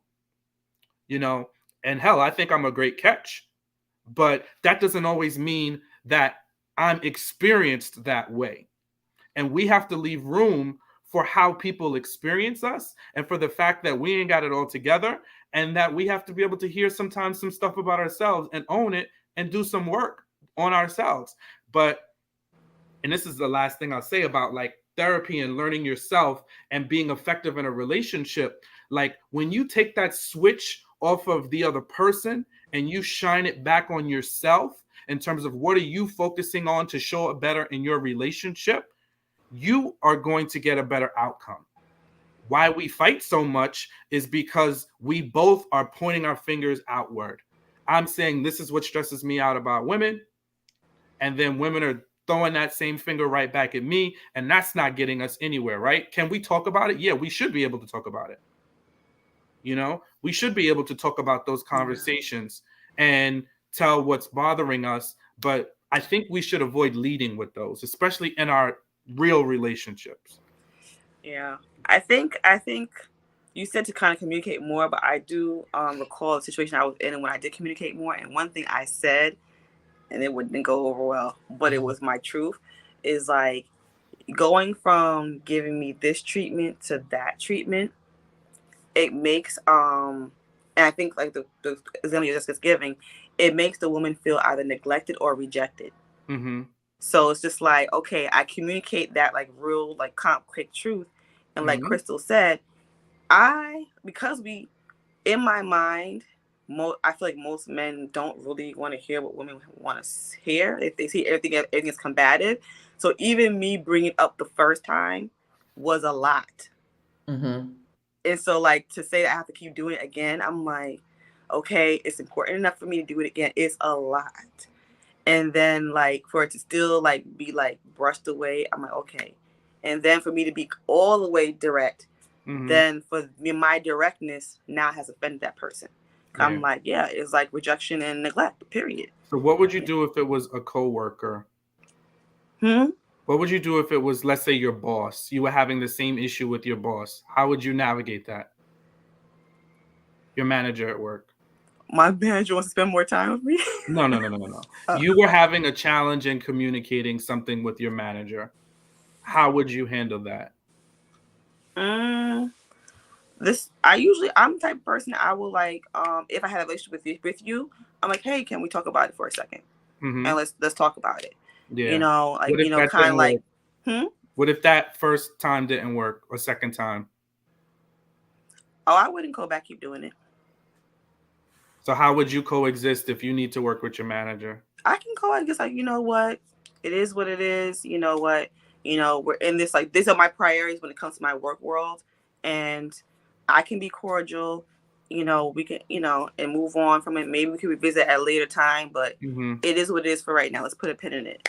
I can still coexist. Yeah. And some things in a relationship have to be that way, just like you said. And that's another part of it. Like certain things, it doesn't make sense. Like it's fighting or futile, right? But those bigger things that are more important, my point in asking you that question is typically, I would think if we kind of like flesh that out, you would look for different strategies to get what you need because it's hard to not navigate your relationship with your manager, right? So you would find a different strategy, a different approach. And I think that's where where it's you, we might be talking about now, but it's the same thing for men. But women typically are the load bearers in this part when it comes to relationships because you guys are the heart of relationships. You are the feelings, the emotions, that's you, right? And it's not to say men don't have feelings and emotions. We 100% do. But women, there is a different intrinsic need that you need, and you lead that aspect of the relationship. So I say that to say, like, you should try a different strategy, right? Because the strategy that you've tried is not working. So continuing to do the same strategy in multiples is not the answer. It's trying a new way of getting to that person if there's value there. Some relationships is just no value. The person is where they are, right? But if there's value and that's a relationship that's growing, it's finding a different way to speak to that person instead of leading with the negative. Because the first thing you said to me when you said you started out this way and now you're that way, my mind processed that as I'm failing you, I'm inadequate, right? So a flip side to that would be, I love it when you do this. I enjoy doing that. And saying that more, and then the why, right? Just like Crystal was sharing with Melissa, right? Explaining, because our minds may not understand and process what you're trying to say. We may be personalizing it. Doesn't make you wrong and us right. It just how we're going to navigate this relationship. And I think that's where we need to kind of work on that communication and saying, listen, you might have been doing that and you think that's the right way, but be willing to throw that away because it's not working for the person that you're with. Mm-hmm. And the other thing, Taronda said this, right? Women are getting with women these days, but those relationships are toxic and volatile too. Don't you know those are some of the highest in domestic violence? Women on women relationships. Yeah. It is out of control. Whoa. Yeah. But I do receive what you're saying because I do remember me not on purpose handling two different ways, but I remember myself communicating two different ways and I got two different results. But I was like, I think when I communicated the way that you're saying now, I had no expectation. I'm like, okay, yeah, it didn't matter one way or the other. But I'm like, you know what? I was just saying how I felt about the situation. I'm like, oh man, whatever. We're not gonna get to see each other. Whatever. I'm like, oh well, that makes me sad. Okay, whatever. He was like, the next weekend. He made a whole arrangement somehow, moved something around so we could see each other that week. I'm like, you said that wasn't possible. Versus me saying, okay, like the other way, like more direct, like, and he was like, well, I just got to work. I'm like, oh, okay, fine. And so I see what you're saying. Exactly. And it's us working off of who each other are, right? So when that happens more, right, we both are now, because now I'm in tune to what works for you because you're in tune to what works for me. And I see you appealing to me. And that's where, listen, right, wrong, that's where the man's ego and our masculinity resides. We like to feel good. That's where the respect comes from. It's like we like to feel like we're doing something, whatever that something is, right? So if you make me feel good about something that I'm doing for and with you, and you praise me for that, that's going to more incline me to want to do things for you. And that's the kind of that's kind of like the ebb and flow, the play of masculinity versus femininity, right? Again, this stuff, and anybody who tells you about marriages, relationships, long-term things, you're going to, if you want to be in relationship with a person, like, you're going to have to bite the bullet. You're going to have to suck it up. There's going to be moments where you don't like each other. There's going to be moments when you're upset. But if for the greater good, that relationship is one that you value, you make those compromises, you make those tweaks, because nothing is ever 50-50. Nothing, it's going to ebb and flow at all times. But I know it to be true. Like, for the successful relationship, we got to move back and forward with each other, right? And the more we can have like this and the less this, it's Mm-hmm. going to move, you know? Mhm. Yeah, I learned the hard way that, like, uh the way females communicate with each other, and we don't see a problem with it. Mm-hmm. We do the same thing with men. They see it as something else. We're like, we're Right. just talking. I'm like, we're just talking.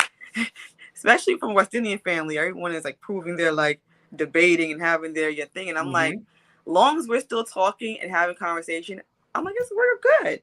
But in other people's mind, the minute there's a ping pong, is Mm-hmm. an argument. I'm like, no, we're just, you know, validating our points, improving our points, and we're like having this, debate. And they look like, some people just view that as an argument.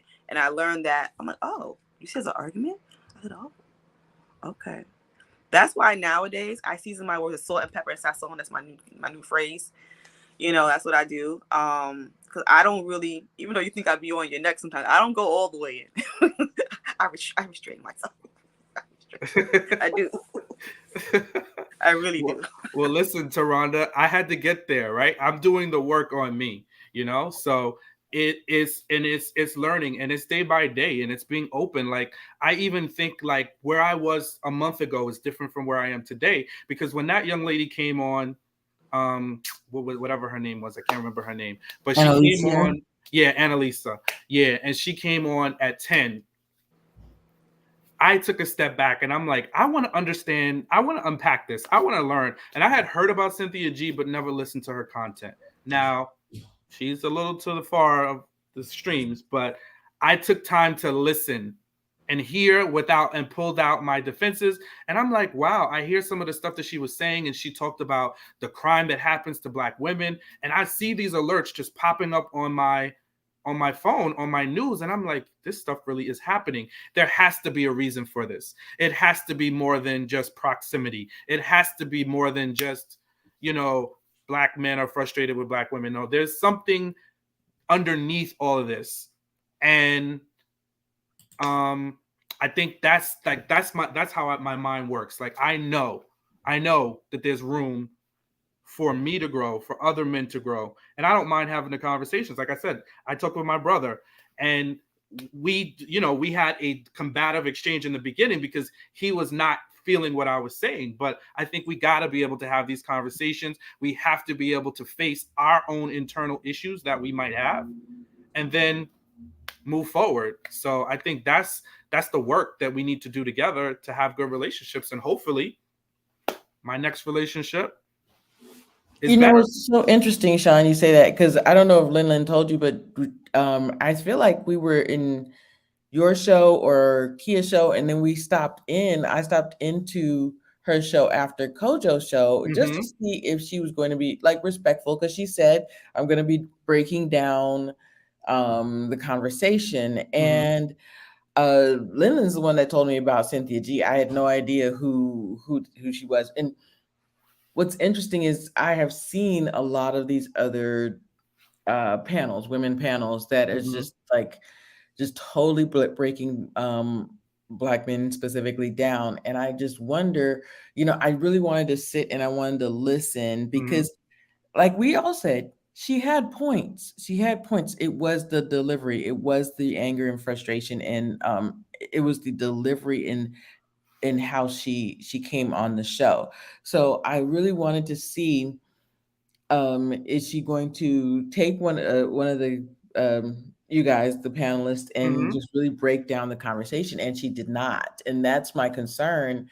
um uh she was actually mocking Kojo's accent, Yeah. Mm-hmm. and it was just and she called David just all kinds it was just really, it Mm-hmm. was and us being, fans, and not just fans, but your friends of all of you guys, and especially of Kojo, I was like, why would you do that? Why don't you sit there and break? If you are disparaging his points, then let's disparage his points.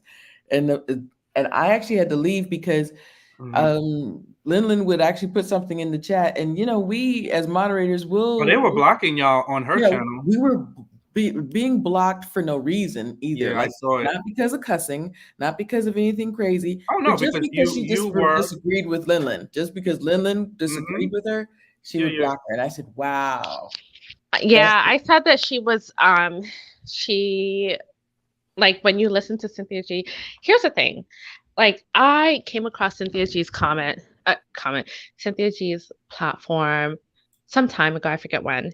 And, I started listening to her content, and, I get where, like, she's coming from, and she wasn't always on, like, the bandwagon that she's on right now, because I think she started off being, like, very positively outspoken about, like, Black men and Black relationships.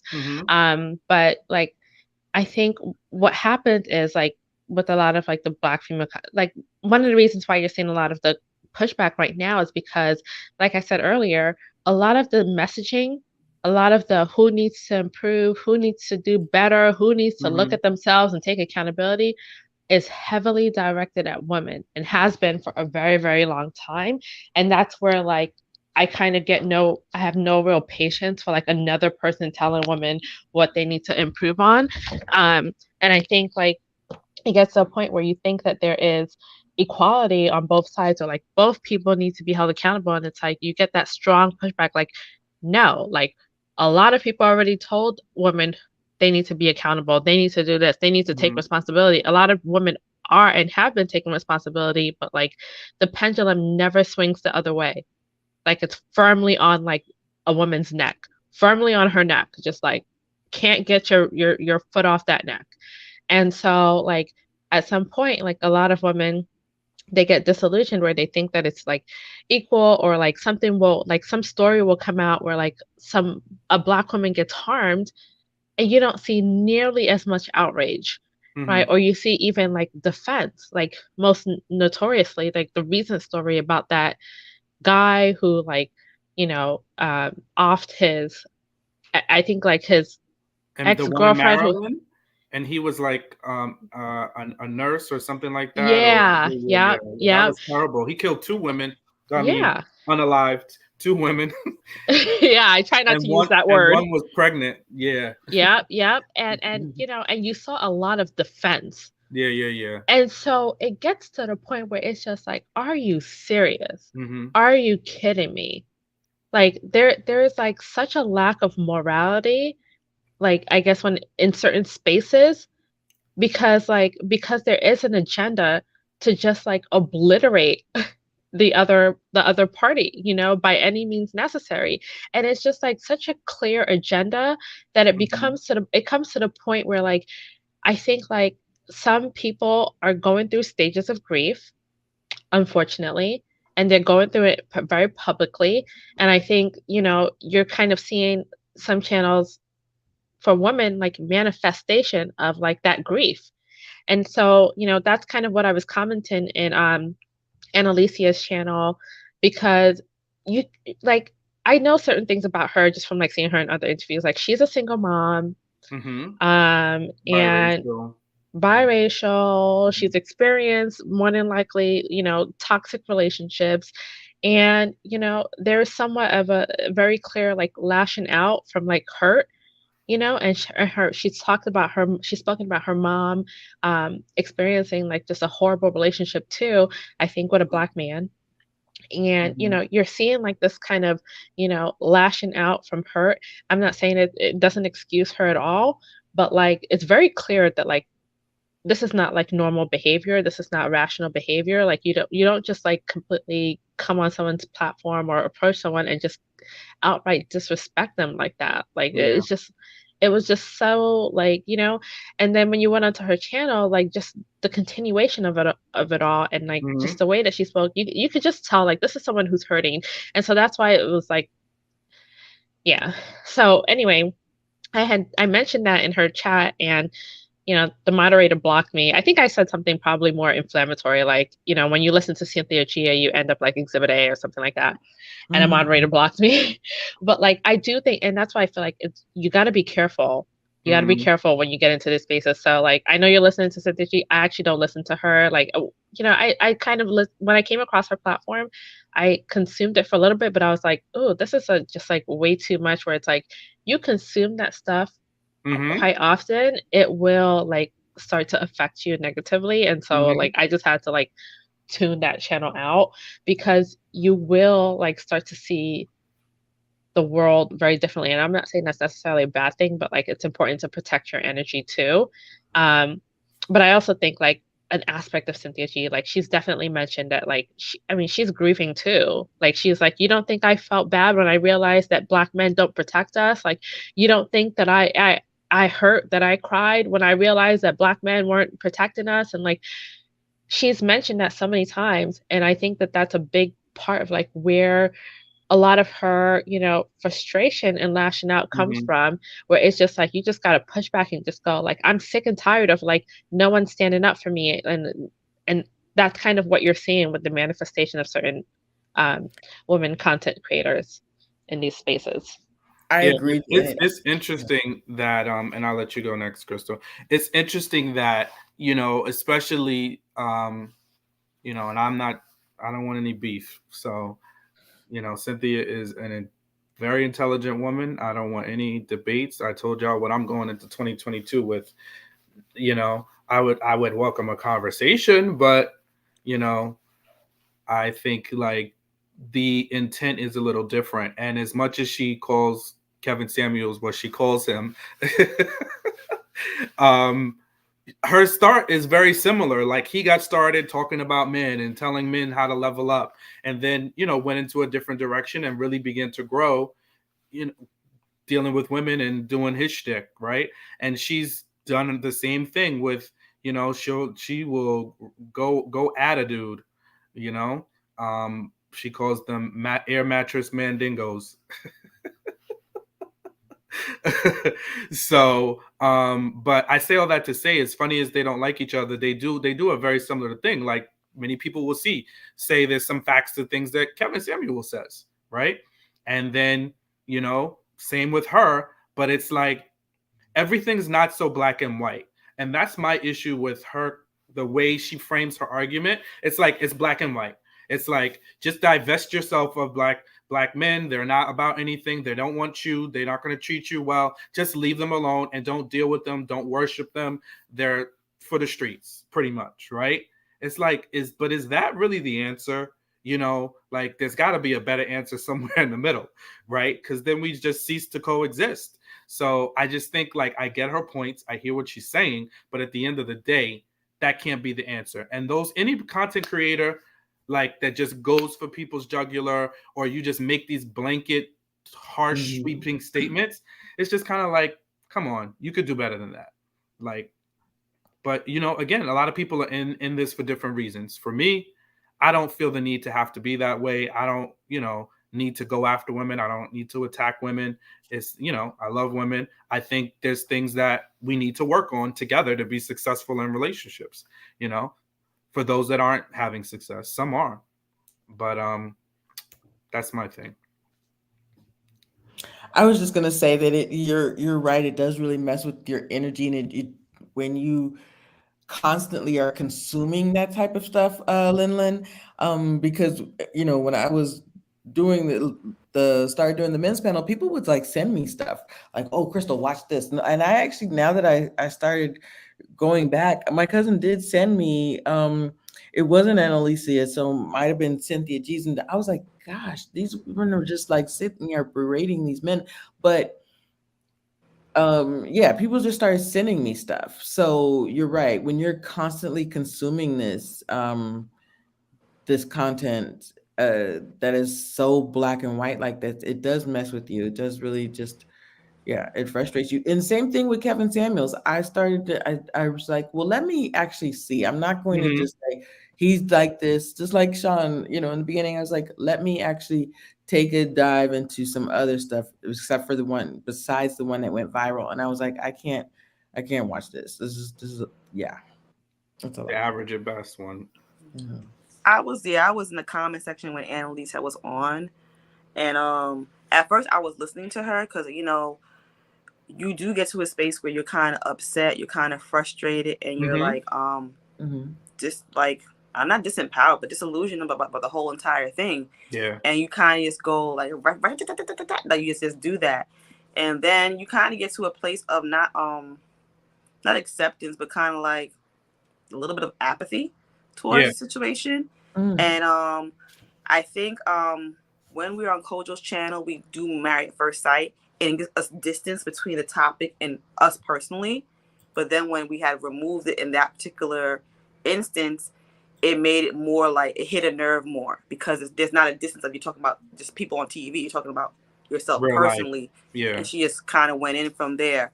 But I cannot say I wasn't in that space at one point, knowing all those factoids that she kind of gave out. But I kind of got to a place of kind of place of like apathy. And I think that when it changed, when she made personal digs towards, I think, Corey Black, and I was in the comments going like, "Listen, simmer down, miss, simmer down." I was like, "You need to stop."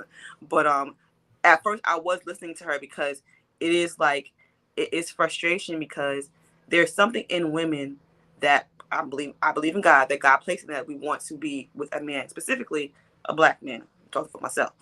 And to see all this stuff and hear all these things, kind of like, well, you just throw your hands in the air and you just kind of is frustrated that because women are from young, and most of them are like cultivated to want to be wives. Men are not necessarily cultivated to want to be husbands. And in that continuum, it's like, okay, well, what do I do? I was cultivated to be this way and want this, and now I see this is not a good thing for me, given what I'm seeing in the media and social media. She just kind of went in, and like it was like personal digs and attacks, like too many of them in rapid succession, that became a problem. And my protective Aries nature came on up, and I was saying a whole bunch of the comments, because I'm like, okay, now, miss, simmer down. I need you to know the difference between discord and discourse. I was in them comments saying a lot of stuff. I saw that, and I saw a lot of the ladies I saw in the comments, right? So I definitely, saw that part, but immediately her intent wasn't to engage in dialogue. Her intent was to embarrass, was to flex her intellectual muscle. That's what her intent was. So she had sat in the chat, listened long enough. She assessed the guys that were, those that were talking. And I remember that particular, and for those that don't know, there was a live that happened a few Sundays ago. And Kojo has been dropping these men unfiltered conversations, but this particular time he decided to do a live conversation on one. It was probably like 3 weeks ago, 2-3 weeks ago. So long story short, that's what happened. She was listening. She was hearing some of the dialogue, and then she just came in hot, right? So she first immediately went for Corey, then Individual, and then Kojo got wrapped up in there. I came on very late, so she didn't really have a lot of smoke for me. I was trying to like ask her a question at the tail end, but Lola tried to talk with her. Like a bunch of people tried to like engage her in the panel, but it just wasn't her agenda. Her agenda was to come on to flex her knowledge. And I guess the only way for that conversation to end civilly would be for everybody to agree with her and tell her she's correct, right? I think that would be the only way she would have peaceably smiled and said, "Have a good night, everyone," is if everybody bowed, said, "Annalisa, you're correct. You've overwhelmed us with facts, statistics, and knowledge. You have the answers. Thank you so much for sharing." So it's unfortunate because I do think she's smart. I do think there's a way to have that conversation. But she just wanted to embarrass folks, and it was what it was.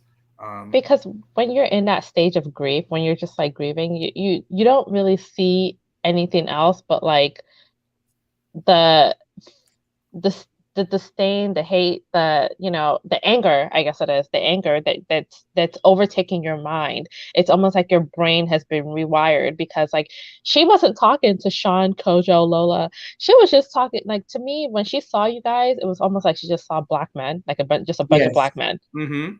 You know what I mean? Like it wasn't about like who you are. And this Mm-hmm. is why I say it can get very dangerous when you steep yourself in certain content, certain content, because it's almost like your brain gets rewired Mm-hmm. Mm-hmm. to be in that That mental angry mind hate. space.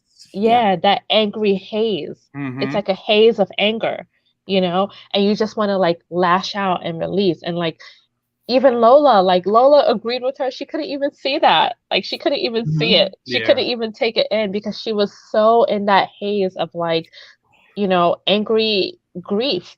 her And her her objective was to take whatever any of us said and to disparage it. I'm mhm. okay, I'm going to pick what you're saying and I'm going to disagree with you. I'm going to find the point to disagree with.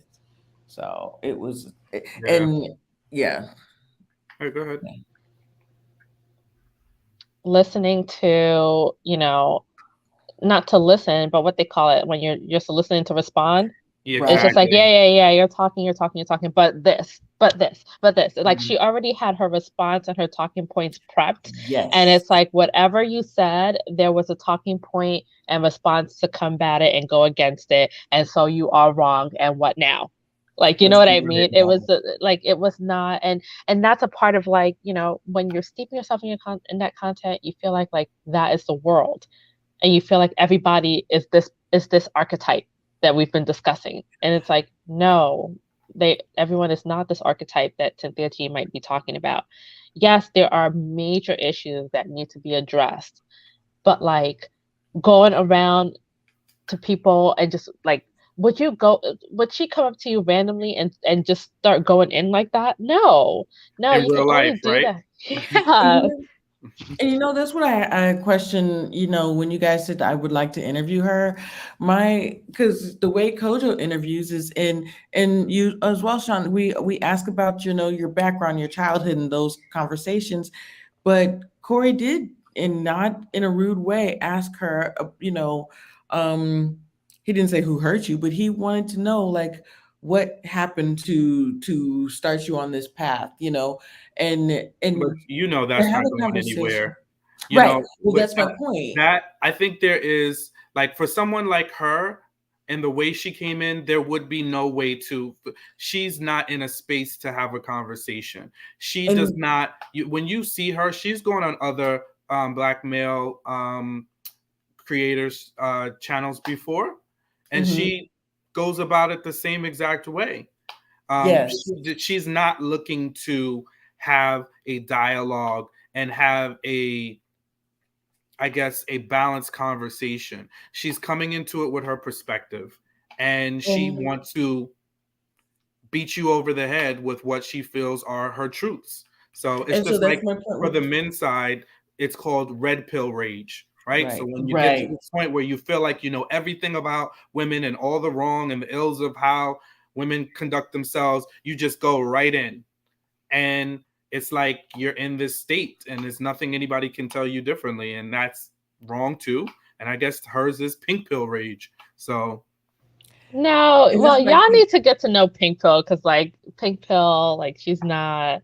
well, I no, don't know. I think you're talking about Pink Book Lessons. Now, Oh, okay. Pink Book Lessons is definitely balanced, but Pink Pill per se, just like everybody in the red pill community, is not all staunch, and it's just like a way to define the communities, whatever, Hmm. whether it's the manosphere or the womanosphere, you know, you get people on the extreme ends, and her and Cynthia G are all the way there. But So that's my point with having like an actual interview with with Kojo. He's gonna ask about your past or your background or your parents and stuff like that. And it's not going to she it's don't care about that, yeah, Crystal. she's not gonna answer those type of questions. She It's does not not gonna be a care. She would balanced laugh and interview. make fun of him if he started to ask her about her Yeah. background. That's like, oof, She's not here for that was any so of that. frustrating.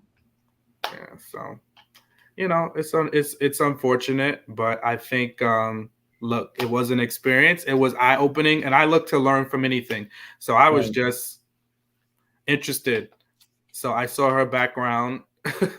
What I saw, she had a little comment for me. She told me she's like, he's just gaslighting and deflecting.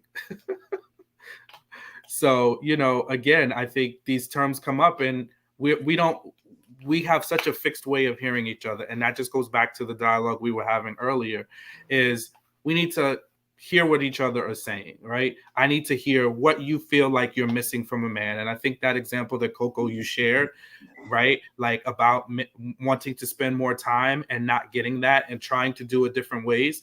That's a prime example of how we need to better together navigate those conversations.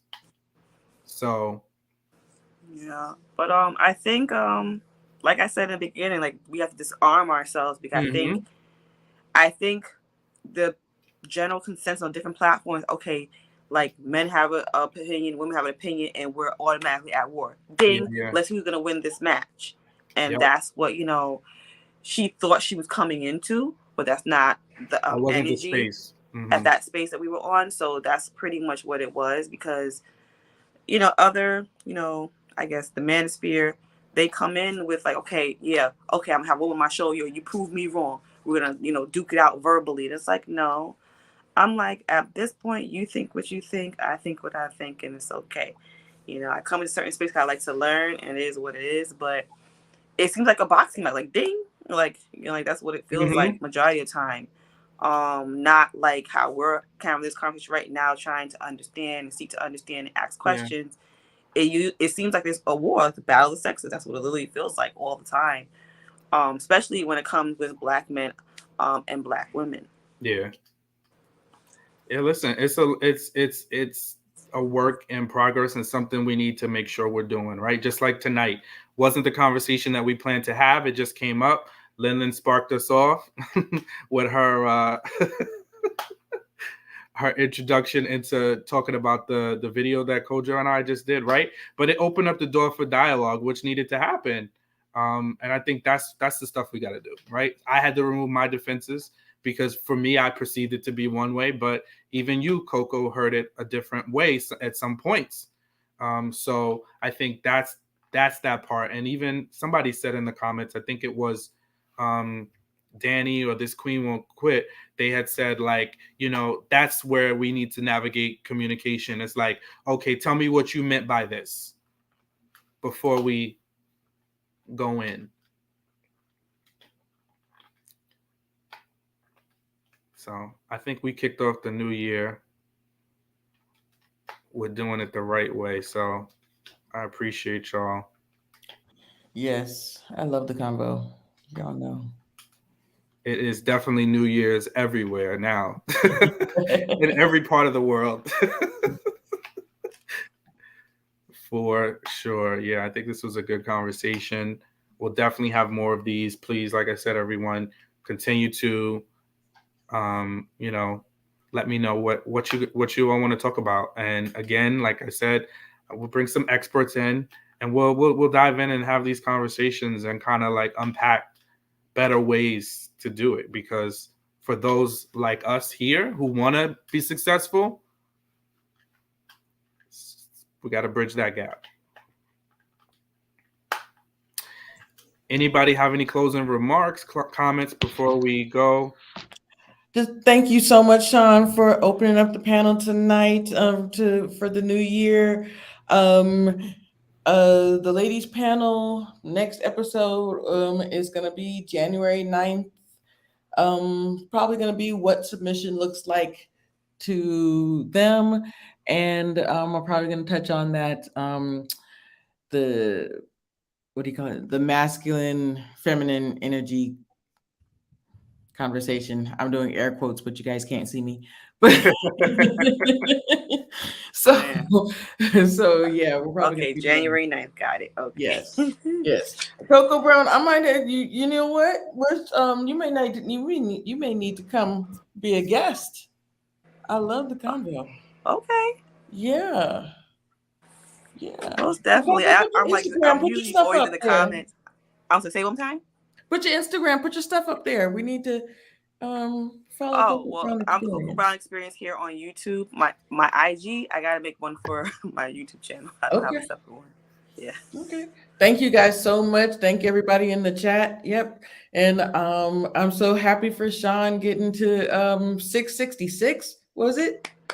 No, not Not 666. 666. Who No. was 666? Somebody was today. And I 670 and think something, right? Please tell me I think it no. was Jada LaRue. Somebody was 666. And I No, was Jada like, hit 1,000. somebody else needs to subscribe. We need to get you Jada, 667. are you sure? Hold on. Hold Now I on, gotta wait. It look might not because have I'm been you. like, Oh, you're at please. 605. You're at It's 605. 605. I It was was like, somebody else. It was please, Jada no. LaRue. I was like, somebody, please, like somebody else, get one more subscriber, please. Yeah. I think I'm appreciative of Sean Unfiltered because in my opinion, a lot of some men won't take the time, the patience to answer the questions without becoming defensive and actually really like explaining what I'm trying to get at. You know, some people just give surface answers and not really peel back the layers to actually let me understand, because my goal is to understand.